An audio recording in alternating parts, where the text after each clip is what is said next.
Do you think it's true that you've got to forget something else to remember that Uber Eats has groceries? No, that's absurd. Hey, remember when you used to be Pepper Lady? Pepper Lady? Wasn't it Cinnamon Sisters? Basil Babes. Saffron Squad? Nutmeg Maidens? Paprika? No, Nutmeg Maidens. I just said that. Was it Spice Girls? Doesn't sound right. Was it Saffron Squad?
From our Highly Mazda of Arlington and Hearst studios, this is Sean and RJ on 105.3 The Fan. Good morning, Metroplex. Some of us have made it to the Hump Day edition of Sean and RJ.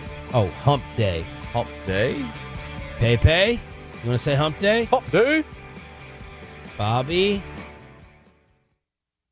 Bobby, turn on your mic. Bobby. Peyton, get his mic right. Sorry, that's my bad. Come on, man. You've been here long enough. Bobby. Oh, Robert? it's not there. Oh, no. Week 2. Week 2. Week 2, as the great J. Ochoa said, it is week 2. Lord. Lord, it is week 2. So there's Bobby. Yeah. Probably staying up late talking with his best friend, Chat GPT. And Probably was. Had a long conversation deep into the night. And he sent us the text message that he has already overslept. Slept through the alarm. Slept through the alarm. Yep. Slept through. Yeah. It happens. It happens. Some to the best of us, but It never happens to me. Nope, never. Can't remember the last time Pepe and I have been late. Can't remember it. Usually this is reserved for a Friday Firehouse tour. Yeah. So at least he's not late as we head to Burleson. Burleson this weekend. Yes, on Friday we will be in Burleson at the Firehouse. One of the fire. I'll get the address on that one. But we'll be in Burleson for next stop of the Firehouse tour. So bust Bobby's balls, Pepe. You have the hierarchy over him when he wants to harass you or mess with you today. There it is. He's late for the first time in a while, but not the first time ever, or the second, or the third, or the fourth, or the fifth. No. Yeah. There you go. You know what? It's better off because I like having... By the way, it's at Firehouse number 1 in Burleson, 828 Southwest Alsbury. This Friday, a brand new giveaway. We're going to feed you as well. Perfect weather. It should be out in the morning, so we'll start fresh and crisp at 6 o'clock. Mike McCarthy live at 6:30 with all the firefighters in Burleson. How did everyone divide up their night between the World Series rematch in Arizona on this radio station versus the second presidential debate. The second first. Right. Yes. I watched the debate. Yes. I watched the debate. I don't know why, but I watched the debate. I'm dying to see like how many people watch these. Right? Like, you know what I mean? Like, I think a lot. I think a lot do, absolutely. But like, do undecided voters really watch these and make their decisions off of the debates, or do they have their decisions made going into this? Is there such a thing as an undecided voter this late in the game? So yeah, I absolutely was tuned in on this one. An estimated 51 million watched the first one. That's high. That's high. That's a lot. That is a lot. And I imagine this one was right up there with that. Maybe more. More or less or the same? What do you think? My guess is the same. Okay. My guess would be the same. I'm going to guess a little bit more. It's possible. There was the biggest thing that people were talking about going into this was like they needed to know more about her. They don't really know much. I mean, you knew Biden. Biden's been around for a million years. Yeah. Trump's been around for a million years. Nobody knew anything about her. So that was one of the big talking points going into this. Pepe, how did you divide things? I went debate 100% of the time. You did? Yep. Wow. I was upset that it would start at 8 o'clock, though. These things, no respect to morning drive radio, None. man. 8 o'clock start time, but I was all debate from start to finish. Good morning, Bobby. Hi. What's up? Not a lot. What's wrong? I don't like oversleeping. Yeah. Yeah. Neither do we. Yeah, I know. Yeah. So stay up late. No, the Set first the alarm went alarm. off. I turned it off. I was like, okay, second alarm coming. And then the second alarm, I guess I just slept right through. Look at him now. He's sulking at himself. Coming Coming here busting balls, and this has now he's ruined got his can't whole say day. jack squat. No, you can say whatever you want. And No. I know I can say. You can't say. This will You ruin can't his say whole jack day. squat. I have I know we nothing to can say. say whatever we want. You can't say anything. Yeah, you guys should work at the other station saying with whatever you want. Well, rest in peace there. All right. What were the takeaways then? I, like the both of you, watched the debate. The debate? You came in here and just looked at me and laughed I today. just laughed. I mean, You we. You want to just run down the list of things that I wrote down, and then you can kind of Okay, let's go. where you Yeah, want? let's go. Just kind of pick and choose. Yeah. Bob, how did you divide things up, by the way? I didn't watch a second of the debate other than what was being tweeted because the debate is for, as I told somebody last night, the debate is for people who either don't know who they're voting for, or they want to sit there and watch the train wreck. And both of those were not me. Oh, I love it. I love a train wreck. Mr. Above It All over here. No, not above it all. Yeah, you are. You're clearly like, you care more about, America than we do. We want to see a train wreck. I love a good train wreck. 2016 and 2020 to me. Oh, the bickering. Oh, it was so great. You ever seen like a really uncomfortable scene in a movie and you're like, this is so uncomfortable, I just can't watch it. That's how it felt. So the first thing I wrote down was, oh my God, this is going to be moderated. Amanda and I always talk about David Muir. Oh, really? Yeah. I've heard of him. I've seen his face. Yeah. And I've heard the name, and I didn't know the two were the same. Because he's always like, I'm like, this is an SNL character. He's always dead. I've never seen the man smile. I'm like, how young is he? Like he just looks like he's, molded to be the next, primetime anchor. How young is this cat? Why doesn't he ever smile? Everything is just so deadly serious, no matter if it's a good or bad story. 50. Wow, he looks great for 50. He's 50? He looks fantastic for 50. David Muir, a moderator. Only 5'11", looks taller. He's only 5'11"? Yeah, he looks 6'5". Yes. 3-on-1. I wrote that down, having to do with the moderators. Hashtag rigged. That is trending this morning, with a lot of people feeling like it was 3 Democrats versus 1 Trump up there. She made Trump shake her hand. She did. She went. Yes, she did. Right Great move by her. She went Fantastic. right on over to her side, Yep. and he was like, "No. Oh, damn it, I have to do this." Yeah, it was because I don't remember. I think they said that the last time these candidates shook hands was in 2016. Like Trump and Biden did not shake hands in 2020 really? at all. Well, it was COVID. That's right? sad. Yeah, they didn't. It's crazy. Go out there and shake hands. Yeah, go out there and shake hands, but they didn't do that in 2020. They did in 2016 with Hillary and then they did yesterday. It was a great move by her by making sure that she went over there. 3-on-1. I mean, look, it's gonna be 3-on-1 if it's on Fox News. All moderators have a bias. They can say they're unbiased. They all have a bias. Who's the guy? Who's the dude? The Republican dude on CNN? The only one. There's two white guys. Yeah, the bald one or the other one? Yeah, the other one is Scott something. Yeah, he said it was, but it doesn't matter because it doesn't matter if the refs are bad if you don't make your shots. That's what he said. That's what he said. That's a good way to put it. I wrote down rallies as soon as she triggered him. Oh, did she? Triggered it. God, he cares. Someone's got to get to him and be like, it Mr. doesn't matter. President, It doesn't matter. Your rallies, you want to see a Trump rally? People fall asleep and walk it out, and he got so bad. He got so bad that may have thrown him off for the rest of the It doesn't matter. Are you kidding me? I had the biggest, the best. I mean, it was just my rallies are better than anybody's rallies. Yes, Millions of people there waiting outside, turning them away. And then maybe the number one topic that was trending throughout the evening: not hide your kids, hide your wife, hide your dogs, hide your cats. In Springfield, they're eating the dogs, the people that came in. They're eating the cats. They're eating the pets of the people that live there. And this is what's happening in our country, and it's a shame.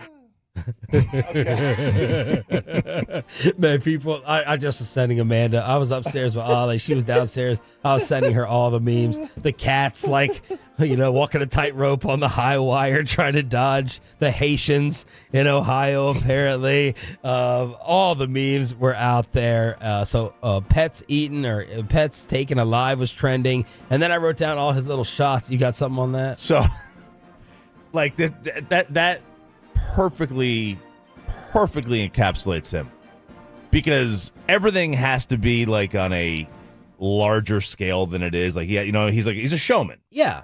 All right. Little bit of an embellisher. I mean, that plays into a little bit. That, Suckers and losers. but that's where the fact checking stuff to me and like the 3-on-1, all that goes together, right? Yeah. If you embellish a little bit, you're gonna get quote unquote fact checked on it. You know, the biggest, the best, no one this, no one that.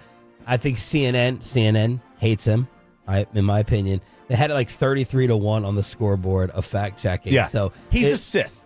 He's a Sith. All right. He speaks in absolutes. Like, that's what he is. He's a Sith Lord. Because I think the story is they were eating ducks in the park. Okay. All right. Haitians were bussed over there and they decided to just pick up ducks, chop their head off, and eat the ducks in the park. Like, that's the real story. But of course, that isn't a soundbite. They're eating your dogs and your cats. That's ducks could have been a soundbite. I think it is. Ducks could have been good. Ducks could have been good, but it's not. There's orange sauce. There's an influx of orange sauce everywhere. They're eating the dogs. Nobody takes ownership of ducks. It's like your cat. This is gonna be your cat. They're hanging in the windows of every business. They're drying the ducks out for peeking. Peeking is gonna be trending. It's so bad. The whole look, I can't stand her, but the Taylor Swift move to post a photo of her with a cat last night. Yeah. And her endorsement. That was like, okay, that was pretty good timing. Then I wrote down all of his insults. He went into the bag towards her.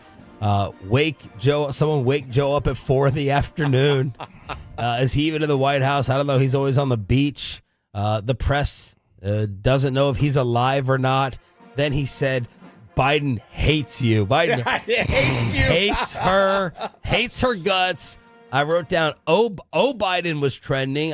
People thought that she called Biden Biden, and I was like, is Bill O'Brien somehow Obama. getting this? And then she hates the Arab population and the Israelis, and she she loves her sorority. She's like the Clarence Hill of females. She attended her sorority party over meeting with Netanyahu. So sorority party, wake Joe up at 4 on the beach. Biden hates her. Some of the things I wrote down that he reached in his bag for. Like, and then everything that was trending for both. Answer the question. And what happened to the mics being muted? I feel like in the first debate, it was more orderly. Yes. And then they just turned the mic. They turned the mute button off. They clicked the mics on when everyone wanted to have their rebuttal. Yeah. And look, I love train wrecks. This was a mess. You tweeted you thought this was worse than the first one. It could not be worse than the first one with Biden's meltdown. Well, no.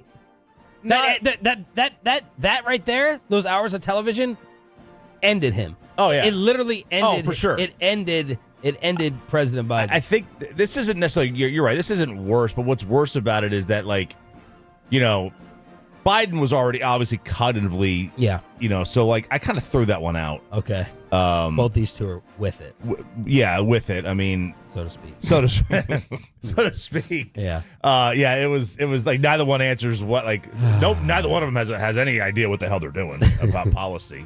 They just are up there. That's the thing now. I think Matt Gangle tweeted or wrote out, whenever anyone asks me a question about life, I have concepts.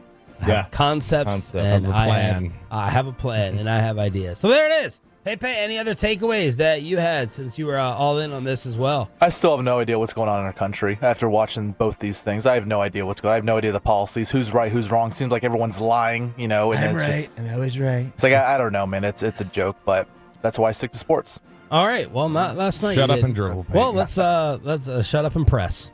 Press the buttons. 6-0 Arizona with 3 hits from your Texas Rangers, 2 of them from Wyatt Langford. He had 2 stolen bases as well. Nathan Eovaldi got rocked. The offense completely disappeared. So the Rangers are 7 back in the wild card. They do have Thursday, Friday, Saturday set up, though. Set up. And the weekend series against the Mariners, Kumar on Thursday, deGrom officially Friday, Max Scherzer on Saturday, but last night was awful. It was it's a bad offensive performance. The place they hit fairly decent in the postseason last year, but Wyatt Langford's OPS, Robert, is up to 699. Well, that means it's down from like 710 last week. Oh, wait. But he had 2 stolen bases, so that's a big positive. He's getting to second base by stealing because they didn't have any extra base hits last night. Awesome. There you go. 877-881-1053 is the Franco and Franco Injury Attorney text line. There was a one-on-one with CeeDee Lamb, and is Jerry Jones still cheap after paying out all the money? We'll take you inside the Star as the New Orleans Saints preparation gets going. The Hump Day edition. Oh, Bobby still doesn't say Hump Day 0 for 2. 0 for 2. Go back to sleep. All right. Inside the Star. Next on The Fan. Today is a day of remembrance, but also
Uber Eats has Lola V products? I gotta remember that. Well, you know, they say in order to remember something, you have to forget something else.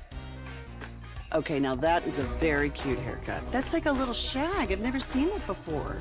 Well, I mean, of course you have. It's the Rachel. Oh, is that your name? No, I mean, like, your name. No, I'm Jen.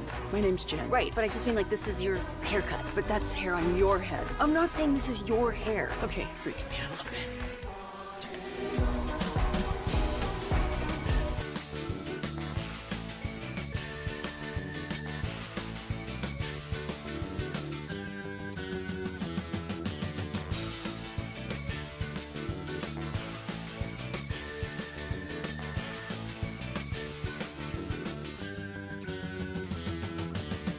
Or visit us at Berkeys.com. Berkeys, we're there when you need us.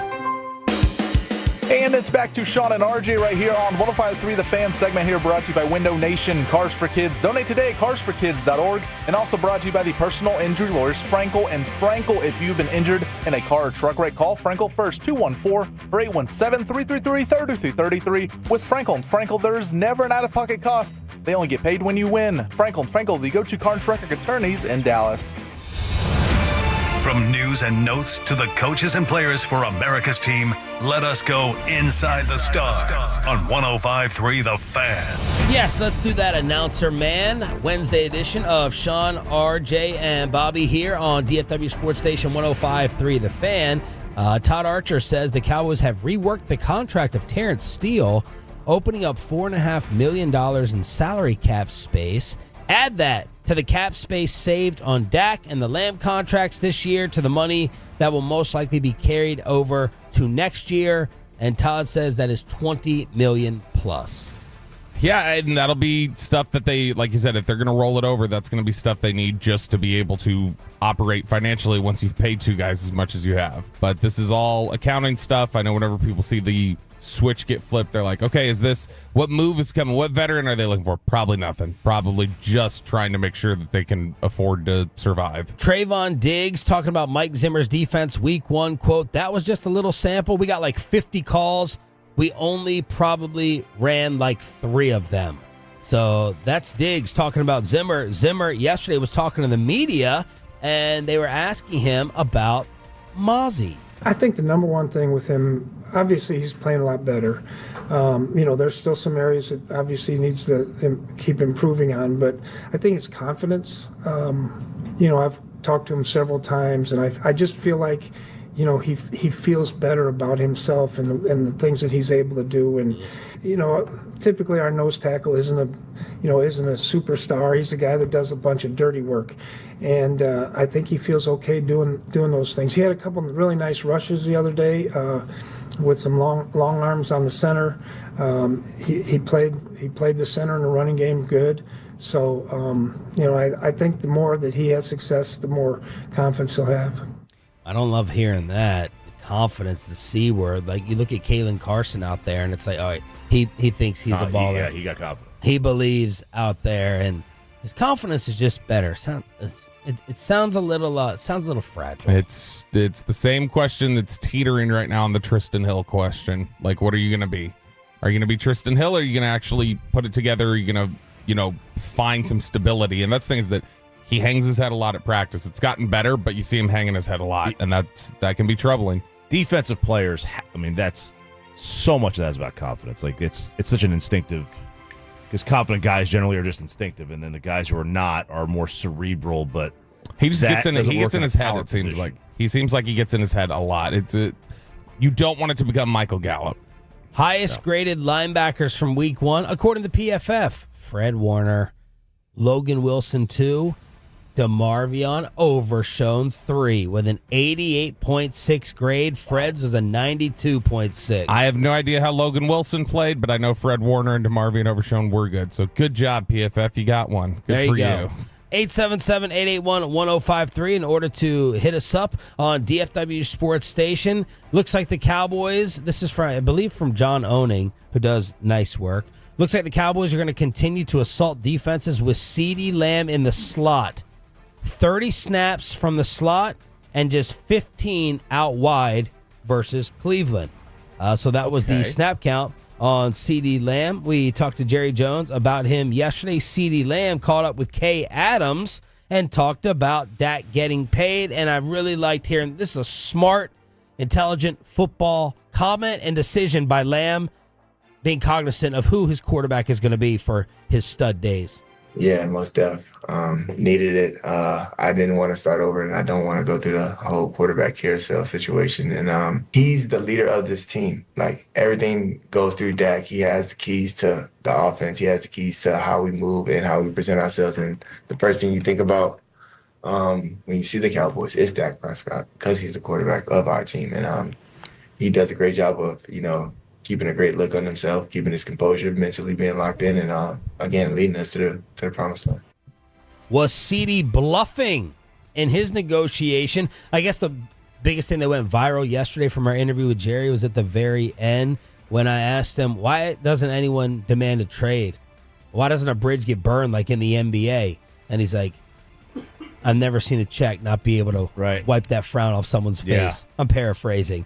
CD, were you bluffing? And his thoughts on Jamar trying to get his money. The ink is dry, so now you can tell me. Would you have shown up if you didn't have a deal in place week 1? No.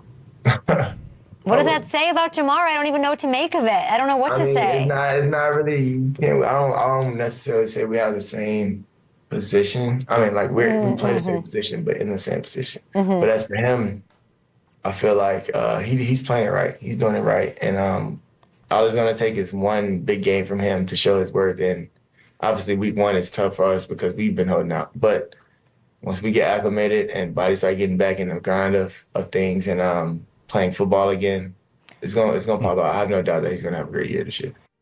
He was totally willing to miss game checks. So what did he mean, though, that they were in the same position?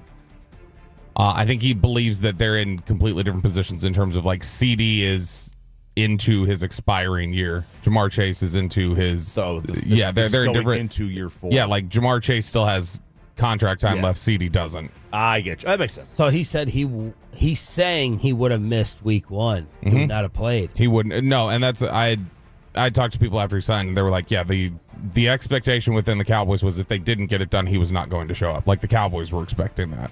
Do you talk to Micah about him being next up and getting his money? Is it weird with Micah now? Like, what is that like? Do you just not talk about it at all? Nah, we be talking about it. Really? Yeah, we talk about what it. What is he saying? It's all jokes. It's all jokes until it's not. You know what I'm saying? So for us, it's just keeping the band together, to be honest. It's all keeping us all together. And I mean, that's what happens when you draft well. It's going to be amazing, and I can't wait for him to get his bag well deserved. And but for us this year, we got to finish out the season. We got to play. We got to play together. We actually got to. I want to be in New Orleans.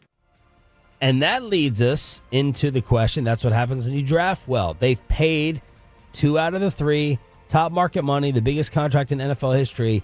Can we still call Jerry Jones frugal and cheap?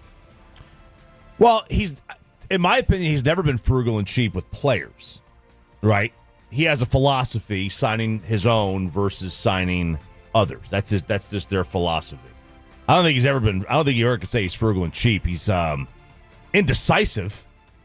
That isn't that much is evident, right? He's indecisive about. He made it sound yesterday that he was still evaluating Dak. I don't care how they want to spin it. That's how I took it. He is absolutely frugal and cheap, though, to me, when it comes to that's not the reason, but that is one reason why they don't have a GM. He doesn't want to pay it. And then the coaching thing. If Sean Payton, if they didn't have to give up if Mike McCarthy was in the end of his contract, and that really bothers me if that's true. If Mike was at the end of his contract and he didn't have another year, because Jerry's not going to pay you to sit on a beach. He's not going to do that. But let's just say that Sean Payton gets fired this offseason and Mike McCarthy's contract is expired. And Sean Payton says it's going to cost you $18 million. Or Bill Belichick, what was Bill getting, $20 million from the Patriots? He's not paying that. I do not. I mean, he is going to pay a middling college salary for a player. I don't know. He might, if it's Belichick or Payton or something like that, and he was free, he might. But it's not like a thing where he's going to consistently want a competitive. I don't think he might he might pay something absurd to get one of those two. But it has to be somebody like one of those two names. It has to be. One of them was just available. No, I know, and I think he wasn't going to pay Mike to sit on a beach. That's the bigger thing. It's like, well, it's not $18 million to Bill Belichick. It's $23 million because it's 18 to Bill and it's 5 to Mike, and I'm not doing that. But he did pay these contracts. Yeah. Yeah. Has reset the market with a bunch of different positions over the last few years. The thing is, and I know this is a thought that a lot of people have, is that when they say, like, it's really difficult for anybody to be cheap when they have the salary floor and the salary cap in terms of, like, the money gets allocated and everybody's kind of in the same sort of way. But it does matter in terms of how are you dragged kicking and screaming to doing it. And for something that ultimately it's like, well, you paid exactly what everybody on these last two deals. You paid exactly what everybody projected you were going to pay. So why did it take so long? And what was that? What is the big reservation? It's you wouldn't believe the check I would write. Well, it sounds like, you don't want to pay that check very often. The National Football League is reviewing the Deshaun Watson complaint that we covered 24 hours ago. Another woman has come out with allegations of sexual assault in a massage-type situation, or Deshaun allegedly turned a date into a massage-type situation. But for now, he is still going to be available to play, not being put on any exempt list, but the league is going to investigate. Latest on Tyreek, Drew Rosenhaus, his agent, calling for the police officers to be fired. Not a surprise. And the police department in Miami putting out an interesting tweet. Yeah, they did. They posted a tweet with a pic about speeding. And they're getting a little roasted. And then the tweet is, it's got a very Fast and the Furious kind of look with it. Same font, same exact font. And the tweet says, speeding is more than just breaking the law. The consequences are a greater potential loss of vehicle control, increased stopping distance, increased degree of crash severity, more info, yada, yada, yada. And then it's got a graphic. And again, it is the Fast and the Furious like font. Going fast puts lives on the line. Speeding catches up with you. And people are like, what are we doing here? Yeah. Like, this is like And clearly. and the speeding of Tyreek was apparently eyeballed. Yeah, it was eyeballed. It was a visual. It's called a visual estimation. 60 and a 40. They're kind of guessing. Was it? Yeah, it was. They said it was about 60. And I was talking to a couple of police officers, Wow. traffic cops, and they said that they have to get rated on that. Like they can eyeball it. That holds up in court. Eyeballs are generally held. Plus, they can pace you. So once they get out, they can pace your car.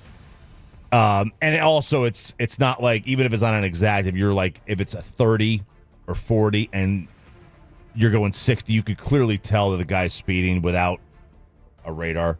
So it holds up. But it doesn't hold up because the public doesn't either they don't know that rule, they don't understand that, or they just think it's BS.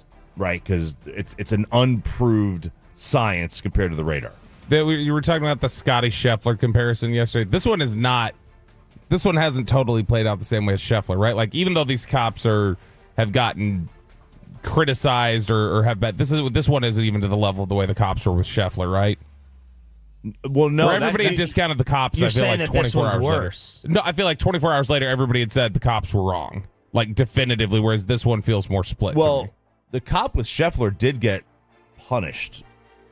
Right, that's what I'm saying. Like, almost instantly, people said that cop's wrong, and he had that statement about, I tore my pants, and those are expensive pants. And Tyreek went on CNN, and he told them the reason he didn't roll down his window was because he didn't want to create a stir, that people would have noticed him, and they noticed him, would have taken pictures and said, that's Tyreek Hill. I'm not buying that. He also said the reason he didn't sit down on the sidewalk is because of his injuries. He's a football player, surgery. You're on your way to play, and you scored an 80-yard touchdown. You're the fastest guy in the National Football League. Was there any commentary yesterday or reaction where you had an aha moment, or you thought it was, very insightful, or giving a take? I'm judging by your faces. The answer is no. I didn't see anything insightful. I saw some stuff that made me say that person's an idiot, and I'm unfollowing them. So okay. I have one of those. I get what you're saying. Stephen A. I do have to give Stephen A. credit. I know a lot of black people will call him a sellout. You're going on Fox News, or you're there with this and you're with that. I think he's pretty. I think he shoots it pretty straight. Yeah, I've always given him and Wilbon credit for like calling it like they see it. He brought up, I thought, an intriguing question saying, Tyreek, you're saying what if I wasn't Tyreek Hill? I'm looking at it the other way. What if you weren't Tyreek Hill? The way you acted could have been much, much worse, but they realized who you were. Think about it the other way, as he was saying, look, man, Shannon Sharp and Dominique Foxworth were more blaming the police, and Stephen A was saying, yes, overreaction, way too much, which I do think the way they yanked him out of the car was too much. But Stephen A's like, you didn't do it. You didn't act the way you said in terms of keeping your hands on the wheel and putting the window down and keeping it down. And he said, just do that. Do that instead. So that was the world's reaction yesterday that I saw to the Tyreek Hill situation. What is Deion Sanders saying about the song accusation? We got a little college football kegger during the Hump Day edition of Sean and RJ. It continues with the 6 a.m. Club. Let's get you over to Platinum Ford in Terrell. It is, of course, us, Stephen Gilchrist, Stone Store Gilchrist Automotive, always hooking you up on that brand new Ford car, truck, SUV, PlatinumFord.com. It's right between I-20 and Highway 80 in Terrell. It is worth the short drive to save a lot more on that brand new Ford. Adam Vinci is the GM. He is truly an awesome dude. Very good friend of mine. Right now, he's got the Ford F-150 XLT. You're saving over $9,500, and you're going to get 3.9% for 60 months, or you get $798 a month with the Flex Buy. That MSRP is $64,800 on that brand new Ford F-150 XLT, but the sale price is just over $55,000. Maybe you want a Ford F-250 Super Duty Lariat. You're saving over $10,000 of MSRP on that one. Sale price $77,500. Maybe you want that Expedition, the limited stealth, save over $7,200 off MSRP and 2.9% for 72 months. PlatinumFord.com to customize it, or drive a little further to save a lot more at Platinum Ford. Coming up in the next G-Bag Nation, Rangers pregame starts at 2. We'll join you at about 5:30 or so after the postgame, and Broadus has a preview of the Saints offense there in Krusty's Corner. Nation will run till 7 of the Fan. The cleats have hit the field. Kickoff is here. Game day's arrived and Specs brings the cheers. Ice-cold beers, team-lifting spirits, cocktails in a can. Score 'em all and hear your fellow football fans chant, "You the man." And with Specs' largest selection and lowest prices, you can make every game day feel just as nice. Before the players start running their routes and schemes, run a route to Specs for your game day needs. Specs. Cheers to savings. Are you tired of falling short on your health and fitness goals? It may be your hormones. Optimizing hormones can have a dramatic impact, both physically and mentally. BioT is the world's leader in training healthcare providers on bioidentical hormone optimization. BioT's providers treat low T, low energy, muscle loss, low sex drive, and performance. Get your edge back in 2024 by visiting myhormonelevels.com to see if you qualify for a reduced cost program offered by a BioT certified provider. That's myhormonelevels.com. Are you tired of airport travel hassles and crowds? Have you seen your friends loving life and living free from hassles in their new RV? If you answered yes, you need to come to the Southwest RV Super Show. You'll find your great escape with every kind of RV, small to large, closeouts on 2024 models, and the first look at the all-new 2025 models. With manufacturers' reps on site, you won't find a better selection on the perfect RV for your family. And they'll all have show pricing, which is a really big deal. From North Texas' best dealers, we'll have over 300 RVs with huge discounts, on-site financing, and insurance. Attend free seminars loaded with information and RVing tips. Everything you need to begin to enjoy the liberated RV lifestyle. No more crowded airports, no more overpriced hotels, just living free in the great outdoors in your brand new RV. The Southwest RV Super Show, Dallas Market Hall, September 12th through the 15th. Buy advance tickets online at southwestrvsupershow.com. Doors open at 10 a.m. and parking is free. For daily specials and advanced discount tickets, go to southwestrvsupershow.com. Personal foul on the road? J. Alexander Law is your MVP in court as the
kitchen serving tasty bar bites, and you get to see us 10 a.m. to 2 p.m. live from Arlington on The Fan.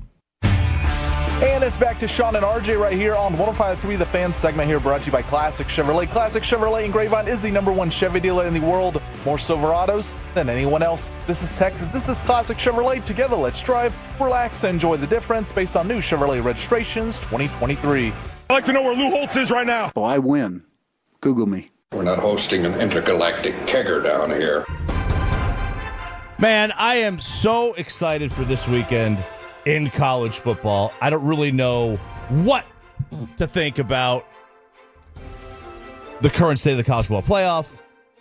I haven't placed my bets yet. I haven't done any of that. But we do have more Deion Sanders situations. So remember yesterday we talked about, or maybe it was the day before, we talked about Deion and the band playing Shadur's song instead of playing the college fight song that Colorado has. Well, there have been some developments here on this. Deion had a press conference yesterday, a normal press conference that you would have on a Tuesday as a normal Deion press conference. Yeah, right. There's really nothing normal about Deion. So he has a normal press conference on Tuesday, and he starts it by going right in on this report from the Fan in Denver. So the Fan in Denver is the one that broke this story about Deion saying, don't play that song. Play this first, and then you can play it. Colorado put a statement out and said it's not Deion that said this. There's a little bit of confusion there that Deion did not do this. They are still playing the song, but they're going to play a snippet like 15 seconds or less of Shadur's song, and they're also going to do one for the kicker after he makes a point because I guess he has a song as well. I mean, everybody's got a song. What a label. I know, right? Deion, though, started off his press conference and just went right into it. Well, let me start out with the main thing. Whoever reported that I told the band not to play the fight song, that's idiotic. Y'all know that.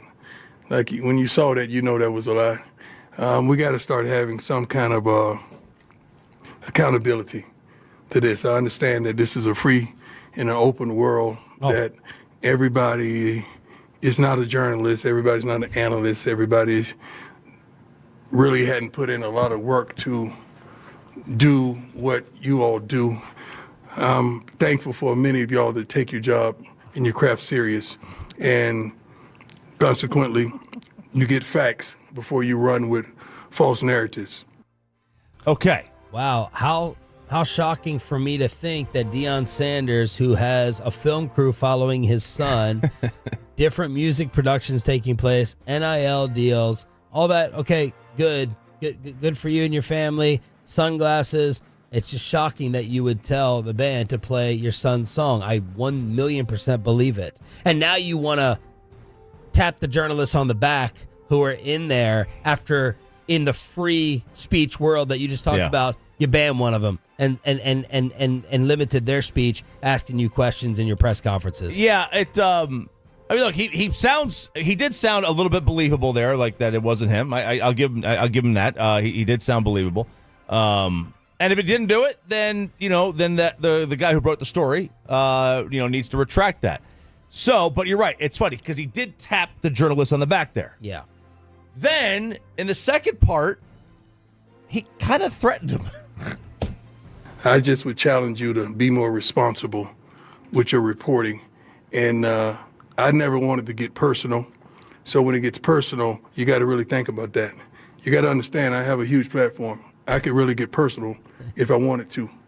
But I choose not to do that because that's not right. Some things in life is just not right. And I don't want to go there and I won't go there. But think about it. Just my family alone, the platform is enormous. If we really wanted to go there, we could go there. But we would never do that. We weren't raised like that. We weren't brought up like that. We were brought up to love that neighbor as much as we can. As much as we can. I don't think that's the Bible verse. Love thy neighbor as much as you can.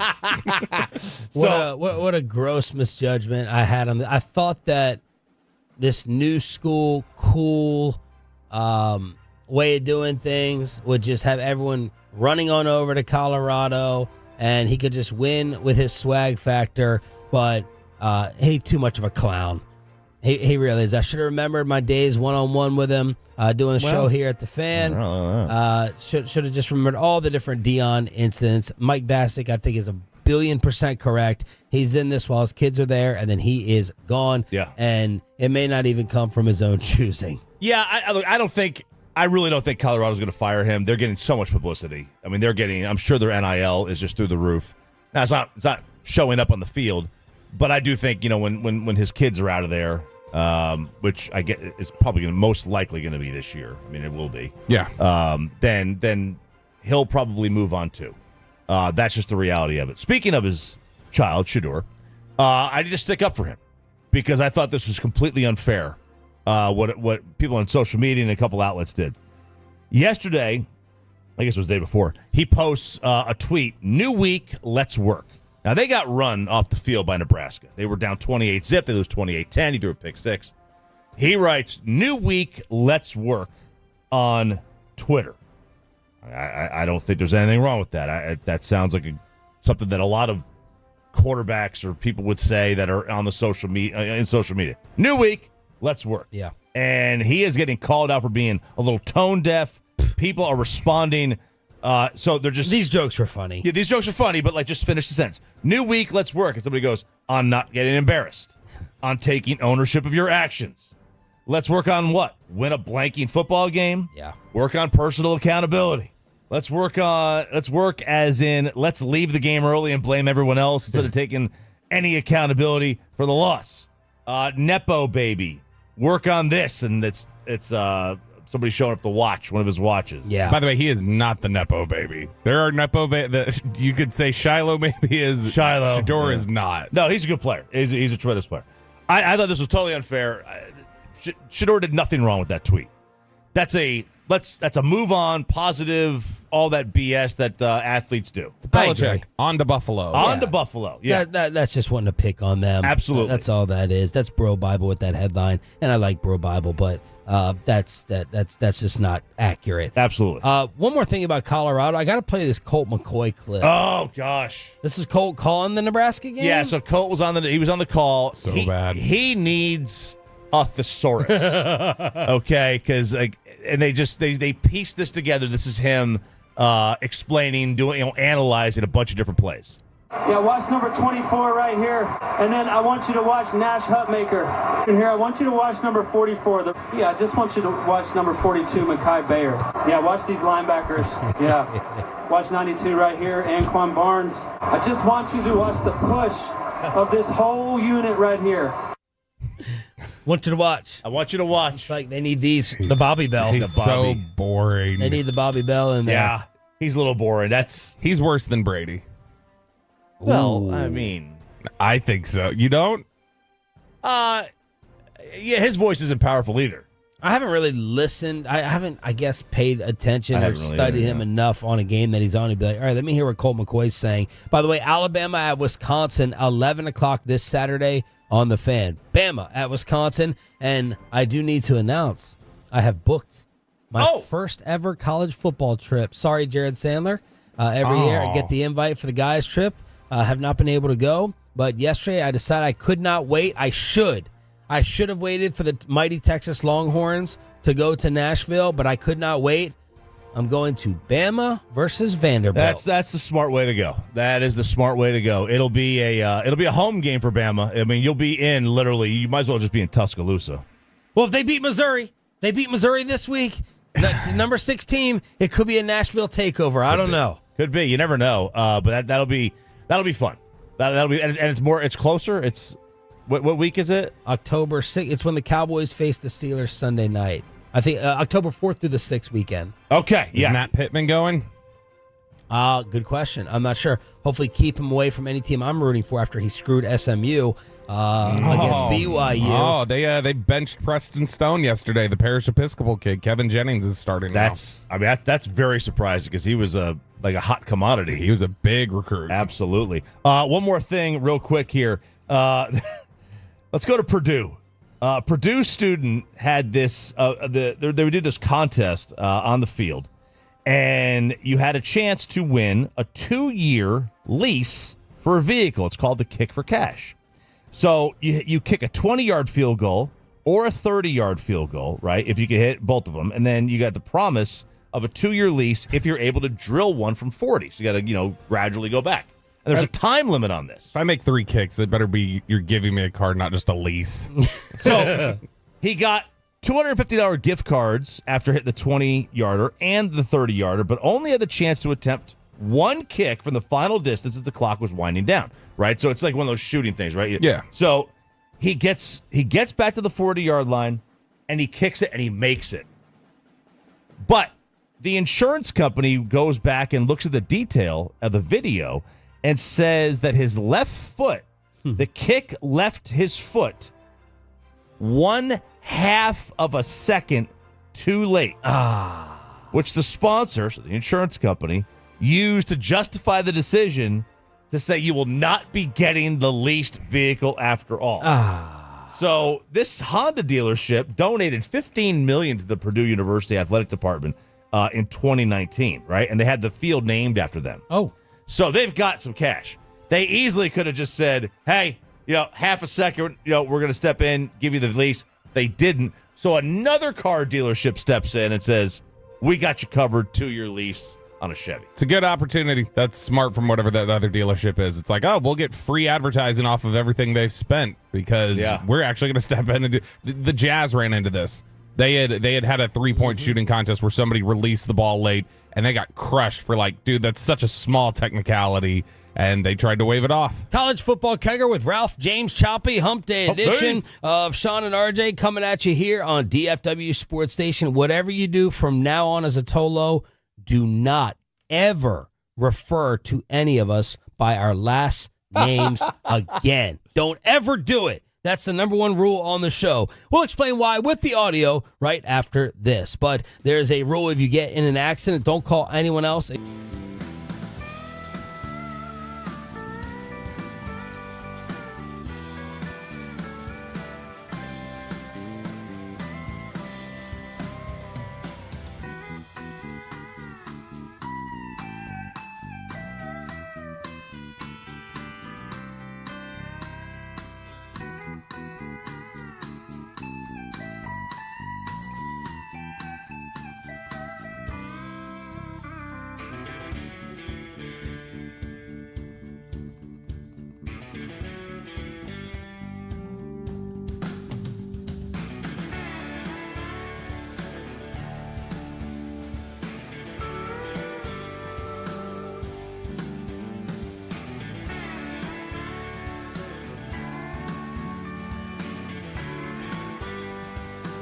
Do you think it's true that you've got to forget something else to remember that Uber Eats has groceries? No, that's absurd. Hey, remember when you used to be a, what was it, Pepper Lady? Pepper Lady? Wasn't it Cinnamon Sisters? Basil Babes. Saffron Squad? Nutmeg Maidens? Paprika? No. Nutmeg Maidens. I just said that. Was it Spice Girls? Doesn't sound right. Was it Saffron Squad?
This is Sean and RJ on 105.3 The Fan. Good morning, Metroplex. Happy hump day to you. Day. We're sitting here in the middle of your week, trying to get you to your Friday and your weekend as quickly as possible. Look at that lineup on 75 out there, one way. So be careful. Be careful lined up in that. Otherwise, you'll get late like Bobby this morning. Sean Sharif. Tyreek Hill will get pulled over for speeding in that. I was going as fast as Tyreek in that. Tyreek was going 60, maybe. Oh, well, then I was going twice as fast. Who are the idiots who said he was going 120? Well, they were eyeballing it, so who knows? I mean, you can tell, right? I mean, we pretty clearly saw that wasn't 120 in the video. Sean Sharif, RJ Choppy, Bobby Belt. We got Pepe behind the glass live on the Fan Cam, Twitch, and YouTube. Let's take you around the NFL real quick. By the way, Don Van Natta, listening to the Jerry Jones interview, the awesome investigative reporter from ESPN. Yo, Don, you could have given me a heads up that you were going to have a little Jerry Jones mention in your article that just dropped. This is about Robert Kraft's bitterness of not going into the Hall of Fame. He's so desperate. He doesn't understand why he's not a Hall of Famer. No owner has tried harder to get in. And here's the blurb about Jerry real quick. Jerry was inducted in August 2017. He threw himself a glitzy party in Canton, headlined by Justin Timberlake. Back in Foxborough, Kraft and his supporters reacted to Jones' induction with anger and confusion. They seethed that Hall voters did not seem to appreciate Kraft's work to grow the league through media and labor deals and the Patriots' unparalleled dynasty. Kraft saw the selection of his arch rival as an insult, a verdict that Jones is more responsible for the NFL's astonishing success. Kraft told a confidant, quote, he hasn't been in the NFC title game in 2 decades and he gets in.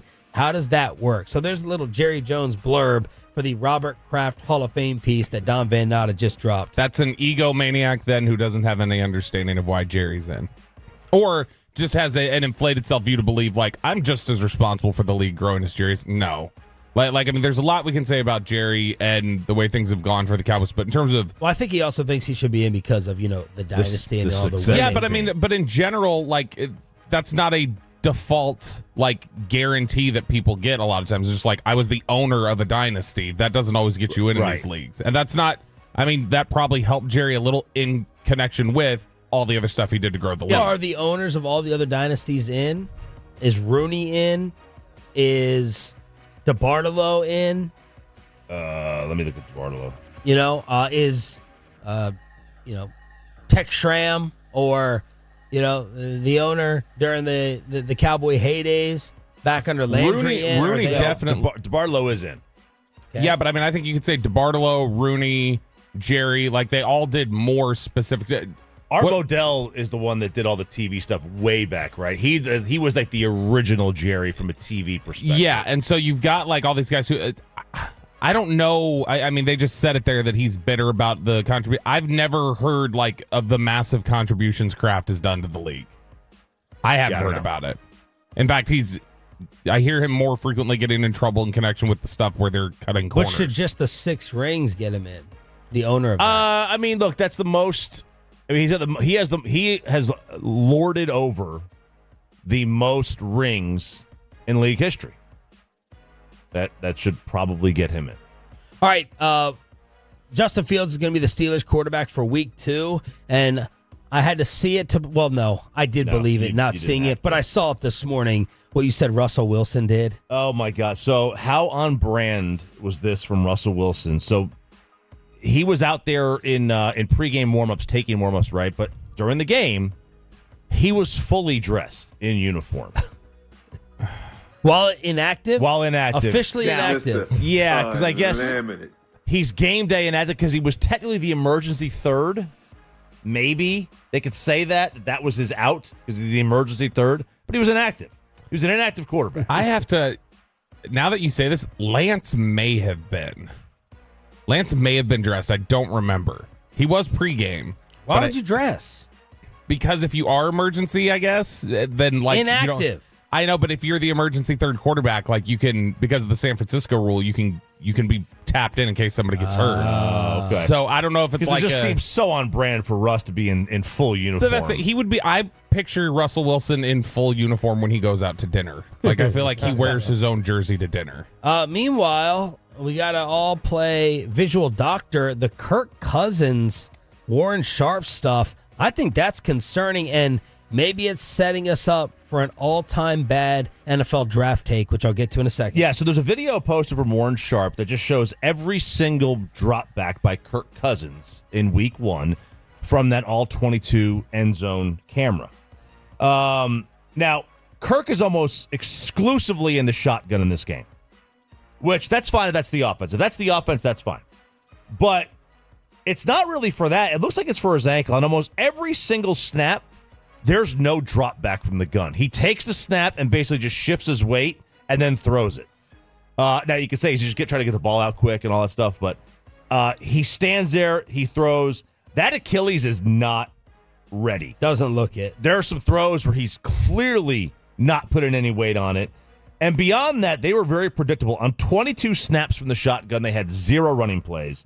And on 26 snaps from the pistol, they had 21 running plays, which is like 80-something%.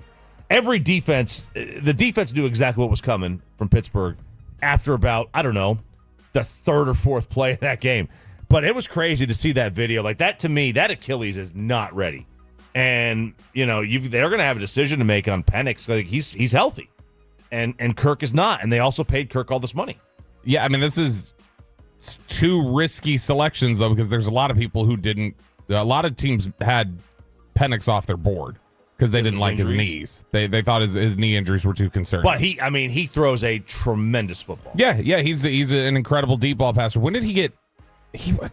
So he was middle of last year when Cousins tore that. Like 10 months. There were people who were wondering if 12 months basically was too fast coming back on Rodgers. It could make all of us look bad who laughed at them and destroyed them for taking Penix, but maybe not. Because then you shouldn't have given Cousins. Like, there's no way out for Atlanta, right? It's sort of like what we were talking about last week with Leiter, where it's if you knew Leiter wasn't an ace, all right, well then the problem is that you drafted somebody who you knew wasn't an ace. So if Cousins isn't healthy, it's like, well then you guys are idiots for not only signing somebody who's not healthy, but also you tampered with him and knew way in advance that he wasn't healthy. Over to Chicago radio, 670 The Score. That's a pretty, famous station. Yes. Very famous. Very famous. So I guess there's a host named Dan Bernstein, and they had on, Barstool kind of has different city representation, and I guess Barstool Eddie is their Chicago person. And Barstool Eddie went on this show. Yeah, he was like, the way it was presented to me, the way I looked at it, he was doing, it was like a crosstalk kind of thing. So he was doing the show after this Bernstein. And so they were doing Bernstein and Holmes, they were doing crosstalk, and Barstool Eddie is on this next show. And he calls him Bernstein, and that triggered Dan Bernstein. He wants to see that, especially after you had the ghost pepper. Horoscope guy Bernstein? No. Oh, no? God, no. I didn't know. Yeah. No. Yeah, you can call me Dan or you can call me Bernsey, but you don't know me like that. Got it. Eddie got you. Eddie's there with you. Was he serious? He looked serious. And then because Bernsey. You can call me Dan or call me Bernsey. Don't call me by my last name. By your last name. Has anyone in history ever said that? No, you could call you by the nickname, but you think the nickname would be more, hey, this is more close. Yeah. So at first it was like, all right, is this real or not? Like, are they really upset? But then they do another shot. Let me hear it one more time. Peyton. He wants to see that, especially after you had the ghost pepper. Horoscope guy Bernstein? No. Oh, No? God, no. I didn't know. Yeah. No. Yeah, you can always has you been. can call me Dan or you can call me Bernsey, but you don't know me like that. Got it. Eddie got you. Eddie's there with you. Oh, my God. Relay that video you're showing me. All right, so there's another video, they did a close-up I watched on the I fan saw it. cam. And guy looks like Mike Singletary. he does. So Holmes says, what did he call you? You can see him mouthing, what did he call you? and Bernstein gives this like stank face. It's like Bernstein with his glasses on the tip of his nose, like an angry librarian. Like this guy. And now Portnoy made he made like a 5-minute video just going off on this guy. And basically saying to all the stoolies out there, destroy their radio show. Destroy them. You professionally annihilate them. Yeah. So this guy call show up at remotes. Yep. And harass. And do you think that? I'm sure they will. Yeah. He has ruined restaurants, 3 pizza places. Like, I mean, just he has. There's one of these pizza places got shut down. Like they lost their business because he was like, they're trash. Go. I don't think he even sicked them on him. It was just people reacting that way. This guy's a self-important. This is bad. This is an awful look. Is this worse than Michael K?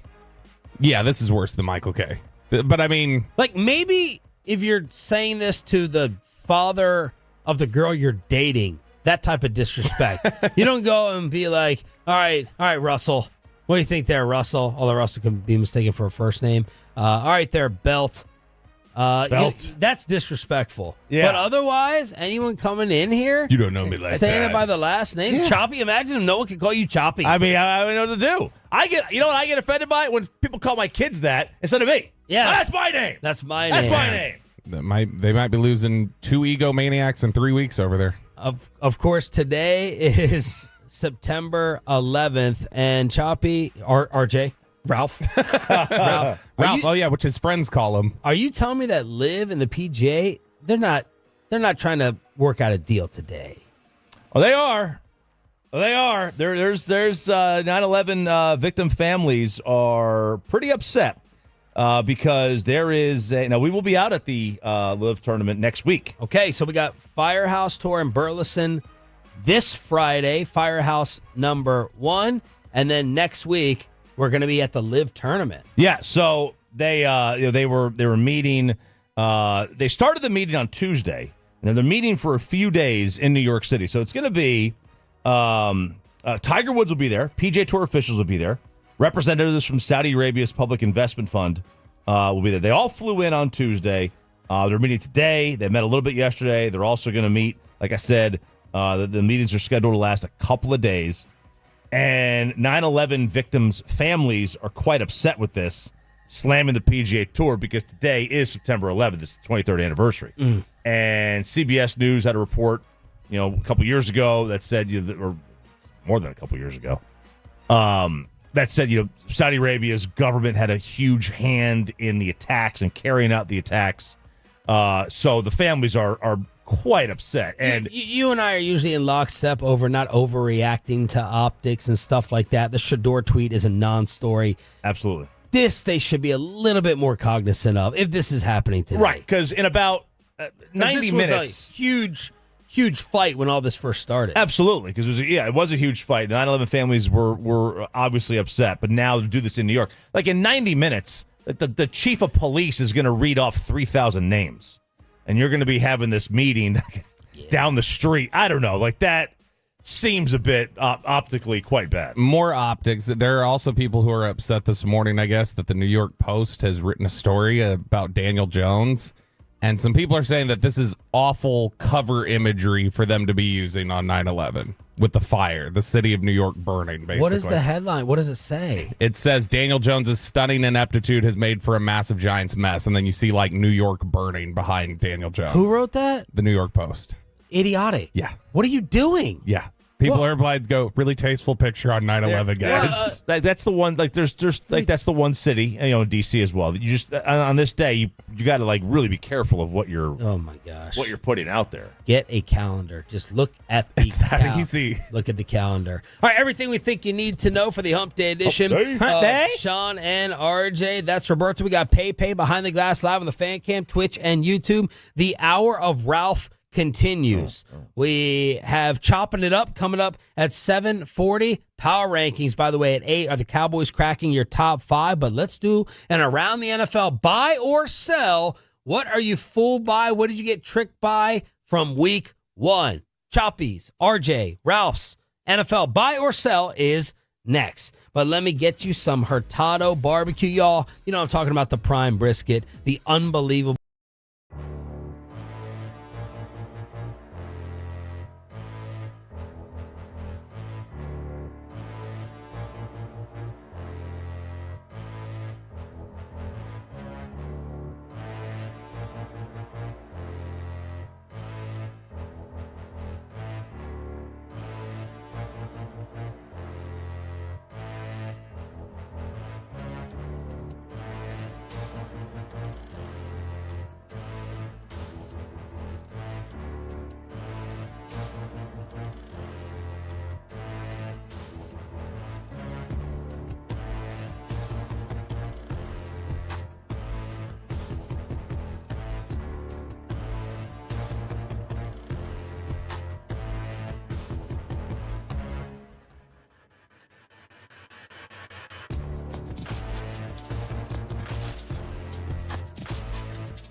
Uber Eats has Lola V products? I gotta remember that. Well, you know, they say in order to remember something, you have to forget something else.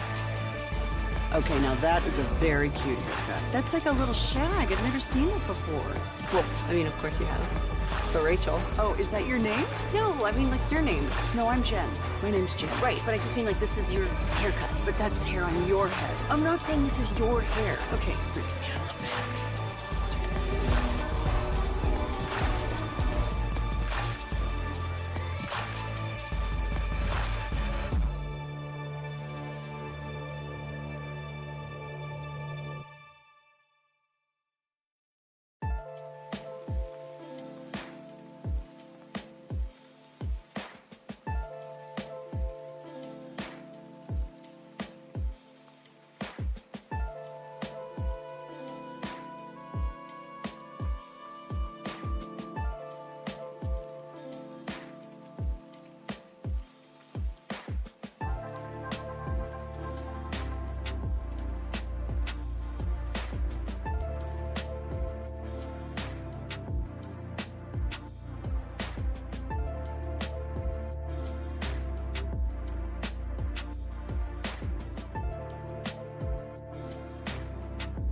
Rangers call home. How about that? DFW Sports Station 105.3 The Fan.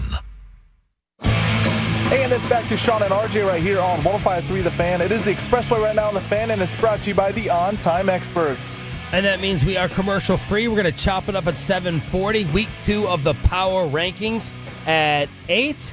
Brett Boone at 9. And Nick Eatman, DallasCowboys.com at 9:20 here on DFW Sports Station. Thank y'all for being Tolos. That stands for Turn It On, Leave It On. We will see you Friday in Burleson at Firehouse #1 with a brand new 105.3 The Fan giveaway.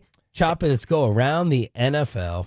828 Southwest Alsbury in Burleson is the address. All right, let's do this here. Let's do a little game here. I'll say I'm going to ask you a couple of things, and you tell me if it's more surprising that it happened, or was it more telling about the other team? Okay. That it happened, okay? The Patriots beating the Bengals. Was it more surprising that New England won, or does it tell us more about Cincinnati? That's a good one. I'll say it's more surprising. Something's wrong with Zach Taylor at the beginning of these seasons. Every single year since they got off to too bad of a start. What's going on with Burrow? I actually benched. The reason I'm saying it's not telling, I benched Burrow in fantasy when the Jamar, and I drafted him as my first quarterback. Yeah. And I put Tua in. I'm like, this just feels ugly. Like, no T. Higgins, that saga. Something's wrong with Zach Taylor at the beginning of these seasons. We still think that Cincinnati's going to be there, but obviously that's a really, really bad loss. But I will say it's more surprising than telling. But what was, I guess, more funny than anything is Gerard Mayo talking about Jacoby Brissett against the Bengals. You know, he went out there and displayed a lot of things. Like, you know, he's a tough guy. He's a tough guy that it really doesn't matter. And I talk about pulling the nose up on the plane, and he did that a few times and actually made some plays with his legs, which is surprising. He's like probably the slowest black quarterback in the league. No. Funny. That's great. W-E-E-I, Gerard Mayo. Boy, the Belichick era is over. You could... Yes, it is. Right? Yes. What do you think Joe Burrow's record is in the first 2 weeks of an NFL season? How many years or how many games? This is 5 now. So 9 games. 3-7. Yeah, I was going to say that. He's 1-8 with 12 touchdowns to 9 interceptions. Wow. That's weird. That's bad. So that's very about par for the course. And I think we know who Chase and Higgins and Burrow, like we know who those players are. They're not bad players. So it's just surprising that New England was able to handle it. All right, well, speaking of bad players, what's this? Is it more surprising what Sam Darnold in Minnesota did on offense, or more telling about Daniel Jones and the Giants? There's nothing telling about Daniel Jones and the Giants except that the New York Times has a stupid editor who Post has the fire flames in the back of their cover today on 9/11. It's more surprising. And my guy, and I thank Netflix for this, my guy Kevin O'Connell, if he pulls this off, and by this I just mean them being 500 stable or a game over stable with Sam Darnold, he's my next. He is my next. But that was a thorough ass whipping that took place against the Giants. Yeah, I think that's telling about how bad the Giants are. Like it's just they are that awful. Because, I mean, Minnesota, I think there's probably, if they can remain around 500, that's great with Darnold and everything else that they have going on there. But to me, that's just still. Jonathan Greenard had said yesterday that he was like, we knew every play that they were, we knew every single play that was coming. And then he was like, the boos were so bad, we felt bad.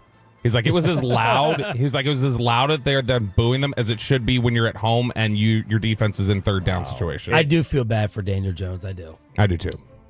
He looks like a nice guy. Yeah. I hate Dayball. I think Dayball tried to get him murdered with, at least last year, with all the running around that he calls for. They obviously haven't protected him. I thought Jones would be better. So some of that is my sympathy towards being wrong, along with Jared Sandler on Daniel Jones. I feel bad for the guy. I feel bad he didn't grow his beard earlier because he looks so much better with it. I do feel bad for him as well. Minnesota's got San Fran this week, so that should be. And they were only a 4.5-point dog to start. Now it's up to 6. And you bet it. I took San Fran. I was early on that one. Miami's comeback win over Jacksonville. Was it more surprised that it happened, or more telling about Jacksonville and Trevor Lawrence? Miami's comeback. There was a lot of comebacks in week 1. It was. You had 3 comebacks of 14 or more.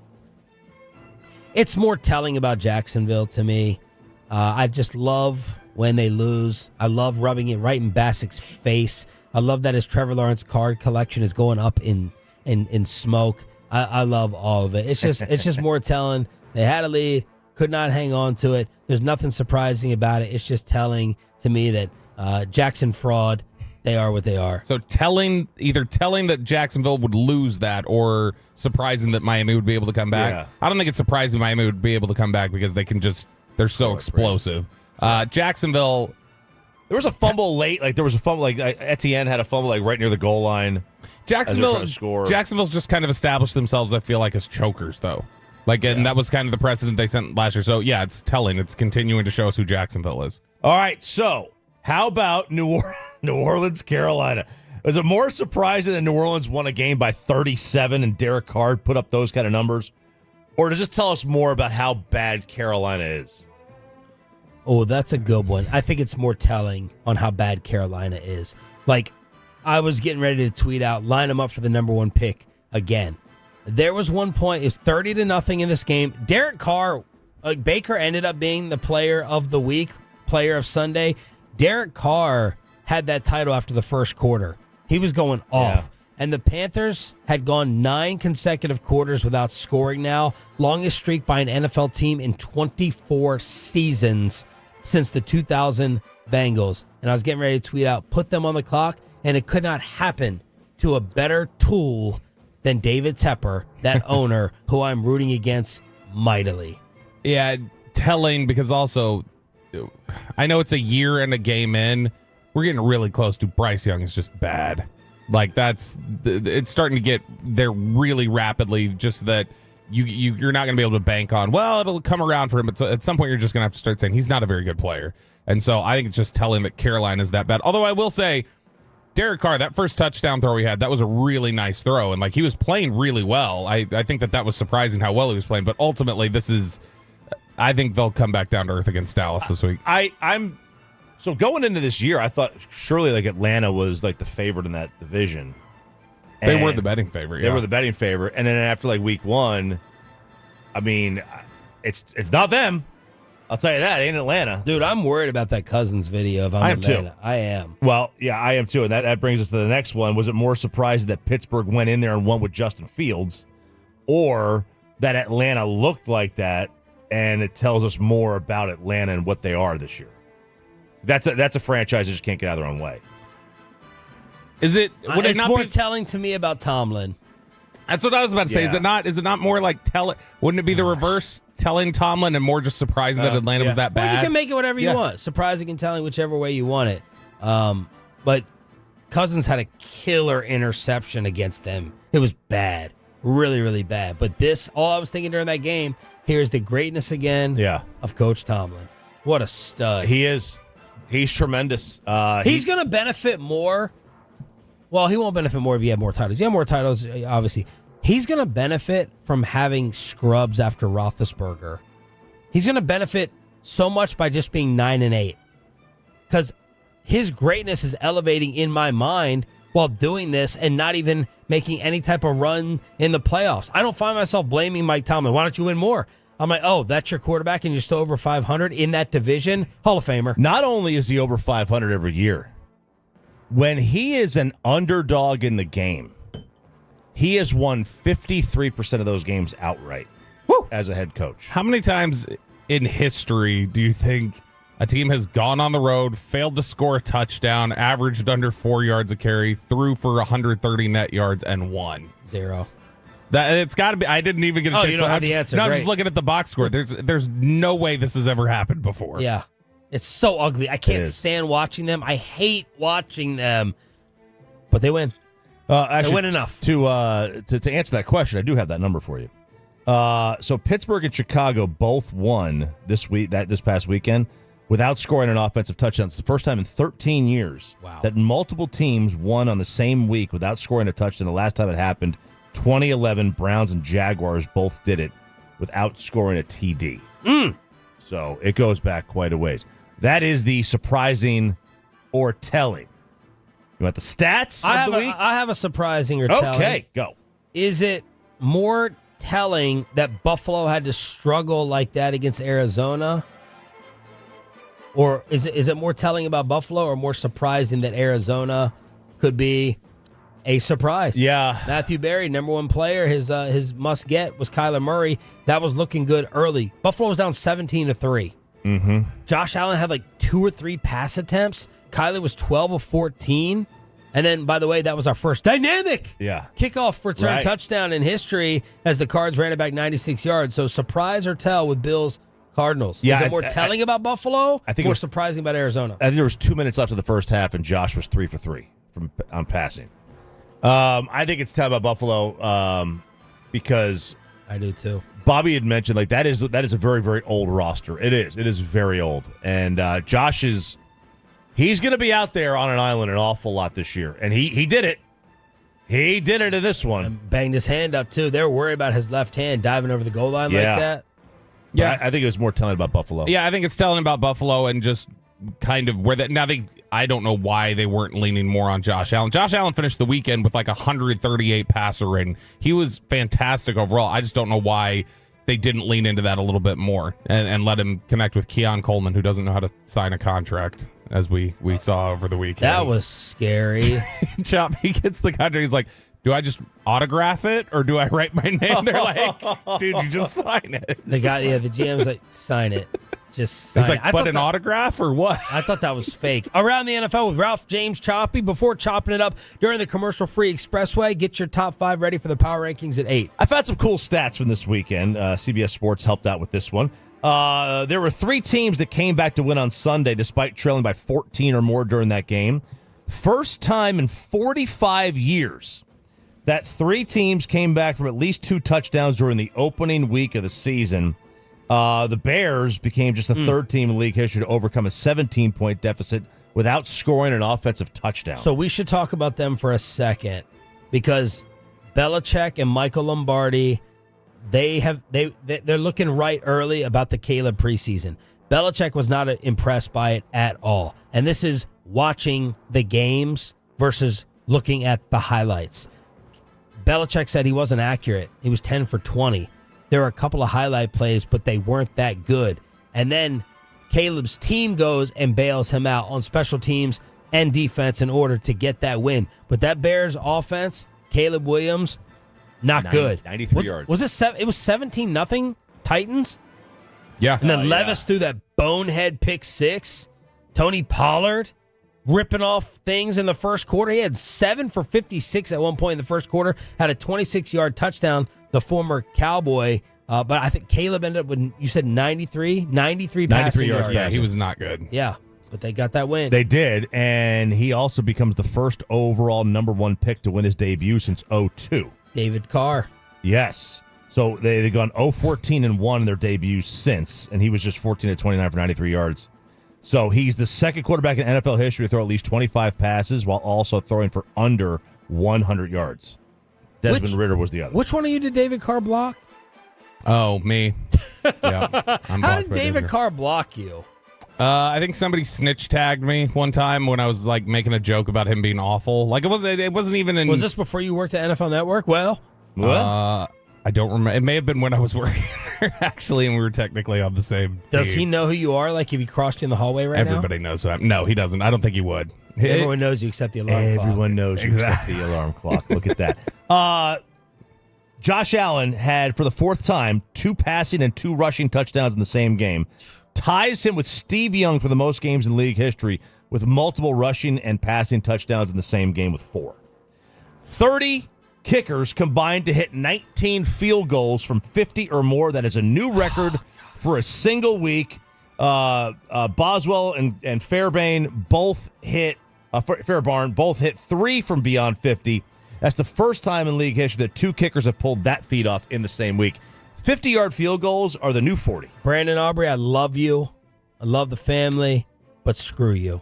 Screw you, Brandon. You cost me in fantasy. I had a high shootout loss. I've already got my excuses lined up in the 105 through the fan league. People were crapping on my team. I scored like the 2nd or 3rd most highest points, and I lost to Larry Flores because of Brandon Aubrey kicking. And screw you, Amon-Ra St. Brown. You did nothing for me. Yeah, you lost, Sean? I can't imagine my team losing week 1 in our fantasy league.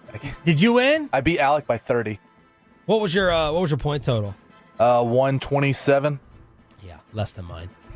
How'd you had like 30 points at one day late in the day Sunday. I was like, yeah, I still had I had like a bunch of guys that I had like 2 players in the Lions and I had 2 players in the Jets San Fran game. What'd you end up doing? I lost. I only had like 80 something points. I left so much of the bench. I left Jameson Williams and Xavier Worthy on the bench. Okay. So wait, what are you doing? Why would you leave a Pat Mahomes target on the bench? You of all people. First game, I didn't know how they were going to use him. I mean, he only got 4 touches.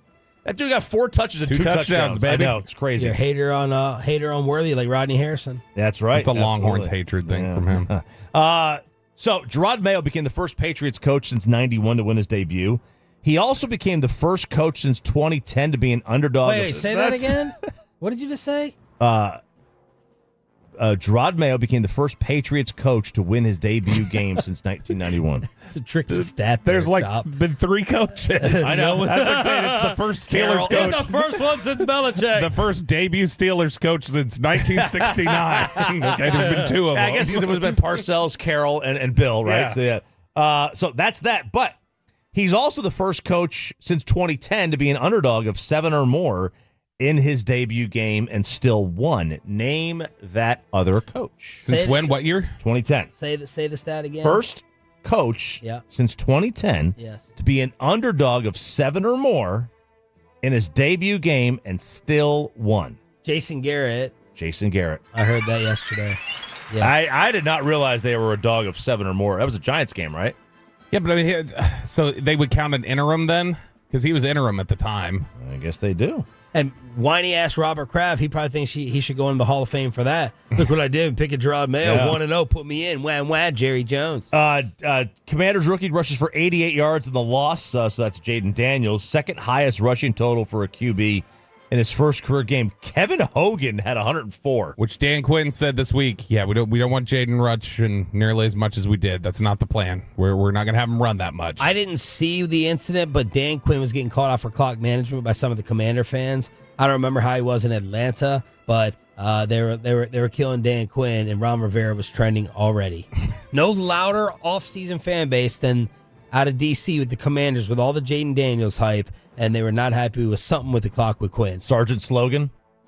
That's good. That's such a good one. You guys in Atlanta did that. One more. Deshaun Watson, 0 for 10 on throws that traveled 15 yards or more in the air. The worst 0 completion showing on deep throws by any quarterback since they started tracking that stat in 2006. And these Brown fans, oh gosh, I'd love to taste your tears. Number one, they're saying, are the Browns setting up Deshaun here? Are they paying someone for a false allegation to void the contract? But now they all want to come out and void the contract because he sucks. And they're like, the morality clause or some type of clause, cut him off of the team, cut bait, and bring Flacco back. Yeah, the Browns with Kareem Hunt and Jim Brown always been very worried about morality clauses. Ooh. I mean, there was a clause of the deal that says like if something new arises that he had an opportunity to tell them. So he could have told, if he told them about this when he signed the contract, which I obviously no way of knowing. Unless he says, I don't believe it ever, unless he said it never happened. All right, if the clause could be enacted, would you end it? Yes. If I'm Cleveland, All right, you're already saying it's done. Yep. What does that do to their cap? I mean, if you've got an out where it's something where it can like void the deal. So if it voids the deal, then they don't get hit with the cap. Yeah, if it's like a clause that it kills, I think it would just void their contract. What if he is suspended? I don't know how it would work out with the suspension. But he's 28 and you would end it. Start over. Man, he's broken. That is clearly messed with his head. And I'm not a mess with the head kind of guy. That clearly has. Like, he is not the same dude. NFL Power Rankings 1 through 5, 5 through 1. Where did the country put America's team? Find out at 8 right now. Let's chop it up. All right, here we go, fellas. Let's have a little fun today. I would like to read you a email I got, Sean. Oh. From DirecTV. Oh. I saw Shereen Williams talk about this. Were you worried last night? Did you find the debate? Find the debate on all any other channel? I found it on a million other channels. Jay's like, oh my God, I'm not going to be able to get it. I'm like, it's going to be on. I just closed my eyes, went down, up and down. I just hit one. Found it on Victory Plus. Absolutely. Here's the email. Hi, Ralph. At DirecTV, we value customers like you have a passion for high-quality premium entertainment. Oh, my. Our priority is to provide you with a wide range of exceptional programming, on-demand content, news, sports coverage, live sports coverage, continuously striving to innovate and introduce. We are reaching out to you to let you know that DirecTV Choice price is increasing by $8. Are you suckers and losers? This had to be one of those automatic tweets that someone scheduled. It was a scheduled tweet, just like the Miami-Dade Police Department tweeting about speeding after the Tyreek incident. Yeah. Because this is brain dead stupid. Brain dead. Like, I almost just pulled the trigger right there and like, all right, done and over with. Yeah. Have you decided what to do yet? I'm just. We're so lazy. Me and you are so lazy. So like I have the ESPN Plus app. the ESPN app. So as far as I know, like I can't watch like NFL Countdown, but almost all the sporting events. You're missing so much there. I know. All the sporting events are on the ESPN app. Like everything I've seen so far is available on like the Monday night game was ESPN Plus, the Tennessee game Saturday was ESPN Plus. So right now I'm fine. I don't have to make a move today. And you're not casting your phone onto the TV, right? Like you've got it. Like, do you have a Roku device or something? Like you've got the app downloaded on your TV. It's on the TV. It's a regular smart TV, I guess. So it's just downloaded. And they're gonna they're gonna charge $8. $8 a month. I'm gonna call up. I'm gonna do something I don't do. I'm gonna call up and complain. Oh. I'm going to call and complain. Oh, man, I thought you treat service people. Yeah, well, I thought you treat service people. I'm not going to. Are you the face of the company? Your representative? They're not serving him now. I'm not going to berate them. You should just try it through the website first and do it online. Without having to call. See if you can just type in a representative online. Oh yeah. Try that first if you want to save yourself a little time. Yeah. And what are you going to say? What would you do? I would say, look, I'm threatening to cancel. What are we doing here? You guys don't even have ESPN. That's what you want. You want to get on the phone with their retention department. Yes, and I'm get going stuck to for retention. an hour. Yeah, I don't care. I got time. Man, I canceled Sirius because my wife got the new the Chevy Traverse. Thanks to Platinum Chevy, Ford. absolutely. Justin Rudd, thank you, and your squad. Juan, shout out. And I'm getting stalked. I mean, it's like when it's not even worth breaking up with the girl because she's going to stalk you. It's like I shouldn't have broken up because I'm getting stalked by Sirius right now. To get back on. Yeah, I'm going to get back on, but her car comes with the first three months. And it was like $30 a month at one point for the Sirius.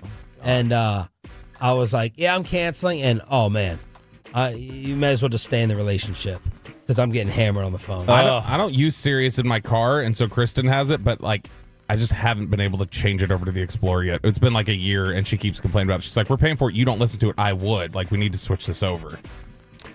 So give her the phone number. Yeah. Let her do it. No, I know. That's true. She has time. She's October not working. 6th. That's when this all goes into effect. So I'm going to... retention. You're right, Bobby. I need to go to retention. Do you remember the movie Goonies? How well do you remember that movie, Good Goonies? enough. Peyton, do you know what Goonies is? Yes, I saw the sloth character. Hey, you guys. What do Goonies never do? Peyton? No idea. Goonies never say die. Oh. A sequel is happening with the original cast. The 1985 cult classic, according to a new report, is getting a sequel. They've been talking about this for years. So everyone's in this, from Corey Feldman to Sean Astin to Josh Brolin, Martha Plimpton to Carrie Green. I mean, everyone is going to be back in this one. Sloth. John Matuzak is going to be in it? I don't know. Is he? No, he's still dead. alive? I think he's dead. No, he's dead. But yeah, but I guess somebody is going to play him or whatever. But they are coming back with part 2 of the Goonies. I have no idea how they're going to make this work because they're not kids anymore. The whole point is they're kids in a treasure hunt. One-Eyed Willie. I'm guessing, as with most of these shows where they jump 30 years in the future, don't they normally pick it up with like, oh, now their parents and their kids become the new generation, and it just has like cameos basically. The Mega Millions has been won. Oh, so you won, Sean, You and got you didn't me tell really us. excited. I tried to download the Texas Lottery app this morning. It was updating a new version. I tried to check it on my drive into work. Then I come in here and RJ goes, it was won in Texas. And I was getting ready to run down to the car and have the legal fight with you guys moving forward because that would have broken up all of our relationships when I just gave you guys $2 million apiece.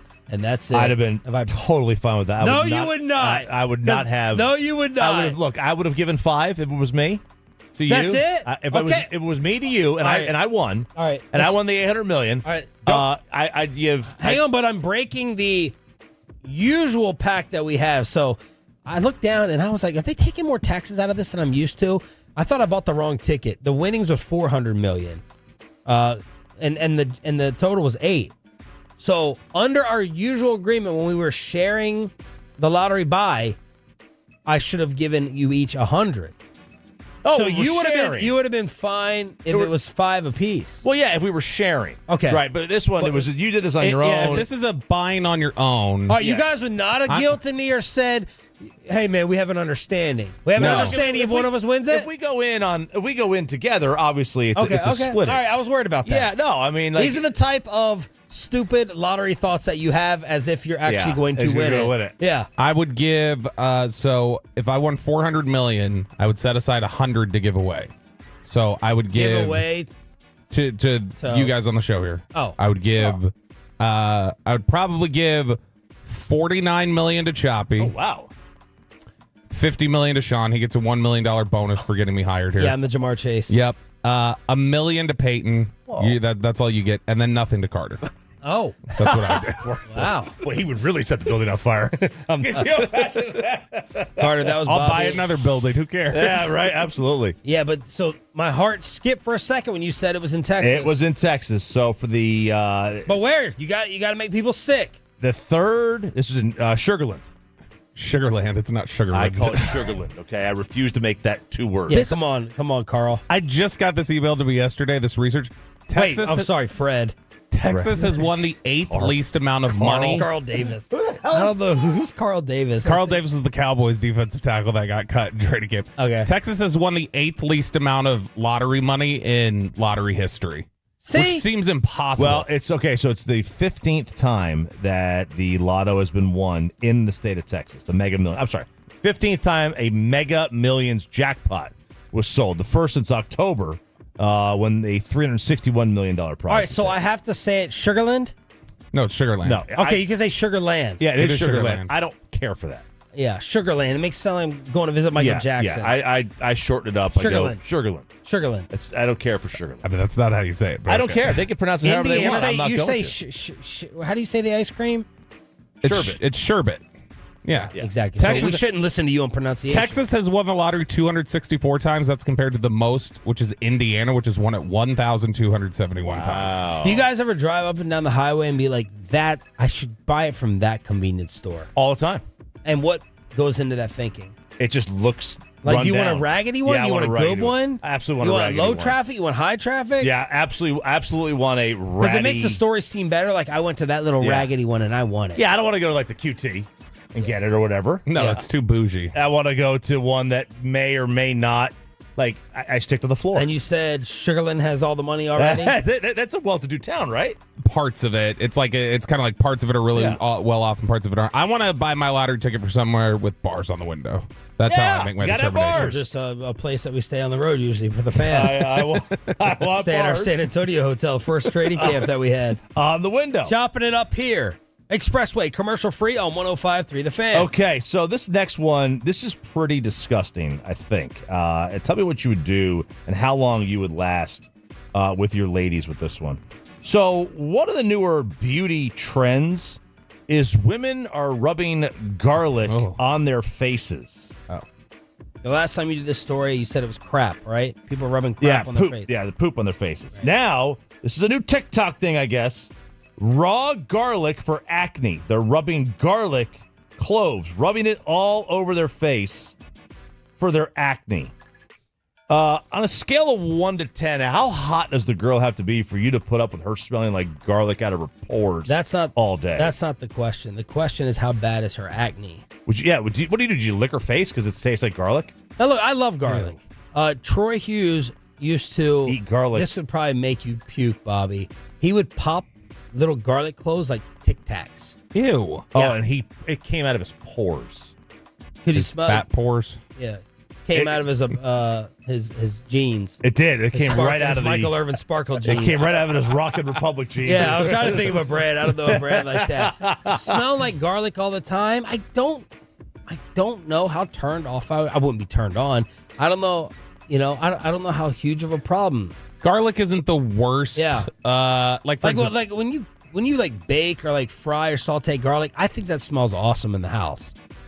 Kristen always complains about how I won't kiss her if she's eating a pickle. Like if she's done that. Kristen, you won't kiss Kristen. Kristen has 24/7 COVID. She has to with your underarms and your sweatshirt. God. She must have no smell. So she got dead smell. But you're complaining about kissing her. Pickles? Eating pickles. Gross. Yeah. Yeah, the food pickles or would be a otherwise. worse smell than garlic, I think. Pickles, worse smell. But you're the Italian who hates garlic, so you're the one who should be answering. I'm not this. a huge fan of garlic. Would you rather Sarah smell like garlic or onions? You have to pick. Onions? Onions, absolutely. Onions is so much worse. I don't so mind. much worse. Yeah. On the airplane, you never go, who's that garlic? Oh. It's always who's got that It's the onion. It's the no doubt. And no there's doubt. a difference with raw onion smell and cooked Absolutely. onion. The cooked onion smell smells so good. Raw onion smell is horrific. I'll tell you this: there is. I do not like the smell of garlic at all. Like when you're getting like intimate, but Wait, how You know how many times that's happened with him? As often as the new Patriots rookie Absolutely. coach, But the debut coach. there is one thing worse than garlic smell, like emanating from the pores, and that is hot dog breath. Hot dog breath? What are y'all even eating? air What is fried? your Why you diet? season it? You That's why season the hot dog. You season the hot dog. You get a good hot dog burp, and there is nothing worse than that. Yeah, there is a hot dog burp. I could taste your intestines on that one. 1 through 5. Kobe Choppy over here. 1 through 5. 5 through 1. Can the Dallas Cowboys crack your power rankings for the week? And how is the rest of the country looking at America's team after maybe the most impressive week 1 victory? Week 2 of the power rankings right after this. Let's get you over to sodaweightloss.com, SOTA, weightloss.com. I am so glad I decided to chop this weight off. You hit that request a nutritionist callback button, they'll be on the phone with you, telling you, showing you what they can do for you.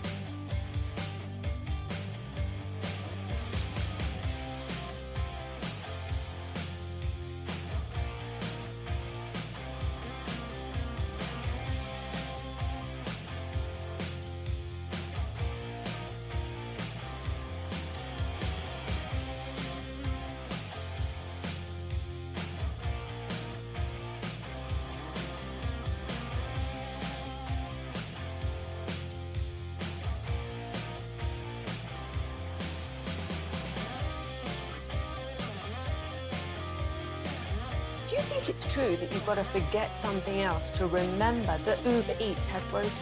No, that's absurd. Hey, remember when you used to be Pepper Lady? Pepper Lady? Wasn't it Cinnamon Sisters? Basil Babes. Saffron Squad? Nutmeg Maidens? Paprika? No, Nutmeg Maidens? I just said that. Was it Spice Girls? Doesn't sound right. Was it Saffron Squad?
Cowboys football. KRLD-FM and HD1, Dallas, Fort Worth. Let's go, Cowboys. An Odyssey sports station. From our Hiley Mazda of Arlington and Hearst studios, this is Sean and RJ on 105.3 The Fan. Welcome to the greatest show in sport. The biggest football game in the history of Western civilization. What a ride it's been. It's week 2. How did we do from week 1? And who is in your top 5, 1 through 5, 5 through 1 of the NFL Power Rankings every Wednesday at this time here on Sean and RJ. Franco Injury Attorney text line to get in your rankings. And how did you do last week? 877-881-1053. 877-881-1053. Before we score ourselves and give the week 2 update, Bobby, how's the rest of the country looking at the Cowboys? So we take the 6 top national outlets and the way that they power rank the team. So this is NFL.com, CBS, The Athletic, ESPN, Sports Illustrated, and Yahoo. And after you take the rankings and kind of average them out, here are the top 10 teams in the NFL, 1 through 10. Kansas City, San Francisco, Detroit, Buffalo. Buffalo went up in most people's rankings. Philadelphia, number 5. Houston, 6. Dallas, 7. Up 3 spots from 10 last week. So that's improvement. Baltimore, 8. Miami, 9. And then rounding out the top 10, the biggest jump in the rankings this week, the Tampa Bay Buccaneers moved up 11 spots in people's rankings. All right. Now for our rankings. Last week, Sean, you had Kansas City, buckets, San Fran, money, Baltimore. Awesome. Wait, that's awesome. a loss. No, it counts because Kansas City beat him. The team you had ahead of Baltimore. Oh, this is the fight again. Okay. This is the fight again. Let's settle this. We have to vote. Explain this. I think that if you had a team ranked behind another team in your rankings and the team that you had ranked higher won, you were correct in your evaluation of the 2 teams. And so that should count as a win. What if it's like 50-0? And then I had Baltimore 3. I think it just as a hard So rule. you're saying I should not get dinged No. for the team that lost to a team in the top 5 that's above them? Because you had the team. If it's one of the teams you have above them, you were correct in evaluating them. What do you think, Peyton? How would you vote? I disagree with it last year because I got dinged so many times for doing that. But, if we're going to start it, week 1, doing it all season long, I'm fine with it. I don't have a problem with it.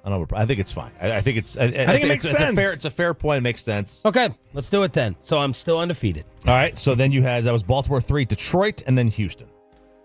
5-0, 4-0, 4-0-1. However you want to call score it that. You can call it that. 4-0-1. I had Kansas City, Detroit, San Fran, Baltimore, and Cincinnati. Ooh, that was a tough one. Bring 'em up. Robert had Kansas City, San Fran, Detroit, Houston, Baltimore. Boom, 4-0-1. Peyton had San Francisco, Kansas City, Baltimore, Detroit, and Houston. All right, so you're the only one with a definitive loss here. I'm the only one with a definitive loss. Okay. I'll have another one this week, I'm sure. All right, let's go ahead and start it off. So none of us had the Cowboys in our top 5. No. Last week, no. Okay. Last week, no. Oh, is that a hint? Choppy, number 1. Yeah, you just gave it away. Number 1, I have Kansas City. I do believe they had the toughest week 1 test, and they passed. They got the best player in the league and arguably the best coach, and I assume the next time they're not number 1 on this list will probably be 2032 or something. But, Kansas City, they're still the best team in my opinion, so I got them number 1. I've got Kansas City number 1 as well. And they were just as impressive as I figured they would be, and they'll continue to get better. I didn't make a change. I moved Kansas City up. I think the loss of Christian McCaffrey bumped San Francisco down. They lost their best player. Why? They have a better running back. Yeah, right. Making less money. I don't think they do. But the Shanahan family in general just find running backs anywhere? Yes. On the street? They've shown that they could just plug certain people into their scheme for anything, and it works. But yes, Chiefs 1 for me. Kansas City 1. All right. Easy. Can you give me, do you have mine in order last week? Yes. What was it? You had Kansas City, San Fran, Baltimore, Detroit, Houston. I'm going to save some time. That's my exact 5 this week. You're not moving Baltimore at all? I think this is the first time. Oh, I'm not moving them over San Francisco. No, I have Baltimore. I have Baltimore 3. Why would I move Baltimore down? Just like the fact that Detroit won a tough game against the Rams. Baltimore, I mean, look, they should not have won the Kansas City game, but they were there. I mean, they were there at the end. They were there at Arrowhead. So I give you more credit for losing to the Chiefs than I give you credit for beating the Rams. That was a nice win. But what Detroit did to me was not more impressive than Baltimore. I think this could be the first time that I kept teams exactly the same from week to week. So that is a little radio wrinkle I wanted to throw in there, even though you thought I was just being lazy and cutting the segment short. I have the exact same 5 as last week. Okay. All right. My number 2 is Detroit. I thought about San Fran here. I had Detroit here last week. I thought about San Fran, but I think Detroit had the tougher week 1 game. But San Fran handled their team. They did. But Detroit showed me a couple things. One, they got out to the big lead. They're up 17-3. And then in losing the lead, they've actually lost the lead. They had to answer it with a game-tying drive as time was winding down. Yeah. And then they really asserted their will in overtime. That was 3. That showed me quite a bit. That was a Man Campbell drive. That was a Man Campbell drive. That was an Applebee's drive. So that was a statement to me. So I have Detroit number 2. I have San Francisco number 2. That has not moved, and I'm not going to bump them down for missing Christian McCaffrey for one more week. I still think San Francisco. It's clear to me, Kansas City, San Francisco, and then there's a drop. I hate them even more now after the Kyle Shanahan running back drama. I hate that, and I want to like Kyle Shanahan.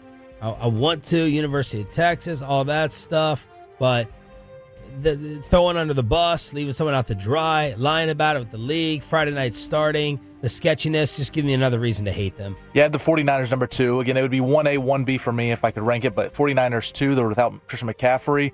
I mean, I'm not worried about them going to Minnesota this weekend, but I think it's going to be a little closer than people think. And the spread moved already 2 points? The San Fran spread? Yeah, it went from 4.5 to 6. So does that say anything about McCaffrey that it moved like that, or just more about Minnesota? It was just a lot of movement on the line. So you don't think it could be that, like, they are starting to hear that, the initial Schefter report that McCaffrey may be out is looking like he may be back? No, probably not. Like, generally, like, running backs aren't moving the line. Now, McCaffrey might, because he's, Christian McCaffrey, and he does a lot of receiving stuff, but I think it was just a bad line. All right, San Fran was 2 for me.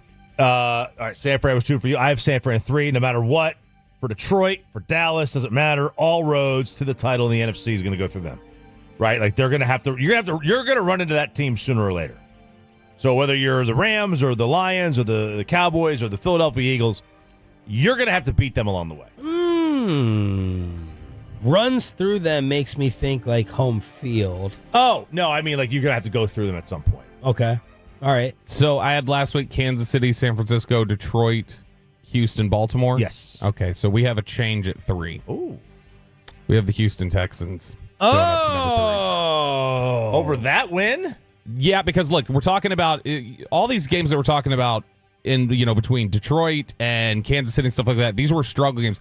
Houston struggled on the road, controlled the clock for 40 minutes. Against the Colts. 40 minutes. You are punishing these other teams. This is not a punishment. When you get moved down, it's a punishment. It's a demotion. It's a flip.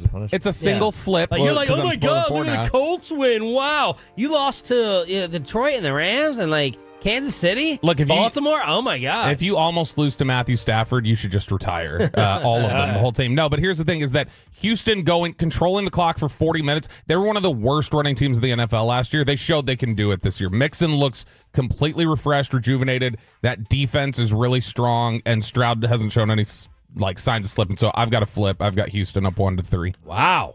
Okay. Peyton, last week you had Baltimore here. I did drop them one spot, so I moved the Lions up to 3. I mean, I do think, people think, it's going to be a hangover from last year, their NFC Championship run, really close to the Super Bowl. I think they're going to continue to dominate the season. And with the Jordan Love injury, I mean, the Lions are the clear favorite in that division right now. So I have the Lions at 3. Number 3, I had Baltimore. 4, I had Detroit. And you're keeping them there. Yep. Okay, 4. Now, I got about 6 teams here for these final 2 spots. I struggled with these final. I think there's a clear line. You got Kansas City, and then you got your San Fran, Detroit, and then tier 3 is these guys. But since it's only one game, I only have one data point. I thought that was a really good win against a good team, a playoff team.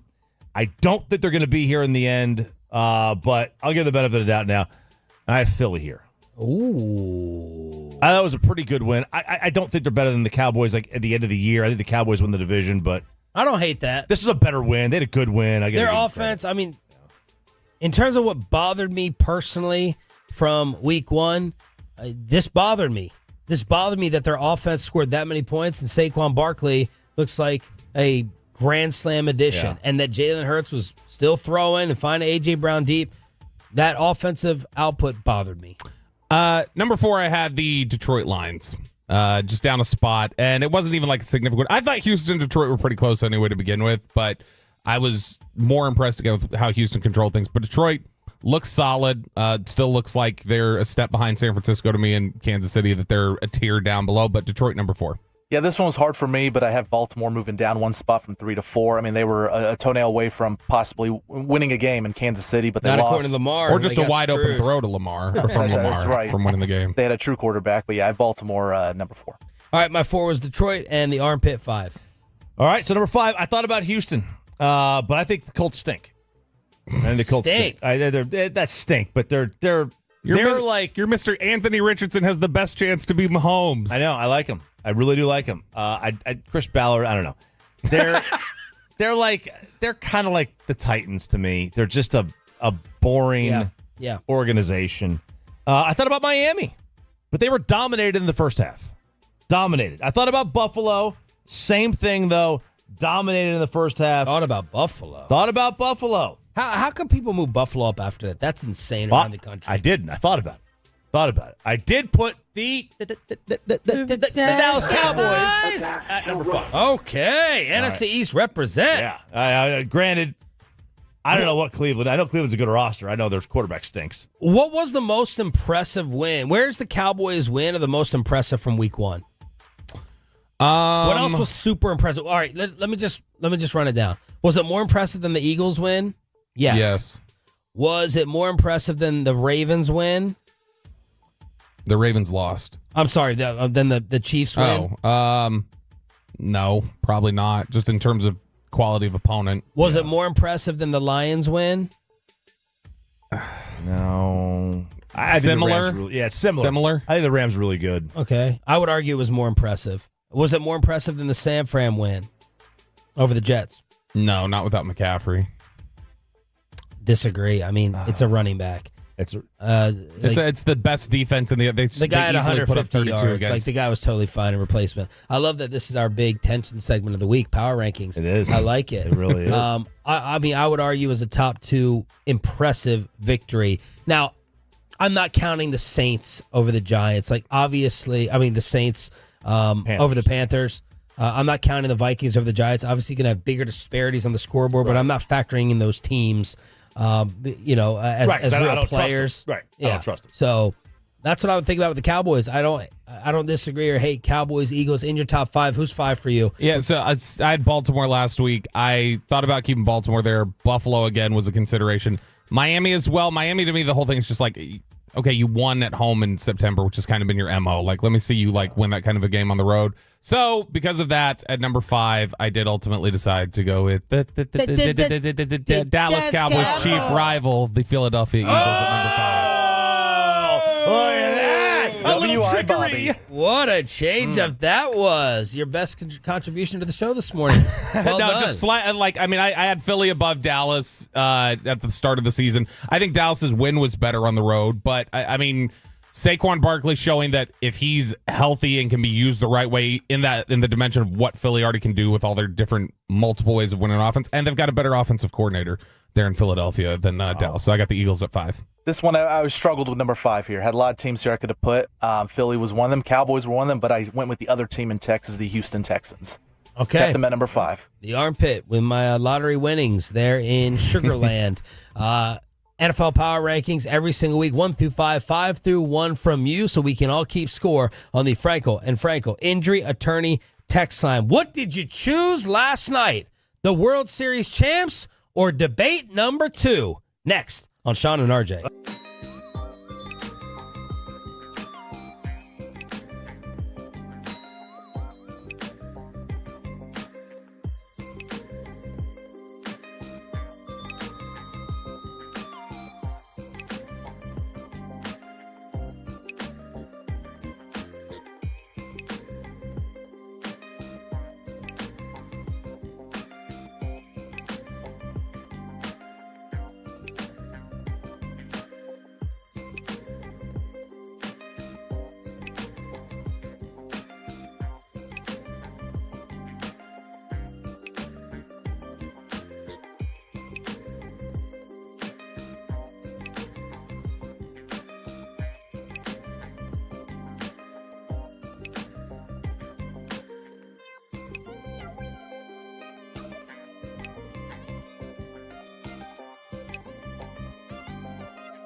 Uber Eats has Lola V products? I got to remember that. Well, you know, they say in order to remember something, you have to forget something else.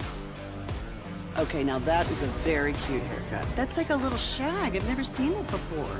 Well, I mean, of course you have. It's the Rachel. Oh, is that your name? No, I mean like your name. No, I'm Jen. My name's Jen. Right, but I just mean like this is your haircut. But that's hair on your head. I'm not saying this is your hair. Okay, freak me out.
And it's back to Sean and RJ on 105.3 The Fan segment here, brought to you by Cars for Kids. Donate today at carsforkids.org, and also brought to you by the personal injury lawyers Frankel and Frankel. If you've been injured in a car or truck wreck, call Frankel first, 214-817-333-3333. With Frankel and Frankel, there's never an out-of-pocket cost. They only get paid when you win. Frankel and Frankel, the go-to car and truck wreck attorneys in Dallas. There's the 2-1 delivery, and that's hit high in the air to deep right center field. That is crushed. And that is a monster home run for Jock Peterson. And he demolished it. Exit velocity 109 miles an hour. Ooh, Eric Nadel with the call of Nate Eovaldi, gets lit up. The Rangers offense, besides Wyatt Langford, does absolutely nothing, and they were blanked yesterday in the World Series rematch by the Diamondbacks 6-0 on this radio station. They are now 7 games back in the wild card, but you are getting Thursday, Friday, Saturday excitement. It's going to be Kumar, deGrom Friday, and then Saturday, Max Scherzer. Yeah, I mean, that's as intriguing a lineup of 3 pitchers in a row as you can draw this late in the season for the Rangers. Like, I mean, with everything that they've had go wrong, that's kind of like, hey, here's everything that we have left to throw at you that would be of interest. And Kumar's the one that I'm really excited about. That's the guy that I know what deGrom is as long as he's healthy. I know what Scherzer is as long as he's healthy. I'm really interested to see, okay, does he take this leap, okay, or are we going to see, like with other prospects in the past, Leiter, Owen White, some of these other guys that get up here and then there's struggles? I did not watch or pay much attention to the Rangers game whatsoever because I was all in on this. In Springfield, they're eating the dogs, the people that came in. They're eating the cats. They're eating the pets of the people that live there. And this is what's happening in our country, and it's a shame. So there it is. In Ohio, apparently the Haitians are eating dogs, cats, and ducks. That's what it is. It's the ducks. Yeah. The ducks. You tweeted out that this debate was worse than the first one. I'm going to guess this gets higher ratings. I'm going to guess just because of the Kamala Harris intrigue that at least I had. I'm trying to remember why I was so hyped up for the first one.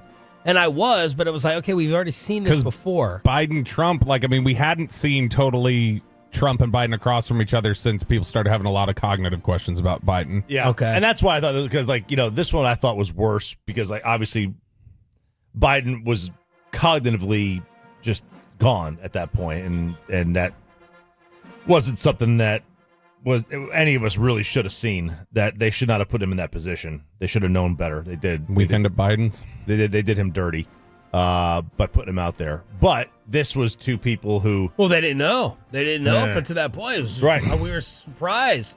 We were surprised by it all. Yeah. We all found out in an hour, but they've been around him for 3 years. They didn't know. Yeah. But this one was. Follow Holland's Twitter account. Right. You would have known. This one Tell the was, White House to follow Dutch's Twitter account. Yeah. This one was 2 seemingly normal humans in some way. She made Trump shake her hand. These are some of my notes. She triggered him with the rally comment. Nothing irritates or pisses him off more than saying you don't have a Super Bowl crowd show up attendance-wise for your rallies. The pets getting eaten. The moderators, a lot of Republicans are ticked off saying it was 3-on-1, that it was rigged. He had his Biden insults in there, says Biden hates her. And then no one was answering any questions according to social media and many of us watching. That's, to me, the disappointment here. Like, why do we have because it's a rebuttal thing. I know. These things are not like this. I have to respond. No, I have to respond. I have to respond. So then, and then the things that you're uncomfortable about, whether it's abortion or the border, you don't want to talk about, expose yourself. So you don't want to talk about it or answer the question. Politics. It is a very dirty game. It's about presenting. Do other countries have these debates? Do other countries have the top 2 candidates, those who actually have elections? And do they put them up there against each other? I don't know. They definitely do, but I don't know. Like, I don't know if it's every country or if it's just a couple. Because I know there have been, I can't remember what country. There was an assassination during one of these like debates years ago in some other country. I can't remember where. But I mean, yeah, there are other spots that do it. No, it wasn't there. They don't have debates there. It's just one rule. But it's. He went into that too. I nearly got my head blown off because of the things you say. Right. And then she almost called him something. She almost called him something when she's like, because of this. And she paused and she was getting ready to say something bad.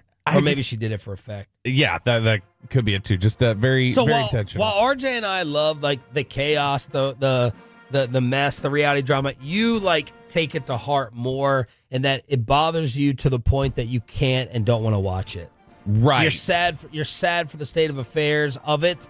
And while RJ and I are looking for entertainment. It's something where it's like, can you not just, I don't need moderator breaking in and like live fact checking. I don't need the talking over each other. I don't need the, like, to me, it's just at this point, it's got to the point where it's like, all right, submit questions to both of them, let them record 1 minute answers, and then, like, they're not even on the same stage together. That's kind of like, that's the point that I'm at, because it's just, it's because theater. in the first debate, CNN caught some heat for not fact checking in the moment.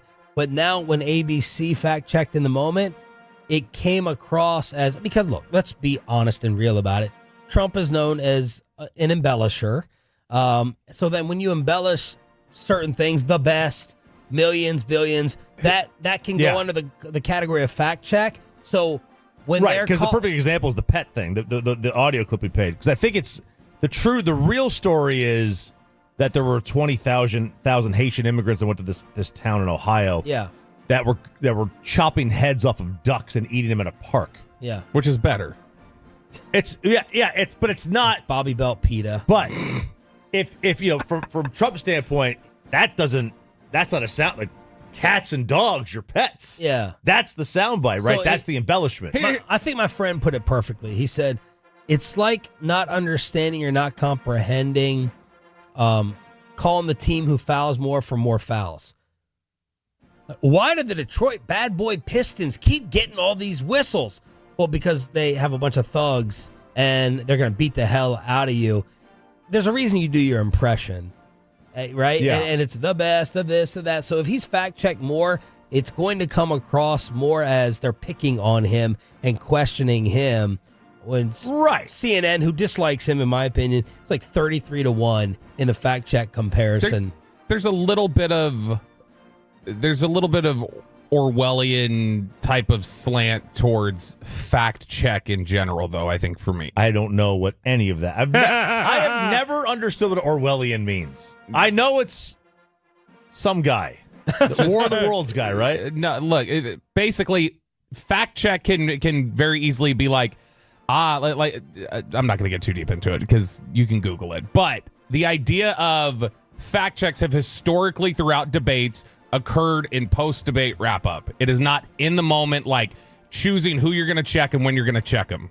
And this is, to me, like it's consistently been, all right, we're in post-debate wrap-up. Here are statements made by both candidates that we look at and we say, this wasn't true, or this is what we have here, and this is, the evidence that supports it. And a lot of times it's not on something that could be considered a little bit of an opinion that you're fact checking, which seems like they were doing or what they've done to both sides. Like they've done this the last 3 elections to both sides at times where they will fact check something where it's like, well, your fact check technically isn't a fact either. You're saying like research kind of says this, or we're doing that. And so to me, it's let them say it, present whatever the evidence is in post debate wrap up, and let people make up their minds. After the debate, Taylor Swift decided to announce her endorsement of Kamala Harris, and this morning on Fox and Friends, President Trump responded. Just to finish up on that point then. By the way, Lawrence is doing a very good job, I have to say. He really is. He's doing a great. Hey, I've got a quick question for you. Out of nowhere, after the debate last night, Taylor Swift endorsed Kamala Harris. What do you think? Well, I actually like Mrs. I actually like Mrs. Mahomes much better, if you want to know the truth. She's a big Trump fan. I was not a Taylor Swift fan. It was just a question of time. You couldn't possibly endorse Biden. You look at Biden, you couldn't possibly endorse him. But she's a very liberal person. She seems to always endorse a Democrat, and she'll probably pay a price for it in the marketplace. But no, I like Brittany. I think Brittany's great. Brittany got a lot of news last week. She's a big MAGA fan. That's the one I like much better than Taylor Swift. Right. Brittany is Mahomes. Yeah, they're Mahomes. They're great friends. The wife of the great quarterback, and he is a great quarterback. My favorite team from Kansas City. I think she's terrific. Okay. What are you thinking of your Pat? Are you happy and are you thrilled, or are you like kind of like, I remember when the Patriots kind of got exposed for who they like, right? It was, I think it was Tom and Bill, and it was like, it's like, don't like shout me out too much. Is that what he's thinking, or is it like, yes, proud, and then what happens? What happens to Tay-Tay and Brittany if they're on opposite ends Weren't like this? They different suites. They were in different suites. That was the report. Divided just like the rest of America. But they were together. Kansas City Radio. They were together when? They were together at the U.S. Open tennis. Brittany? Yeah, this weekend. Oh, they were? Yeah, because they played on Thursday. So on Friday, Friday or Saturday, they were at the U.S. Open, so they were shown together. Kansas City Radio, you have to ask Patrick about this. You have to. There are a lot of really great Trump impressions out there. Yours makes me laugh. Shane Gillis's makes me laugh. There is no impression that's funnier than just hearing him talk about something. That's very true. You know, I don't like her very much. She's no Mrs. Mahomes. I love Patrick. Great quarterback. That's what I want to know.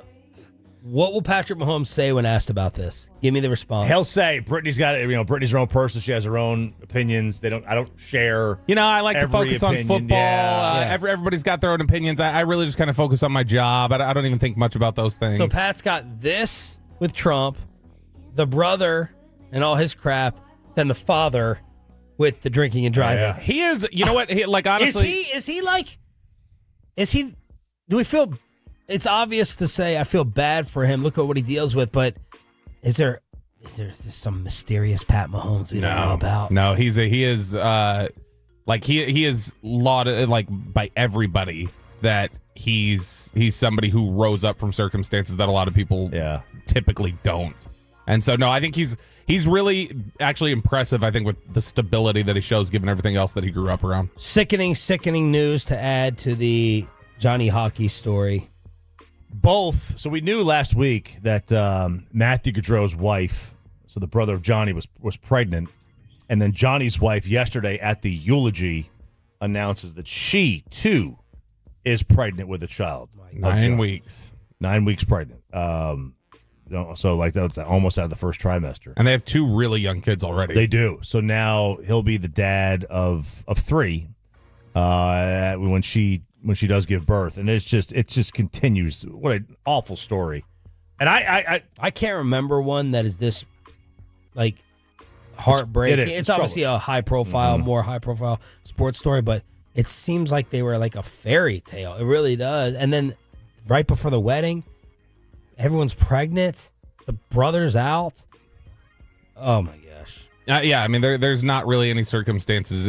I feel like there's not another note you could add to this that would be like, oh, this story's gotten more devastating. But it's like each time there's another update, it's like, oh, this is getting more and more depressing. Is the run game coming back in style? That's next in Below the Belt here on Sean and RJ. Your home of the Cowboys is 105.3 The Fan.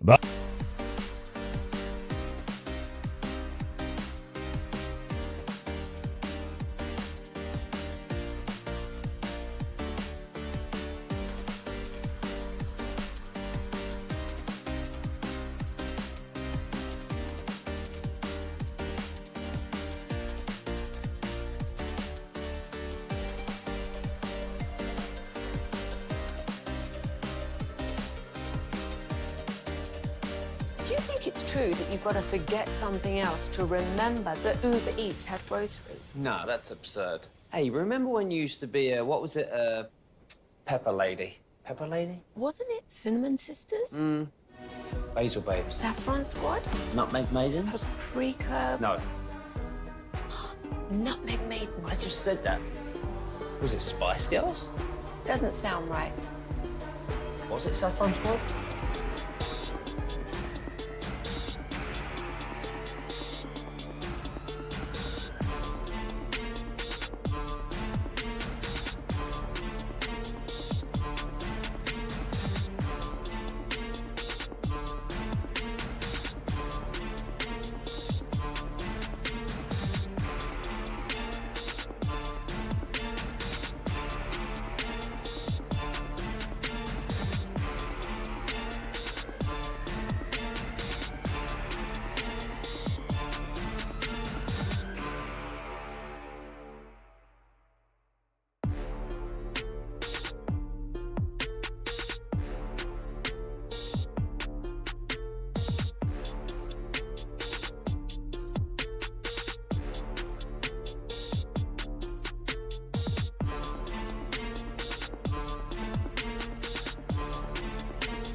And it's back to Sean and RJ on 105.3 The Fan segment here, brought to you by Classic Chevrolet. Classic Chevrolet in Grapevine is the #1 Chevy dealer in the world. More Silverados than anyone else. This is Texas. This is Classic Chevrolet. Together, let's drive, relax, enjoy the difference based on new Chevrolet registrations 2023. The great Bobby Belt. You ruined the morning show. Don't make me take off my belt. Don't make me No, take off no, my belt. we're not. Over to you, Bobby. Kellen wants to light up the scoreboard. I want to run the damn ball. Maybe that's not such a controversial take after all, Chop. No, maybe not. Maybe Mike McCarthy was right. He can do it at BYU if Steve Young has his way. I was about to say more on McCarthy in a second. We got to get to Kellen Moore, the best offensive play designer in the NFC East by far. Shut up. Kellen Moore last Tell that week. to the Chargers. What happened to his ass in L.A.? Last week, Steve Young was doing a radio tour in Idaho for a book that he's written on law because he actually has a law degree from BYU. But Steve Young was talking to Boise radio, and the question of Kellen Moore came up, and he started heaping praise on top of Kellen and said, "I got my eyes on him." I'll whisper it to you guys. I want Kellen to, he needs to be a future coach at BYU. So, don't worry about that right now. Kellen Moore, this is his dream, by the way. Kellen doesn't want to, Kellen enjoys coaching in the NFL. Kellen has always wanted to be a college head coach. I thought he had the opportunity to. No, he went to Boise, which would have been the perfect fit. Boise, apparently at the time when they interviewed him, and Kellen got better and learned from the experience, but at the time when Boise interviewed him at the end of the 20 season, I think it was the end of 20 or 21, Boise liked all the X's and O's stuff. They felt like he came in there and it's like, oh, he has no plan on how to build a program. Like that it's just everything that goes into the CEO stuff of recruiting and, getting things set up, building a staff, and building an off-season program. When they sat down and talked to him, they're like, he's too far behind on this. He doesn't have a strong enough plan to do these sort of things. But Kellen is somebody who I think X's and O's wise is really sharp. As much as people see just kind of the stale personality on the outside, he's a younger guy who's generally well liked by his teammates, is somebody who connects well to young players, has that sort of thing. I think college is absolutely in his future. BYU, I would be really surprised by. Although if you're talking about the way that he can, the reputation he has on the West Coast in terms of being a guy who came from Prosser, Washington, has connections all up and down the West Coast to coaches and stuff like that, and that's obviously where BYU does a lot of their work. He would be pretty good, I think, coaching at the college level. It would just be a matter of has he fixed that issue of developing a plan, developing a program structure, things like that. Concepts of a plan. Concepts of a plan. That's exactly it. That's the thing that he got the biggest feedback on. I don't know that he's ever going to get a shot as an NFL head coach, even if he didn't want to. I think that's got to be his future at some point is college. I think he'd be a pretty good college coach. Look, we see there are you see with Josh Heupel, if you have a very good a very easy system to figure out Josh all Heupel, the players, the coach at tennis, TU. Yeah, right, absolutely. It's a plug and play. You get an accurate quarterback, that thing is going to put up 60 points, and it's especially with college defenses, they so many of them now are playing the 3-3-5. And you can really expose teams with just remotely good quarterback play. But don't look at me. I don't care about Kellen Moore. We're 2 stops past this. I have nothing for it. I don't care. I'm gonna make my call right now. He's the next head coach at Colorado. That'll be my gutsy take here after Deion. Okay. The famous quote from Mike McCarthy last year, which he hated getting out in the public, even though it was said on the record, and he has constantly tried to shame people behind the scenes for it ever since then, is that Mike had said, Kellen wants to light up the scoreboard, I want to run the damn ball.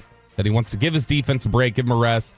And, Chop, we both agree that that's not, that running the ball is not the way to win in today's NFL. Disgusting. Right.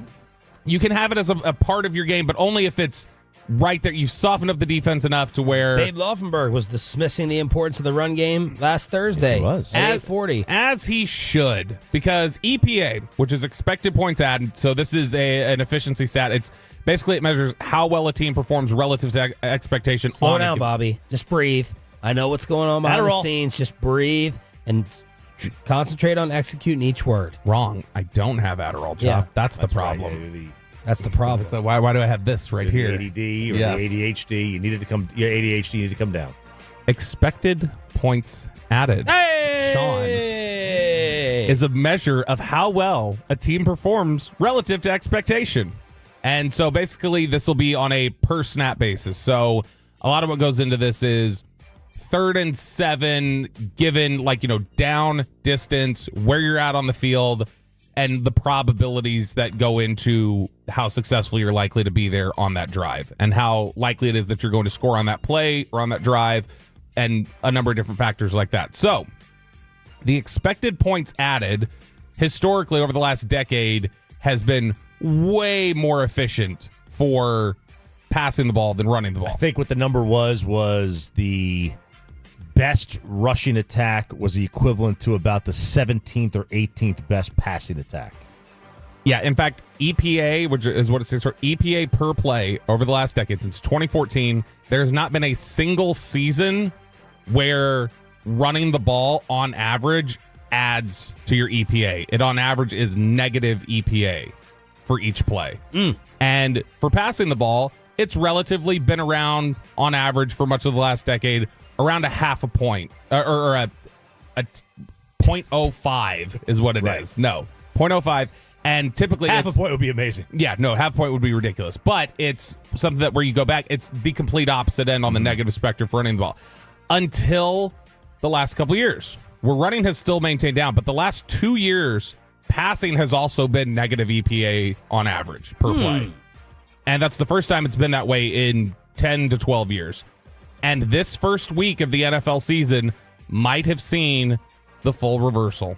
Because in the first week, it was negative 0.07 EPA per play to throw the ball, and it was flat even for running the ball. That was Bill Belichick's big week 1 takeaway, the number of 175-yard passers or less. Yeah. So I have a theory on this that I just came up with. Hit me. Well thought So those numbers were like that over the last 10, 15 years. Because 15 years ago, not everyone was big on the analytics of the game, right? Right. Okay. And now everyone is. For the most part, yes. There's maybe 2 or 3 teams that aren't. Mm-hmm. So because everyone's in on the analytics now, everyone believes passing the ball is the way to win. So what you have is 15 years ago, if you did not have a top 10, 15 quarterback, you still ran an old school play, right? Type of system. And now everyone is throwing the ball like crazy, including the quarterbacks who have no business throwing the ball like crazy. Okay. And I wonder if that skews the numbers down. Well, what is really, see what I mean? Yeah, what's really skewing these numbers right now is people like Lamar Jackson. Is that you take running quarterbacks, mobile quarterbacks are becoming such a thing that the EPA they're adding by when they run the ball and the type of gash runs that they're getting, or when they're scrambling and a pass play is taken away, then that's starting to balance things out a little bit. In fact, they said that this past week, there's been no week since 1999, which is as far back as EPA data goes. There is no week where quarterback scrambles scored as high on EPA as they did last week. That's the highest week in the history of the NFL, where scrambling as a quarterback added to your end result. So when you actually take out quarterbacks running, passing is still considered much more efficient. Like the numbers showed that in week 1, passing the ball was still more efficient than running it, as long as you took out the quarterback scrambles. But these guys that run or reverses to receivers like they did with CD and they had success with that, that's showing that gadget run plays and some of the different ways to run, if you just kind of evolve your run game a little bit and include other aspects of it, it's showing it can be as efficient as throwing. So no one is buying that the hand it off, give this guy 20, 25 carries is coming back. Just like I grouped that into the category of the postman in the NBA, winning with small ball and baseball. Right. None of us are thinking that this is a sign of that, the zig and zag. I don't think it's a sign that the singular back is coming back. Like, I don't think we'll ever see that again. But I could absolutely see it. I think it does need to come back for certain teams. If you don't have bums at quarterback, right? If you have bums at quarterback, look, you're not going to win either way. But I think your better chance of winning is to try to slow the game down. Like if you're who's Rob Mayo. Patriots. Right, Look at the run game that they had. Yeah. Ramondre with Jacoby Brissett. Who I told you to draft? But like what? Who I told you to draft, Ramondre? It was a good pick by you. If you're the Giants, if you're Carolina, right? Those kind of teams, Raiders. You don't have a viable. Maybe the Raiders might with the Gardner, but you don't have a viable quarterback. You're not going to win by throwing the ball 30 times with those guys. How many? We talked about this the other day. There were 2 quarterbacks that had 300-yard passing games this past week. It was Matthew Stafford, who went into overtime, didn't handle the ball in overtime, but it was an overtime game. And then it was Tua. Those were the only 300-yard passers this week. In fact, that's the first time 2 or fewer passers threw for 300 yards in week 1 since 2005. My mom was around to see the last one, guys. That's how long ago it was, okay? There were 7 players that rushed for 100 yards compared to the 2 300-yard passers. It's like, okay, well, maybe you got up big. Yeah, Derek Carr only threw for 200 yards. Baker Mayfield threw for under 300. There were still 100-yard receivers. There were 4 receivers that went for 120 yards receiving this past week. 5 running backs went for 120. And so it's becoming a little bit of something where you have more success on the ground. Teams are trying to take away the pass with the 2 high looks, but you're also getting, again, the scrambling. Jaden Daniels rushed for 88 yards. That was 10th among all players this past week. We already know that Jalen Hurts uses his legs. Lamar Jackson was one of those guys who had 122 yards rushing or 120 yards rushing. That was 4 right there. And so the ability even of like big time passers like Mahomes and Allen and their ability to scramble and kind of put pressure on things, that also incorporates it. Now, the other question of this is specific to Dallas. Does that give you any pause if the league is trending this direction that you don't have one of these guys anymore who's mobile and can threaten with his legs? That doesn't give me pause. I had the pause already. Yeah. I need you someone, and Jerry both. I need someone with some burst. I know you had written in your prep email, hey, it's fine as long as you can get 4 yards of carry. No, man, I need the threat of someone who can break one. And right now, that's my biggest problem with the running game. Zeke Elliott is getting these props because it was a little bit overblown. Look, we have to throw ourselves into the mix. No one thought Zeke was like dead, but that's the way we treated him. Like he was the NFL running back version of like a dead body. Right. And especially early in the season, he's capable of what he did the other day against Cleveland, and we were more looking forward to a goal line carry, 4th and 1. But there's no breakaway. What's the stat that Eatman gave us about a 30-yard run? It's been. Oh yeah, they haven't had a 30-yard run since 21. Something like that. That's the problem. That's a lot. Yeah, I mean, look, you absolutely want somebody that has some burst. I mean, but like, would you not have wanted Curtis Martin? I know it's different. But he just basically. I mean, I don't remember Curtis doing. Are you calling Zeke Curtis Martin? I think that's offensive to Curtis Martin at this point. Very offensive at this point. But I mean, but I think Zeke's peak was okay. What right? What do you think? Well, I'm talking about like right now. Or right now. No. Like we always think 5 yards per carry. I think is like, oh, that's a really efficient big time runner. What's the number for receivers, for instance? Like yards per catch, we go 15? 15, I think. 15, okay. 13 and a half to 15. This maybe? past week on the 15 yards, there were 12 receivers who had 15 yards per carry. There were 16 players that rushed for 5 yards per carry this week. Wow. That's a lot. Is there a minimum there, or could it be one run? No, that's qualifying, guys. Let's get you ready for Rocker, deGrom, and Scherzer with our Odyssey Baseball Insider. Our buddy Brett Boone joins us on the home of the Rangers next. Let's get you.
Uber Eats has Lola V products? I gotta remember that. Well, you know, they say in order to remember something, you have to forget something else. Okay, now that is a very cute haircut. That's like a little shag. I've never seen that before. Well, I mean, of course you have. It's the Rachel. Oh, is that your name? No, I mean, like, your name. No, I'm Jen. My name's Jen. Right, but I just mean, like, this is your haircut. But that's hair on your head. I'm not saying this is your hair. Okay, freaking me out a little bit.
From our Hiley Mazda of Arlington and Hearst studios, this is Sean and RJ on 105.3 The Fan. The 2-1. And that ball is hit high and deep out into right field. Adolis going back to the track, and this one's gone. Again, just over the wall. Very similar home run to the one he hit in the first. It's a 2-run blast here to give Arizona a 4-0 lead. Final hour, kind of fist pump time. We were getting excited. It was starting to rev up a little bit. We're getting Rocker and deGrom on Friday, and then Max Scherzer, and Eovaldi on the mound. World Series rematch, and then they go out and get smoked by the Diamondbacks 6-0. And we got to take some more lumps from our Odyssey baseball insider, our buddy Brett Boone, joining us here live on the Fan Cam, Twitch, and YouTube on your home of the World Series champs. Good morning, Brett. How are you? Morning, guys. I'm doing all right. I like that dark room lighting that you have in there right now. It's kind of. I don't know. I don't know how that is. It was lighter earlier. Now it's dark. Okay, so you're not like keeping the. You said you're a morning person. You ruined your wife's trip to Hawaii, I think, because you just itching to work and everything. So when we come in here at 5 and the lights just get turned on for all the cameras, it's like when you're a kid and your mom yanks open the curtain. But you seem like that parent. You just crack on all the lights. It's time for everyone to get the day going. Actually, no. Maybe at one point I was. I'm a little more aware of others. I try to do my best. I do my part, but when push comes to shove, the lights are going on. I saw. I actually got to mention this. I forgot to mention this to you when I got back. I saw Brett Boone on Saturday. We're rolling into the Cowboys team hotel in Cleveland, and I don't know what it was. They had this jumbo screen where they were just rolling facts about Major League Baseball players, and when we walk up, there's a big card, a big picture of Brett Boone up there, and it's rolling details about his career. I have no idea why, but it was right there when we were walking in. Well, very cool. You never know what I'm going to pop up. Brett, You're like Beetlejuice. Brett, is it better for deGrom to start this year, get the cobwebs, get the rust off, or just be extra cautious and let him come back next year? No, I think it's important to get out there this year for his sanity. Mentally for him, it's going to be a check the box type thing. It's like, all right, I got back in action. I'm ready to go. Now going into, if he can get 2 or 3 starts under his belt and be healthy, feel good about it, have some success, he can go into the offseason and treat it like a normal offseason. And then all of a sudden in spring training, he finished the month of September and he's got some reps, because you go an entire year and it's different when you're a little bit younger. deGrom's not one of the youngest guys on that team. It's different earlier in your career to miss time, but when you miss an entire Major League Baseball season, that's a big deal. I mean, your body's used to doing a certain thing year after year after year, and all of a sudden, if you just miss an entire campaign, let's call it, it's different, and it's different coming back from that. At least if you can get 2 or 3 starts in, feel good about it, have some success, the offseason becomes more normal. And then you go into spring training, get ready for the 25 season. I think it's important. When in terms of what you're looking for out of him, a pitcher that is, got all these accolades, is it just, are you simply looking at velocity? Are you looking at, how is his command? Because his first start, he may not have that command, right? It may be a little bit rust. I don't think you're going to be looking for anything. You're just be looking for him to get through whatever pitch count they have on him. I know today we're big on pitch counts. Whatever his restraints are, or what they want him to get through, I think you physically just want to see him get through it, healthy, feel good, give you a smile at the end of the day when he hands you the ball and goes, hey, that went well. And I don't think location, velocity, any of that is going to have anything to do with it. Brett, we have a very highly touted player, Kumar Rocker, making his debut this week. Mm-hmm. How much of a major league debut is simply managing your emotions? I'll tell you, I think everybody's story is different, but mine was, they were talking about it back then because it was a 3rd generation thing. So it never happened before. And I got kind of caught off guard. I knew I was getting called up in September, but I got called up a little bit earlier in August, and they kind of played a trick on me. I got in an argument with my manager, said, no, I'm just kidding. You're going to the big leagues. So for me, the kind of people thought in my situation, oh, it's not a big deal. You grew up in that environment. I grew up at Veterans Stadium, tagging along, watching believe me, it's one thing being a little kid, being around these guys and probably being a pain in the ass. Mm-hmm. And another thing, when it's your occupation, it's your job. You're no different than anybody else. So I remember that night, staying up all night playing solitaire, calling my dad, calling my grandpa. getting on a plane the next morning, talking to the guy next to me. It was my first time ever in first class, and him saying, hey kid, what are you doing up here? Because when I got called up, I looked like I was about 16. I said, I'm going to play my first game in the big leagues tomorrow. And he goes, no, you're not. I said, you want to watch? You want to come to the game? He goes, I can't come to the game, but I'm going to watch. He goes, what are you going to do? I said, I can't tell you what the result's going to be, but a ball's going to get hit hard somewhere. And I started laughing, went up there, made my debut. It was like a dream, though. I hadn't slept. I did the press. I took batting practice real quick. Next thing you know, I was in the game. And I don't really remember that first at bat too much, just thinking, all right, just don't embarrass yourself. And the last thing I remember is we turned a double play late in the game. We were in Baltimore to finish it. But pretty cool. And then the grind starts. Now it's back to, for a young kid coming up, playing in the minor leagues is one thing. Having success, you got it. Everybody does it. They're stepping stones. But when you get to the big leagues, there's something different about a big league stadium. It's more open. It's just a different stage. It's almost like being a rock band playing at the corner bar. And then all of a sudden, you're going to open Madison Square Garden. There's a different feeling to be in a big league stadium. And they used to tell me, it's that third deck. When they stack that deck, as far as the, level A, B, and C, said that's when it separates the big leaguers from the minor leaguers. So, talking about that managing emotions from a first start, obviously you were somebody who played in the field. When Kumar Rocker is going to be stepping up there and it's every single pitch, and it's something where you've got to manage those emotions consistently throughout the game. It's not like a plate appearance here or when the ball gets hit you. How difficult is that specifically for a pitcher when they've got to, deal with that for over the course of, 2 hours potentially? Well, the thing about that too is you're in action. You're a part of every play. So it gets a little bit more. You're going to go back to, what you've been doing your whole life. It's still baseball. And, as much as I talk about big leagues versus minor leagues, there is a big deal. There is a big difference, but it's baseball. At the end of the day, it's baseball. You've done this a million times. You're just doing it at the highest level now. So it's something that he'll get through. He'll handle. We all handle it differently. We all have different experiences, but it's pretty special. And it gets a new chapter started in your life. Former big leaguer, Odyssey baseball insider, Brett Boone with the Brett Boone podcast here on Sean, RJ, and Bobby. Look, we only have one division that is within 3 games. It's the AL East. It's a half a game with your brother. 3.5 in the Central, 4.5 in the West, 8 in the NL East, 8.5 in the Central, 4.5 in the NL West. What are you paying the most attention to down the stretch of the season? Well, I think it's been a pillow fight between the Yankees and Baltimore all year. They've been neck and neck. I think right now Yankees might have them by half a game. That's going to come to.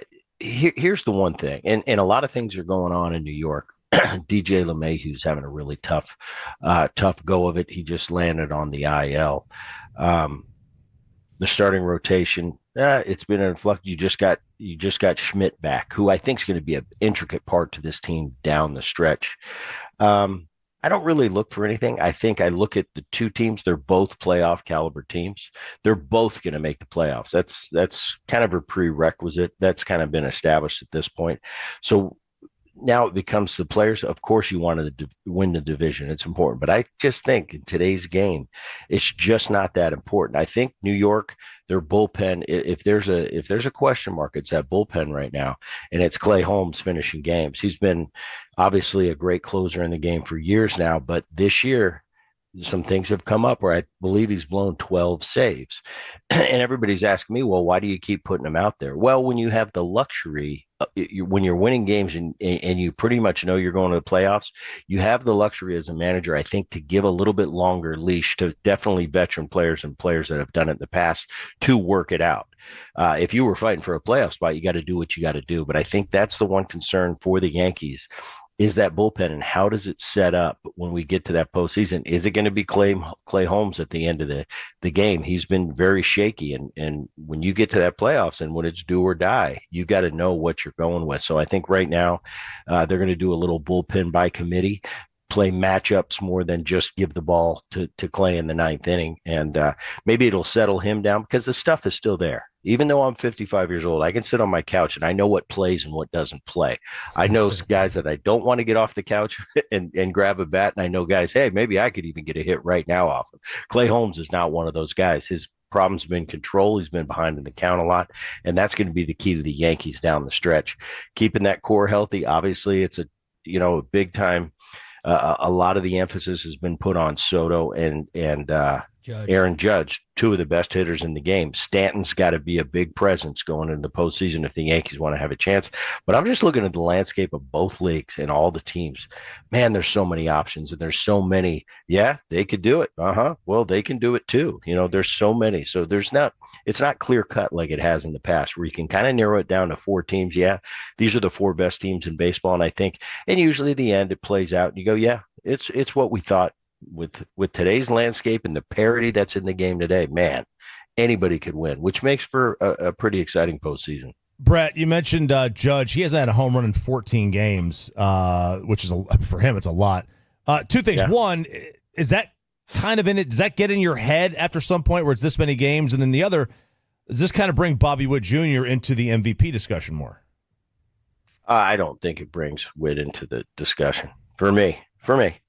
I watch Aaron play. I just think he's heads and tails above everybody else right now. I just think he's better by a decent margin than everybody else in the game. Bobby Witt Jr. taking nothing away, playing a key position at shortstop, and I do add weight to playing shortstop. It's by far the toughest position on the field to play. That being said, you got a 6'8" Aaron Judge roaming in center field, which is also a very a coveted position. And what Aaron's doing and the way they pitch around him now. I thought for a while there, and I don't have any input on this. If my brother asks me, for advice, I'll give him advice. Sometimes he takes it, sometimes he doesn't.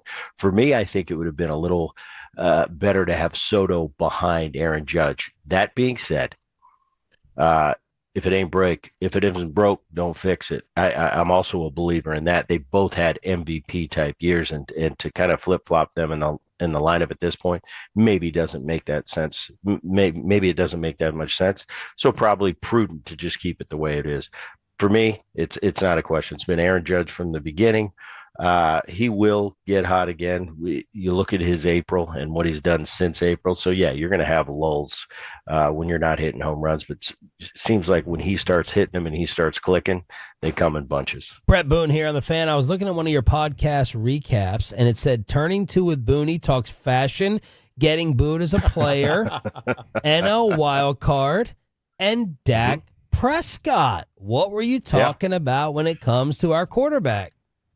Dak, they were just talking about his contract, and that got brought up. What I think and how that affects the landscape and your teammates, and we were just talking about when it changed from from my father's generation to my generation, when the money started getting pretty big, and how that affected and what players from the past think. And now all of a sudden, wow, I remember my last contract I signed after the 2001 season, and it was a big deal. It was a lot of money, but I look at that contract I signed compared to the guys now, and it's like, well, that's $9 million a year is like peanuts compared to what these guys make. Now you'd be a mediocre player and make 15. So it's all relative. It happens. I think and we discussed a little bit the battles through the union with the Players Association, and to get to the point where the players have that luxury of making so much money today. And that was kind of the premise of it. But we just touched on Dak and making $60 million a year and what that's like. Obviously, I couldn't answer it. I've never made $60 million a year. Now, I'm just curious on the boo thing, though, because the famous they're not saying boo, they're saying Lou. Could you tell the difference between booze and boon? When they would chant they were it for talking you? about rare times. I always hid behind that. Of course, they're booning me without question. But if you look around the 96, 97 bubblegum cards of mine, I had some lean years in Cincinnati. I was coming off a couple really good years in Cincinnati early in my career. But 96, 97, I really had a tough time offensively. And they started to seep in, I could tell the difference. You tell yourself one thing, but you feel it. And the basis of that question was, what's it like to be booed and how much does it hurt?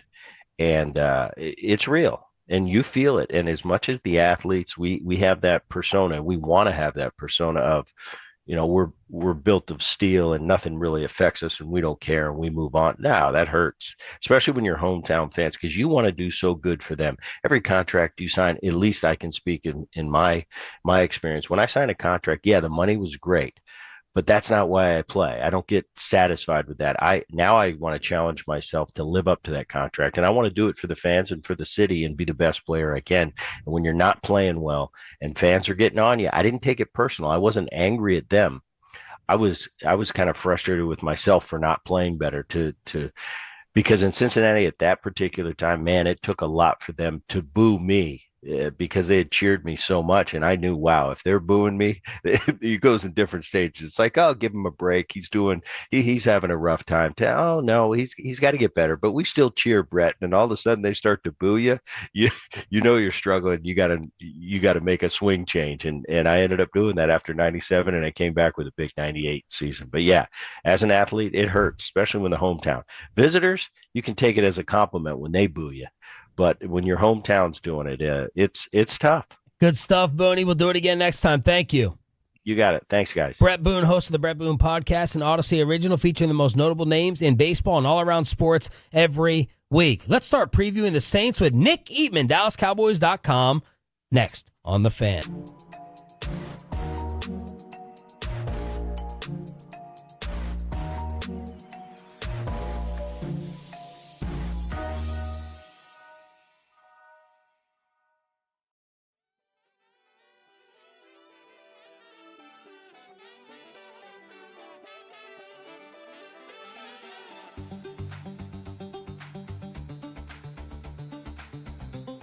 Do you think it's true that you've got to forget something else to remember that Uber Eats has groceries? No, that's absurd.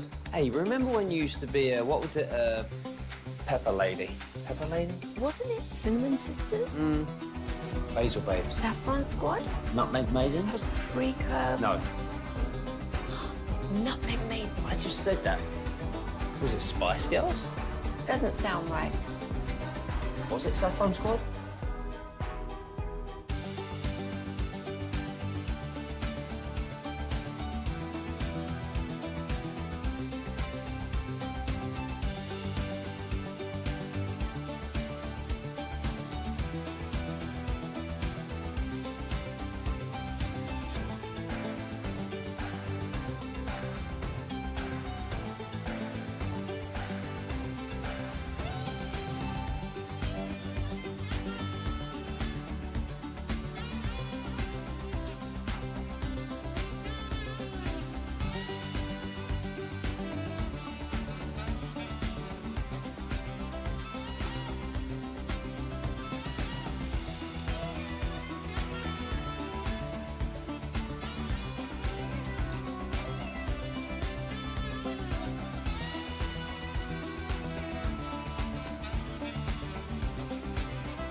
And it's back to Sean and RJ right here on 105.3 The Fan segment here, brought to you by Cars for Kids. Donate today at KarsForKids.org, and also brought to you by the personal injury lawyers Frankel and Frankel. If you've been injured in a car or truck wreck, call Frankel first, 214-817-333-3333. With Frankel and Frankel, there's never an out-of-pocket cost. They only get paid when you win. Frankel and Frankel, the go-to car and truck wreck attorneys in Dallas. Let's start getting you ready for the Cowboys and the Saints Sunday at noon. It's a 9 o'clock pregame on this radio station. Your home of America's team is 105.3 The Fan. Friday, we'll have Mike McCarthy live at 6:30, replay at 8:40 as the Firehouse tour continues from Firehouse number 1 in Burleson. So we'll all be out there if Bobby shows up on time. That'll be on Friday with you. Brand new giveaway. Mike McCarthy at 6:30. And we're going to start getting you ready for New Orleans. RJ Choppy, guess the point spread. 6.5. On the dot. Are you looking at it? No, I bet it. I bet it yesterday. It's part of a parlay or on its own? It's on its own. It's on its own. Parlays are sucker bets, Bobby. Sucker bets. Nick Eatman, DallasCowboys.com, brought to you by the WinStar World Casino and Resort, proud to be the official casino of the Dallas Cowboys. Please game responsibly. While we wait to get Nick on, Terrence Steele redoing his deal. What does that mean? He's got a restructure. So basically they are taking money, turning it into bonus, and shuffling it down the road. So they clear up a little over $4 million in cap space this year, not for any sort of a move that they'll want to get to this season. This is likely about rolling cap space over so that they have some flexibility next year. But yeah, they do a restructure there, and that's ultimately just going to make the financial burden a little more down the road. Trayvon Diggs said in terms of the workload or the amount of Mike Zimmer's defense that they unleashed on the Browns, he said that was just a sample. We got like 50 calls, and we only ran probably like 3 of them. So there you go. Now, when you look at this Saints game, before they took on Carolina, maybe you're looking at this as a joke, right? A beatdown. I would have. Like, they're going to handle New Orleans in Arlington. They usually do, right? And this is what they do to bad teams. Yes. And I assume New Orleans is a bad team, right? But generally, and this goes back seemingly 20 years. The Cowboys, when they get a bad team at home, they handle them. I'm glad you brought up the Cowboys in the past against a bad team, because Bill Belichick was telling a story the other day on his pod about him and Jimmy Johnson when the Cowboys were getting set to take on the Browns, beat them down, and Belichick wanted a little help after. They were just too much for us that day. They really were. And so after the game, I called up Jimmy. Cleveland's in the AFC, Dallas is in the NFC. We weren't really competing against each other very much. And I said, Jimmy, can you help me out? Like, tell me what you guys saw and, what you think we could work on or do better. And Jimmy said, Bill, I really didn't watch you guys. I just saw you a couple times in preseason. We didn't even do a scouting report on you because, honestly, you guys were terrible. That was humbling for me when Jimmy said, we didn't even do a scouting report on you guys. I remember this game. This was the opening week of the 91 season, I think. I think it was Bill's first year there. And I grew up a Browns fan, and the Cowboys hadn't done anything yet. And I wasn't following other teams necessarily. And the Browns, I saw the score because the game wasn't on. And the Browns, they lost I want to say it was 22-9 or 23-9. And I was like, they lost to the Cowboys? Like that? That was embarrassing. At that time, because as when I was probably 12 years old at the time, all I knew of the Cowboys at that point was the 1-15 year or the end of the Landry years where they weren't any good. 26-14 though. You were close. You were close on that score. All right. Speaking of Belichick, he'd be the ones that you're kind of paying attention to with new rules, including the kickoff ones. And you went and did a recap of week 1. Yeah, so I went and charted the Cowboys kickoff, see how they would approach it. And I already knew Bones was going to do something. He was going to get his rocks off on, trying to really, really scheme the hell out of this new kickoff thing. By the way, this worked for the league. The intent worked. Touchback percentage last year, 73%. This year, 64% from week 1. Less touchbacks. Average field position. Last year, your own 26. This year, your own 30. Kick return touchdowns all of last year, 4. This year, already 1. So okay. It worked. It worked. So the touchback last year was at the 25, right? It was at the 25 last year. Mm-hmm. So you were plus 1 yard, and then this year the touchback is at either the 20 or the 30, depending on it. So yeah, but the touchback percentage, right? It's a 10% difference so far. Absolutely. So here we go. Tell me if scored a quarter of the touchdown. They did.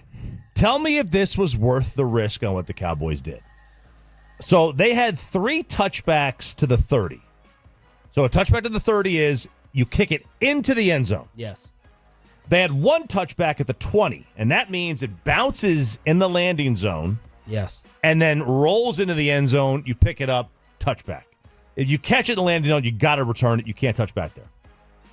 So they did 1 of those on the 20. The rest, they kicked in the landing zone and returned, respectively, to the 27, the 25, the 25, and the 32. So in all, including the touchback to the 20, 5 of their kickoffs went into the landing zone and were returned or returnable. That was an average starting field position of the 27-yard line. So their plan gained them an average of 3 yards. Is that 3 yards worth the risk of the return touchdown? No. As opposed to just kicking it deep every time, because Aubrey can easily kick it through the end zone every time. They didn't move it back, right? It's still the same. On which one? With the kicking it straight through the end zone? Yeah, it's still the same, right? No, isn't that starting at the 30 this year? As opposed to the 35? Okay, so it's 25 instead of the 30. Oh, you're moving back to the kick point. Yeah. Yeah, the 35. Yeah. So I'm asking. It's still the same, right? So, he could easily kick it deep. There's no doubt there. So my question, it's like, why would you not just kick it deep instead of those 3 yards? As the Browns' best offense in this game probably was their chance of scoring on a kick return. Why would you give them that chance? Yeah. Why would you not just kick it deep and save you cost yourself 3 yards? That to me is like Bobby's horrible boss's analogy the other day. Like, yeah, we'll buy your drinks. We'll take care of your drinks. I think they're just feeling it. I think they believe Aubrey can consistently kick it in the landing zone and get it out of the end zone. I think they're just trying to feel out what is the best method. Is our coverage good enough that we can get down there where we can stifle this out? Can we do this or that? But I think they're going to squib it into the landing zone more frequently than other teams. You have any other betting trends? I got odds coming in from Vegas. Yeah. I guess Nick Eatman slept in as I'm getting the SS. So sorry. Just tell Nick, all good. We'll wait till Friday. We'll get Jared Sandler in here as the Sandman just walked into the studio. Not unless you don't want to talk. Screw you too.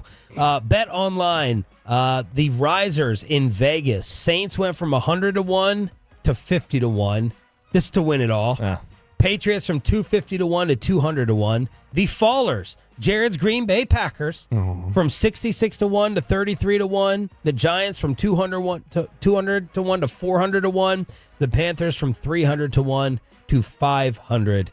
I'll tell you this. I mean, if you can get Green Bay at 66-1 and they're going to get Jordan Love back, that's a worthwhile bet. Out. Yeah, Malik Willis sucks. Yeah, but for a couple games. Yeah, if they start 0-4, are they going to make the playoffs? They could. I mean, the NFC's not Screw like. you, Jared. I mean, not in the AFC they would. It's going to be awfully tough because they're going to be losing. They're going to be losing when it you look at their schedule. You have to win 10 to 13 down. Yeah, and if you look at their schedule, they've got 3 games that I don't want to say should be gimmies, but if Jordan Love is good, and I think the jury is still out, but if Jordan Love is good, then they should be 3-1 through 4 games. But with Malik Willis, a handicapper told me. Listen to a handicapper talk. No, he told me in a podcast. I was, it was just me and him. Just listening. Yeah. That Malik Willis, that they handicap Malik Willis as a bad third string quarterback. It's a 7.5 point swing from Love to Willis, and Malik Willis gets handicapped as if he was a bad third string quarterback. What did you think of Philly week 1? I mean, who did you have winning the East before the year? Just based on the fact that no one repeats in the East, I had Philly. I didn't think Saquon was done because I wanted to see him run behind a good line. Jalen Hurts made some really dumb throws, though. I mean, that definitely helps the Bobby Belt argument. I mean, Green Bay should have won that game. If Jordan Love doesn't just throw every pass off his back foot and throw some ground balls and then the receivers have 5 drops, whatever, Green Bay should have won that game. I don't want to say easily, but They should have controlled that. The field was awful. It was awful, but Jalen Hurts made some inexcusable throws for a guy that level of experience who is regarded to be as good as he is. And I'm someone who has fought for him in the past. How bad do you feel about your Caleb take after week 1? He won. 1-0, baby. Oh, God. 1-0. Oh. You don't think that his cheering on the sideline helped that pick? No. His nail color Rookie quarterbacks were awful. I know. He's going to be fine. 877-881-105. Be honest, did you watch Caleb Williams play? Yeah. Oh, okay. All right. I saw him miss throws. He'll be all right. Hey, don't let him bust your balls today. Don't let him. He had the Caleb Williams day today. He did. Sean's been wanting to bite my head off all morning. I'm waiting to snap on him. Okay, I won't. Can I give you guys a quick thing that I heard this morning? Yeah. So in that game, Tennessee was up 17-0. Yeah. It's so since 2018. Dogs of 4 more points. They're eating the dogs. Are 61-1-1 now when leading by 17 at any point in the game in terms of covering. They still did not cover. It's the first time since 2019 that a dog of 4 more points has not covered when leading by 17 at any point. It's pretty bad. Let's have a phone call about it instead of you taking up our airtime. Crosstalk. You invited me on. With a K. Get the jokes. Get the jokes. Bad producer over here. Crosstalk with a KNC masterpiece next on 105.3 The Fan.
Uber Eats has Lola V products? I gotta remember that. Well, you know, they say in order to remember something, you have to forget something else.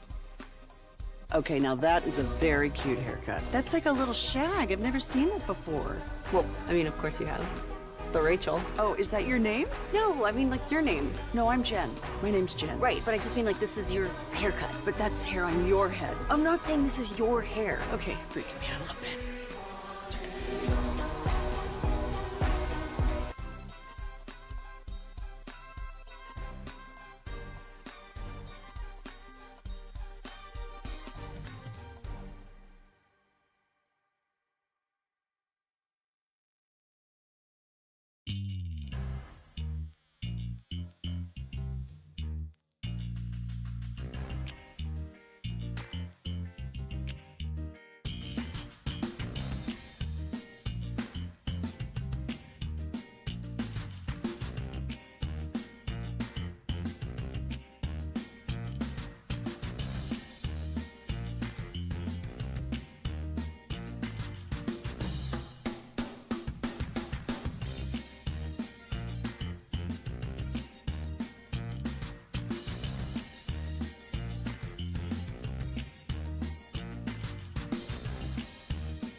Do you think it's true that you've got to forget something else to remember that Uber Eats has groceries? No, that's absurd. Hey, remember when you used to be a, what was it, Pepper Lady? Pepper Lady? Wasn't it Cinnamon Sisters? Basil Babes. Saffron Squad? Nutmeg Maidens? Paprika? No, Nutmeg Maidens? I just said that. Was it Spice Girls? Doesn't sound right. Was it Saffron Squad? And it's back to Sean and RJ right here on 105.3 The Fan segment here, brought to you by Classic Chevrolet. Classic Chevrolet in Grapevine is the #1 Chevy dealer in the world.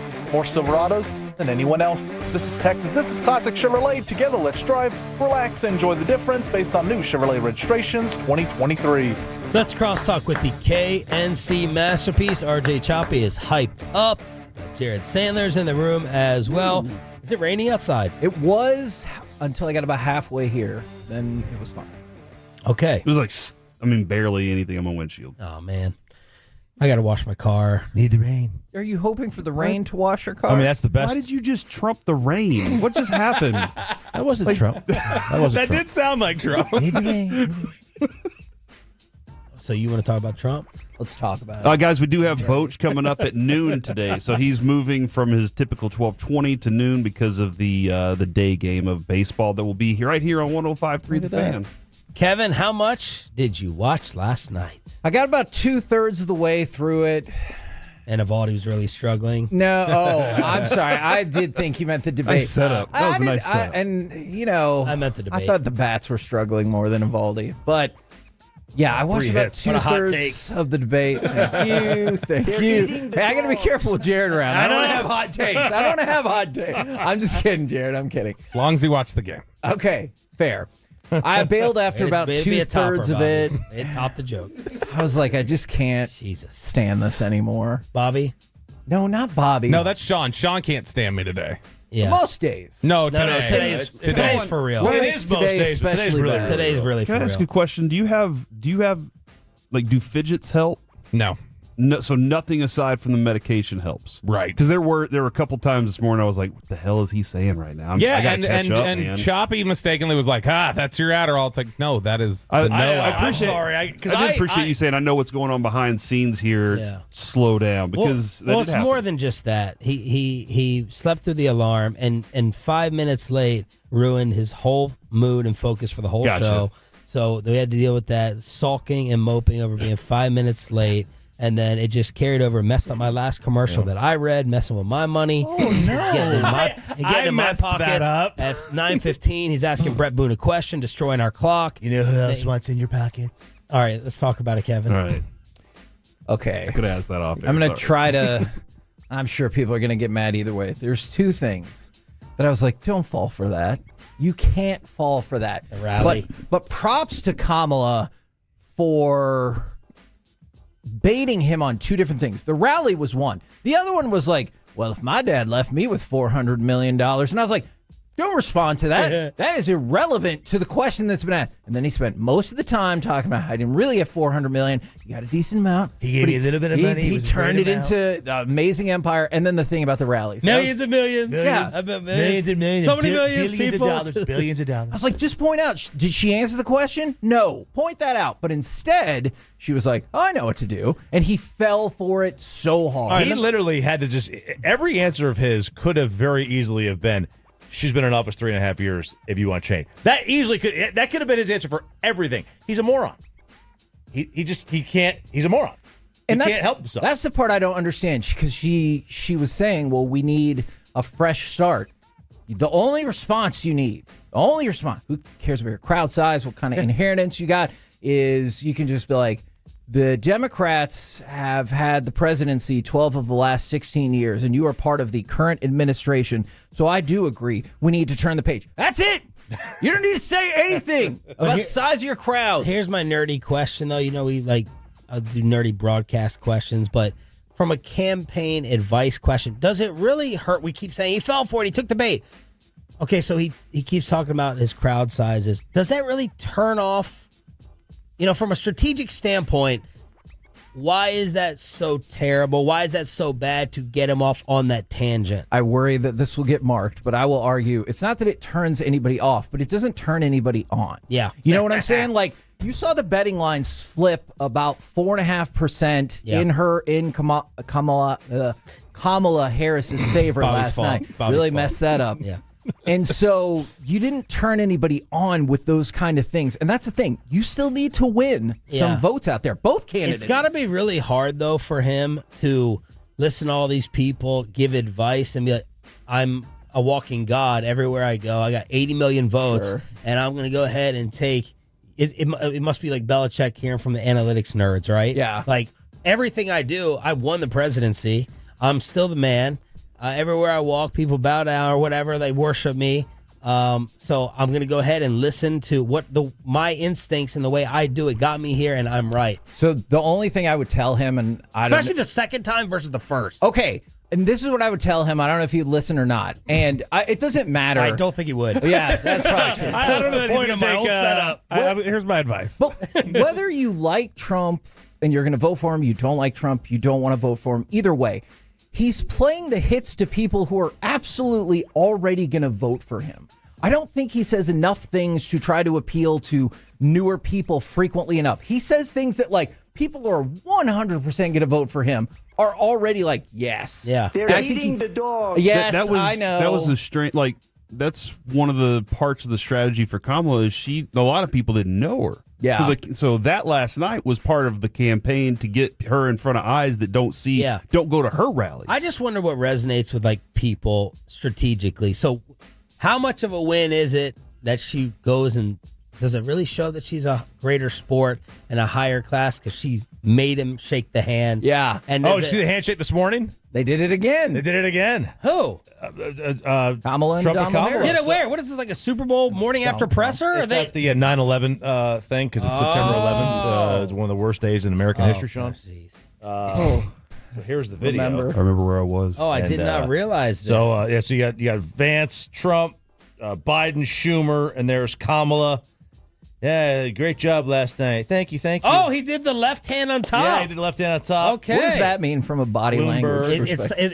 It appears more sincere. Oh, okay. You know what I mean? Like, so let's shake hands. This is last night. Like, all right, all right, and this is today. Like, hey, I'm really great job. Great fast. job last night. Man, Great I job did last feel night. emasculated with that first one. I know. Yeah, that was good. Because I put two small hands on you. I do have a question too on the on the front of. I didn't talk to my vice president or my vice president candidate about that. That's typical, right? Like you don't typically talk to that person about things. It depends, because like if you're Cheney, you were involved in every single thing, but there are some vice presidents trying to say there? frozen out. Cheney ran the country for a little bit. Whoa. Oh, wow. I think That's a hot know. take. It's not a hot take. He was just in the room.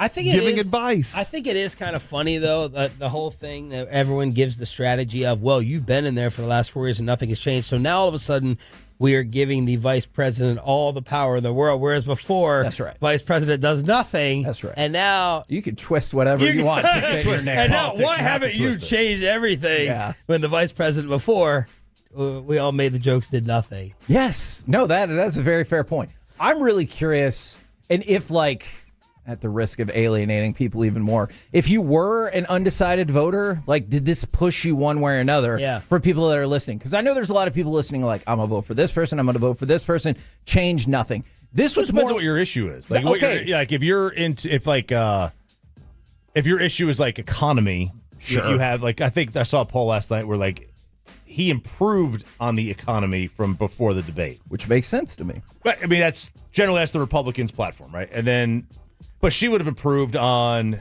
issues of, I don't know, sanity. Being able to formulate sentences in an adult sort of way, choppy way. Wait, without saying who it is anybody in here undecided? You are? Whoa. Okay. I'm shocked. Did it move it for you then? No. Okay. I was really disappointed. I tried.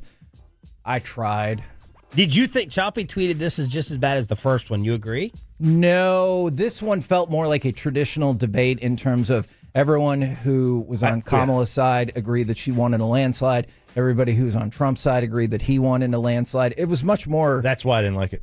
Okay. That's why I thought it was worse. I like the chaos. I like train wrecks. What did I write down? His bag of insults I wrote down. Someone wake Joe up at 4 p.m. I did hear that. Is he on the beach? President who doesn't know he's alive. That's not who he's running against. She likes sororities more so than meeting with Netanyahu. Did you think the moderators were unfair? So I have seen that. It was 3-on-1. But I will tell you, I'm forgetting the name. And have you ever seen David Muir smile? He's handsome enough. It doesn't really matter. He's so handsome. He really is. I forgot the name of the female moderator. Did. Shut up. Exactly. Lindsay Davis. Lindsay Davis. He's not really undecided. I was going to say, if you thought it was 3-on-1 against Trump, I thought she asked just the most aggressive question to Kamala Harris when she was like, you say your values haven't changed, but you flipped on fracking, you flipped on this, you flipped on that. Yeah. Like, that was a really intense question there. So there was some times that I was curious, but I didn't think it was as bad as some other people were saying. How much did you watch, Corey? I watched more than Kevin because he texted me and was like, I had to bail on this When did you bail? About 2/3 of the way through. Okay. I got after the break sometime. I was like, all right, I've heard enough. This is weird. And I was done with it. And it was too weird. I don't know why. I don't know if it was exactly the reason why. But when the dogs and cats came up, my dog stood up and walked out of the room and then hid in our bedroom. And I was like, what is happening right now? It was wild. What about your ducks? Landry's a good dog, though. What's that? What about your ducks? The ducks, they were still out in the backyard, in the pool, swimming around like a bunch of a-holes. Do you have any pets? Quacking off we have back 2 dogs. there. What are your dogs' names? Boba Fetch and Bella.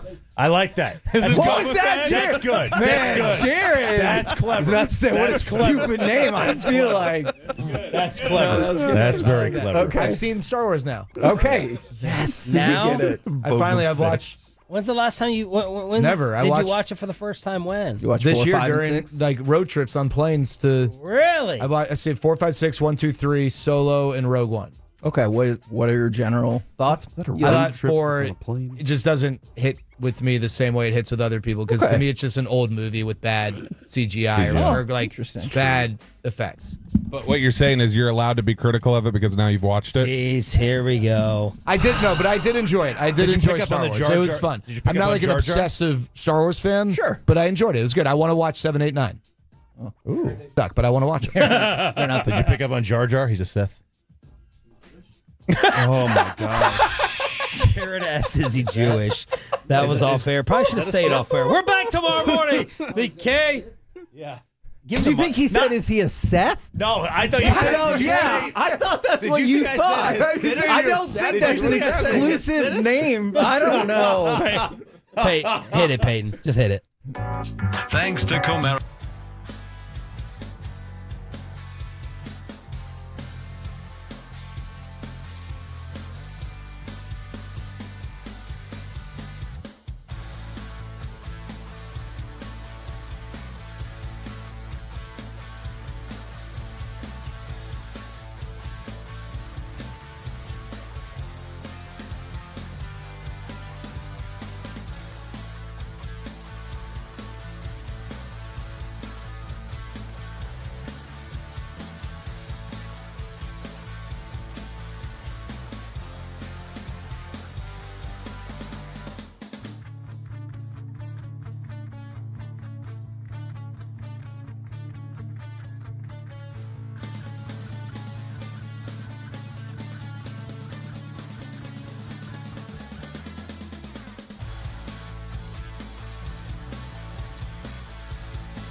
From our Hiley Mazda of Arlington and her studios, it's the KNC Masterpiece on 105.3 The Fan. KNC Masterpiece right here on 105.3 The Fan. You got me, Kevin Hagelin, Corey Majors, and Alec Medford running the show today. Remember, Mike is on assignment with the Rangers. If he could encourage them to get some more hits, that would be fantastic. We'll see what we can do about that. Yeah, are you texting him right now to get more hits? I was talking to Mike about that. He was like, look, man, they've only played one game since I've been here. And I was like, and my feeling is they lost that game, Mike. So, and they had been on a roll. Yeah, they were doing really well up until you got there, Mike. Okay.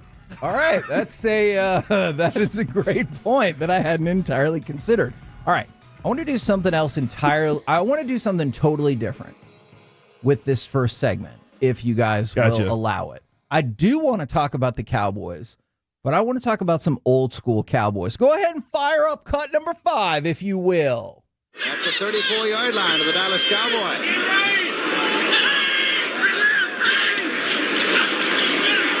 Watch out. Jaworski popped by Martin. Blindside again. Harvey Martin got to him.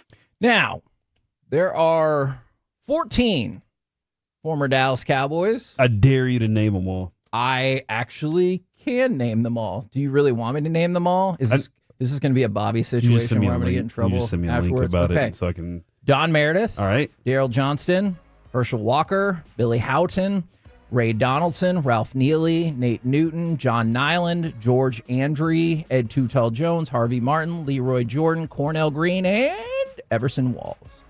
So the reason why I bring this up because I wanted to make a case for at least 3 of them. They're all on the senior nominee list for the Hall of Fame. So I know we talk a lot about the modern Cowboys and everything like that, and I'm curious how much of our audience cares about this. I'm sorry, and you didn't say Darren Woodson because he's still in consideration for modern Hall of Fame. Okay, thank you. You have to be at least 15 years removed, I believe. So he's still in consideration for modern Hall of Fame. I foolishly hope he still makes it because he should, even though the voters are like, meh, either way. So I'm curious how much of our audience loves or appreciates the history of the Dallas Cowboys, and they're like, you're damn right I want Nate Newton to get into the Hall of Fame. So I wanted to just run through. We could stop on any of these that you want. Don Meredith. I like Don Meredith a lot. I don't think I do too. I don't think I don't he's either. there. Now, should he be in the Hall of Fame because he's in the best King of the Hill episode ever? Yes. No. Maybe he should. Look, you can't go into the Hall of Fame for being on a cartoon. Even if it's based in Garland. This is going to be a tough show for us. What do you mean? Just kidding. All right. Daryl Johnston and Herschel Walker. Daryl Johnston is interesting because we all know for a fact that Emmett benefited from a huge career because of Daryl Johnston. Absolutely. Troy benefited a lot because of Daryl Johnston too. However, stats for fullbacks don't matter and don't work. So as much as I think Daryl Johnston deserves to be there, I can totally see how the rest of the country goes, I think that's probably a fair point with those couple.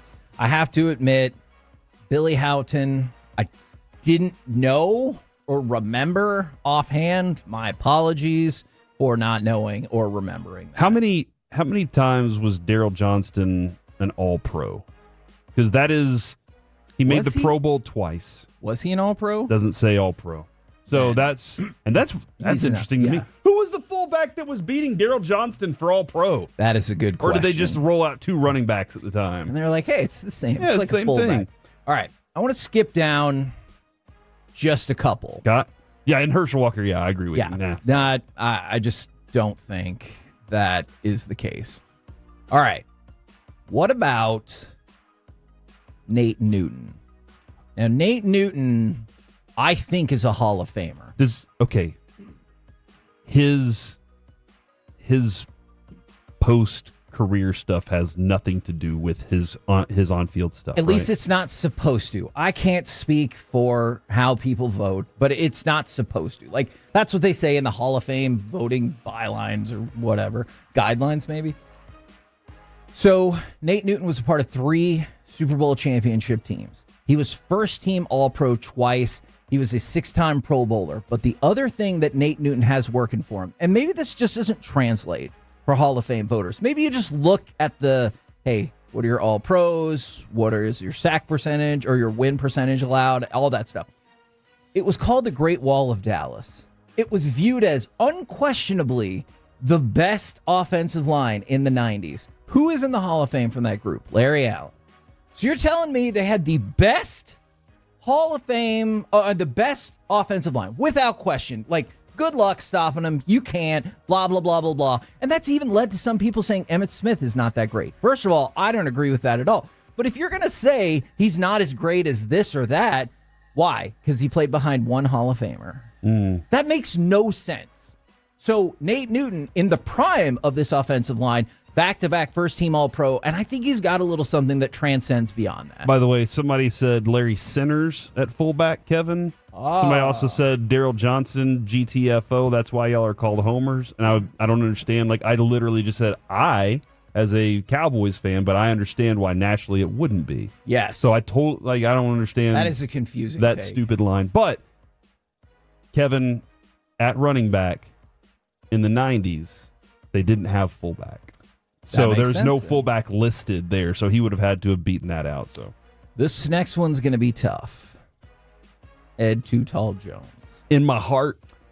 Yeah. You don't get a nickname if you don't belong in the Hall of Fame. Like that's just the way you get a nickname like Too Tall. You go with the Hall of Fame, man. That's a good point. That's a good point. Him and actually, I would say Harvey Martin Me over too. Ed Too Tall Jones. But man, football is a contact sport. That is. How many people remember that commercial? And then we did the drop. Absolutely. I will take Harvey Martin. I'm not saying it has to be an either or, but Harvey Martin was co-MVP of the Super Bowl.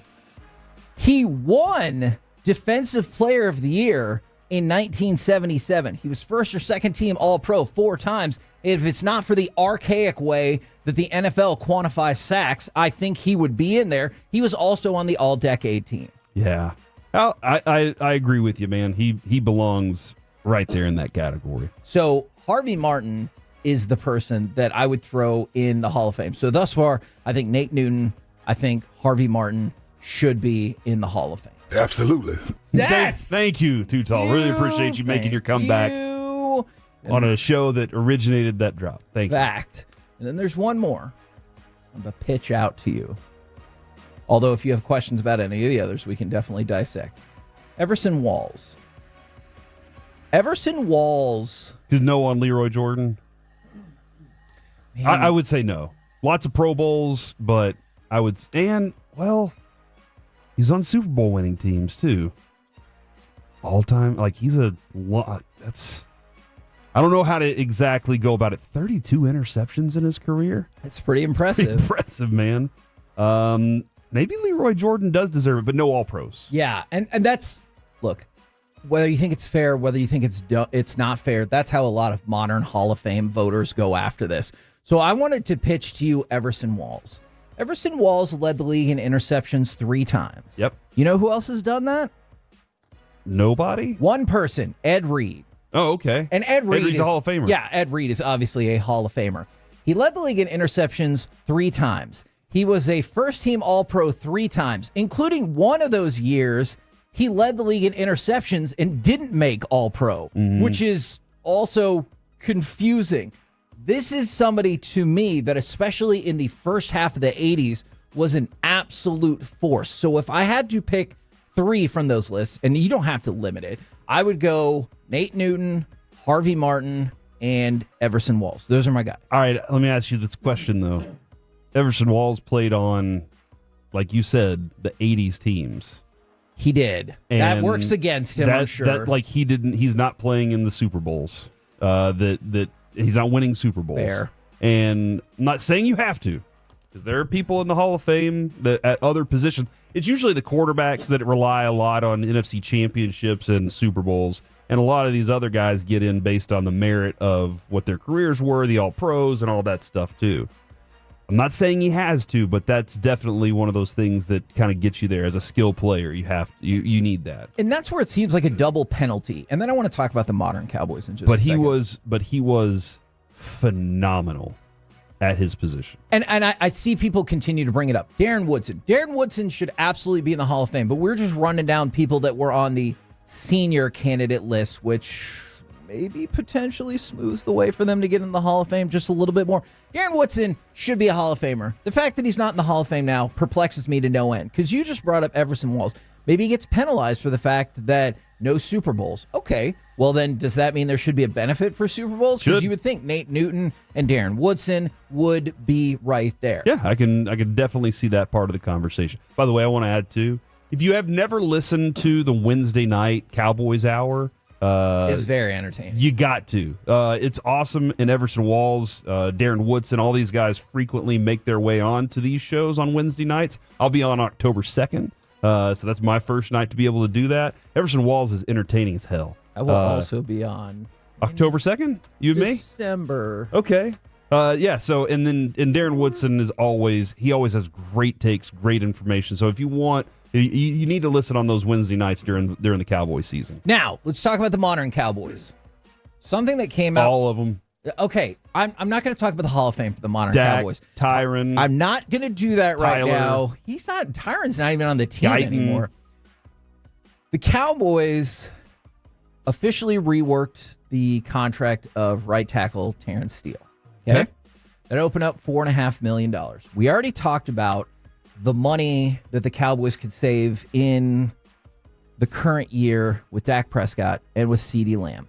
So Todd Archer is reporting that the Cowboys should have about $20+ million in space to carry over into the 2025 season. And I wanted to key in on that because this is what bothers me about the way the Cowboys do business and when they talk about all in. You have $20+ million now. Now, I'll admit, maybe they're like, hey, we're going to make a big splash at the trading deadline. I don't think so. We've talked to Stephen Jones enough to say he likes to tell us about how you can carry over the cap space.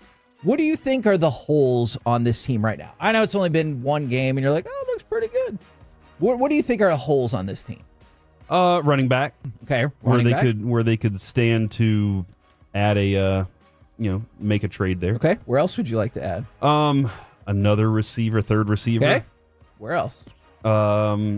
Feeling pretty good about my defense right now. Okay, because defensive tackle would be the spot if there's like a big name. Okay, so with that money, my argument is you can get a starter, or if you want to sell out for your big name, like I know it's not Chris Jones, but if you want to go back and got Chris Jones or whatever, this is what agitates me about the organization, is you think you have a good team. At least they've told us, hey, we have a good team. You could take that money right now. Sure, you would be screwing over future years of salary cap. You can go get a better running back, or you could have, going back, a better running back, wide receiver, and defensive tackle to shore up this team, to shore up the starters, to shore up the depth, and really say we're ready for battle. But instead, the Cowboys are going to say, hey, we're going to carry over that $20 million next year. Oh, question. Don't CD and Dak's numbers go up next year? Don't worry about that. It's so they can handle the impact for the upcoming contracts for next year, instead of saying, hey, let's sell all the way out. Let's see if we can get it done. And so when people say they don't like the way the Jones family operates, this is the part that bothers me the most. Okay, I understand that. Like that's one of the main factors that I think frustrates a lot of Cowboys fans is when you need to access that, how can you get it? And you don't have the accessibility to it. Kevin, Cubby did win with the Giants. Okay. Everson Walls. My apologies, I forgot because I don't care about the Giants. Fair. That is very fair. And then I love this, that people still remember this. This is how I know you're a diehard of the station. From the 214, I still say football is a contact sport at every level. Every time I hear football, and that is also from that same commercial. Football, the contact sport at any level. There it is. I love it. Man, I remember when we were a night show and we started using that, and everybody was laughing. They were like, God, I love this show. And then somebody stole it from us.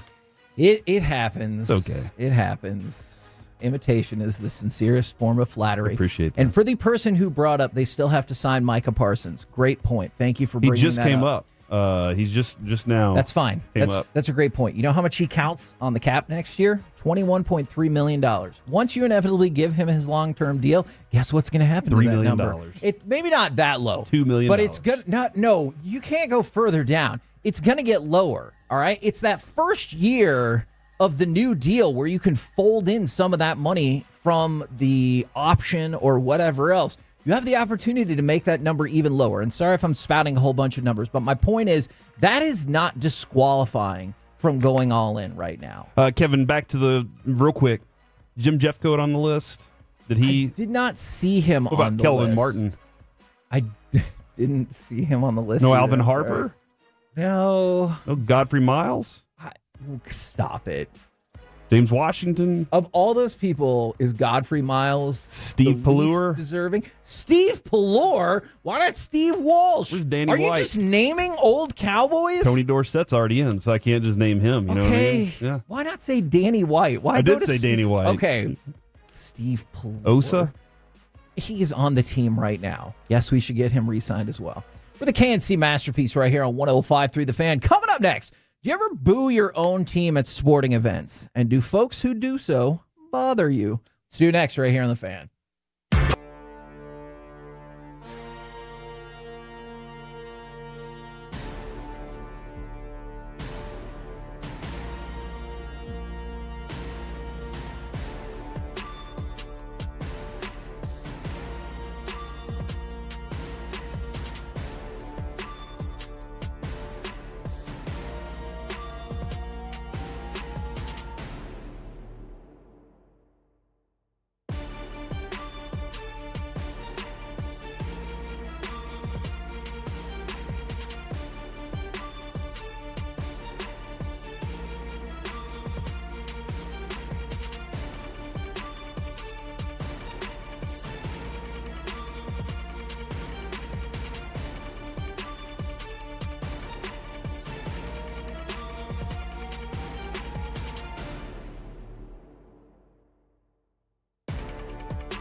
Do you think it's true that you've got to forget something else to remember that Uber Eats has groceries? No, that's absurd. Hey, remember when you used to be a, what was it, Pepper Lady? Pepper Lady? Wasn't it Cinnamon Sisters? Basil Babes. Saffron Squad? Nutmeg Maidens? Paprika? No, Nutmeg Maidens. I just said that. Was it Spice Girls? Doesn't sound right. Was it Saffron Squad?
This is brought to you by Cars for Kids. Donate today at carsforkids.org. State-of-the-art weight loss, that's soda, and the personal injury lawyers, Frankel & Frankel. If you've been injured in a car or truck wreck, call Frankel first, 214 or 817-333-3333.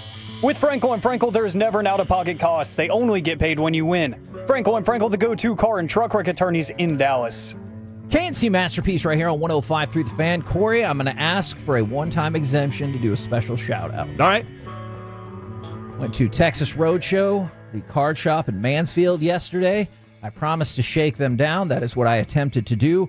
They were overwhelmingly generous with their donations for Peace-a-thon. So whenever people ask, like, hey, is there a card shop you recommend? If you're in that area, or honestly, even if you're not, Texas Roadshow is a great card shop. Yeah, Cody's an awesome guy, man. Great. I appreciate him, and I appreciate what they all do out there. Austin, that place is awesome looking for one. You got cards off the wall. Oh yeah, I still have those, and like they're never leaving my family. I'll just tell you that. All right, so thank you very much for allowing that. Now, I want to go to something that we heard throughout the Cowboys game on Sunday. It felt like, and I know a lot of places feel like this, Arizona, at times Los Angeles, it felt like at worst a neutral site game, right? Yeah. Okay, but you heard continually Cleveland Browns fans booing their team, especially toward the end of the first half when you talked about the sarcastic clap for the first down, and then just getting relentlessly booed time and time again. Well, that happened with the Giants as well. So I want to throw it to cut number 11. This is Dexter Lawrence talking about home fans booing, and then I want to get y'all's take on that idea. I don't respect it, honestly. I get it. They want to see their team win. It's just a rough patch. It just is what it is. All right. So the key thing there, he sounded really excited about that question because of the way the game Well, went. I think with both of these situations, Kevin, both teams here, because Dexter Lawrence is a giant. Yep. Miserable quarterback play. And he's like, what can I do about that? Fair. And then with the Browns, the same thing. Miserable offensive playing. What can I do about that? If you're Myles Garrett, who honestly, Cowboys had a brilliant plan against Myles Garrett. Like they did go back and look at what they did to him. That was fantastic. And I don't know if you saw the Duke Manyweather video him prepping Terrence Steele and Guyton before the week before the game. And he was talking to him about basic fundamentals and things. He did try to get them to steal a yard off the line of scrimmage, which, the NFL was like, hey, we're not doing that. But he was like, hey, here are some suggestions. But he was talking about Myles Garrett. He was like, look, you can't do these things. Great content. I sent it to my son Carter so he could watch it, so he could prepare for his own games. But yeah, Kevin, whenever you were like, I can't control that one dude who is so vital and important to our team, I can't control what he's doing on the field. I'm a defensive player or whatnot. Then that's very frustrating as a player that your fans start booing. And you have to understand that they're booing that guy. By the way, on the Terrence Steele front, interesting that they did kind of rework that contract just a little bit to kick some money on down the road right after. He was very good. Exactly. So I think they're like, okay, I feel good about that. But I also know plenty of sports fans and probably plenty of athletes. And we just played Dexter Lawrence right there. I've got another one for you in a second. That they don't appreciate or think it's allowable or acceptable to boo your home team. So I kind of wanted to pick y'all's brains about what you think about booing your own home team, if you ever do it. If so, is it warranted? Let me read you a couple of texts on the Franklin Injury Attorney text line real quick. The 972, Tim Hardaway Jr. is the only person I've booed in person. It was at this past year's playoffs when he had that awful, 30 seconds of ball, 2 air balls and 1 shot off the damn shot clock. I definitely remember that. From the 254, being able to voice frustration with your team is healthy. You can't blindly and irrationally support a team when they're effing up. Otherwise, you're in a cult.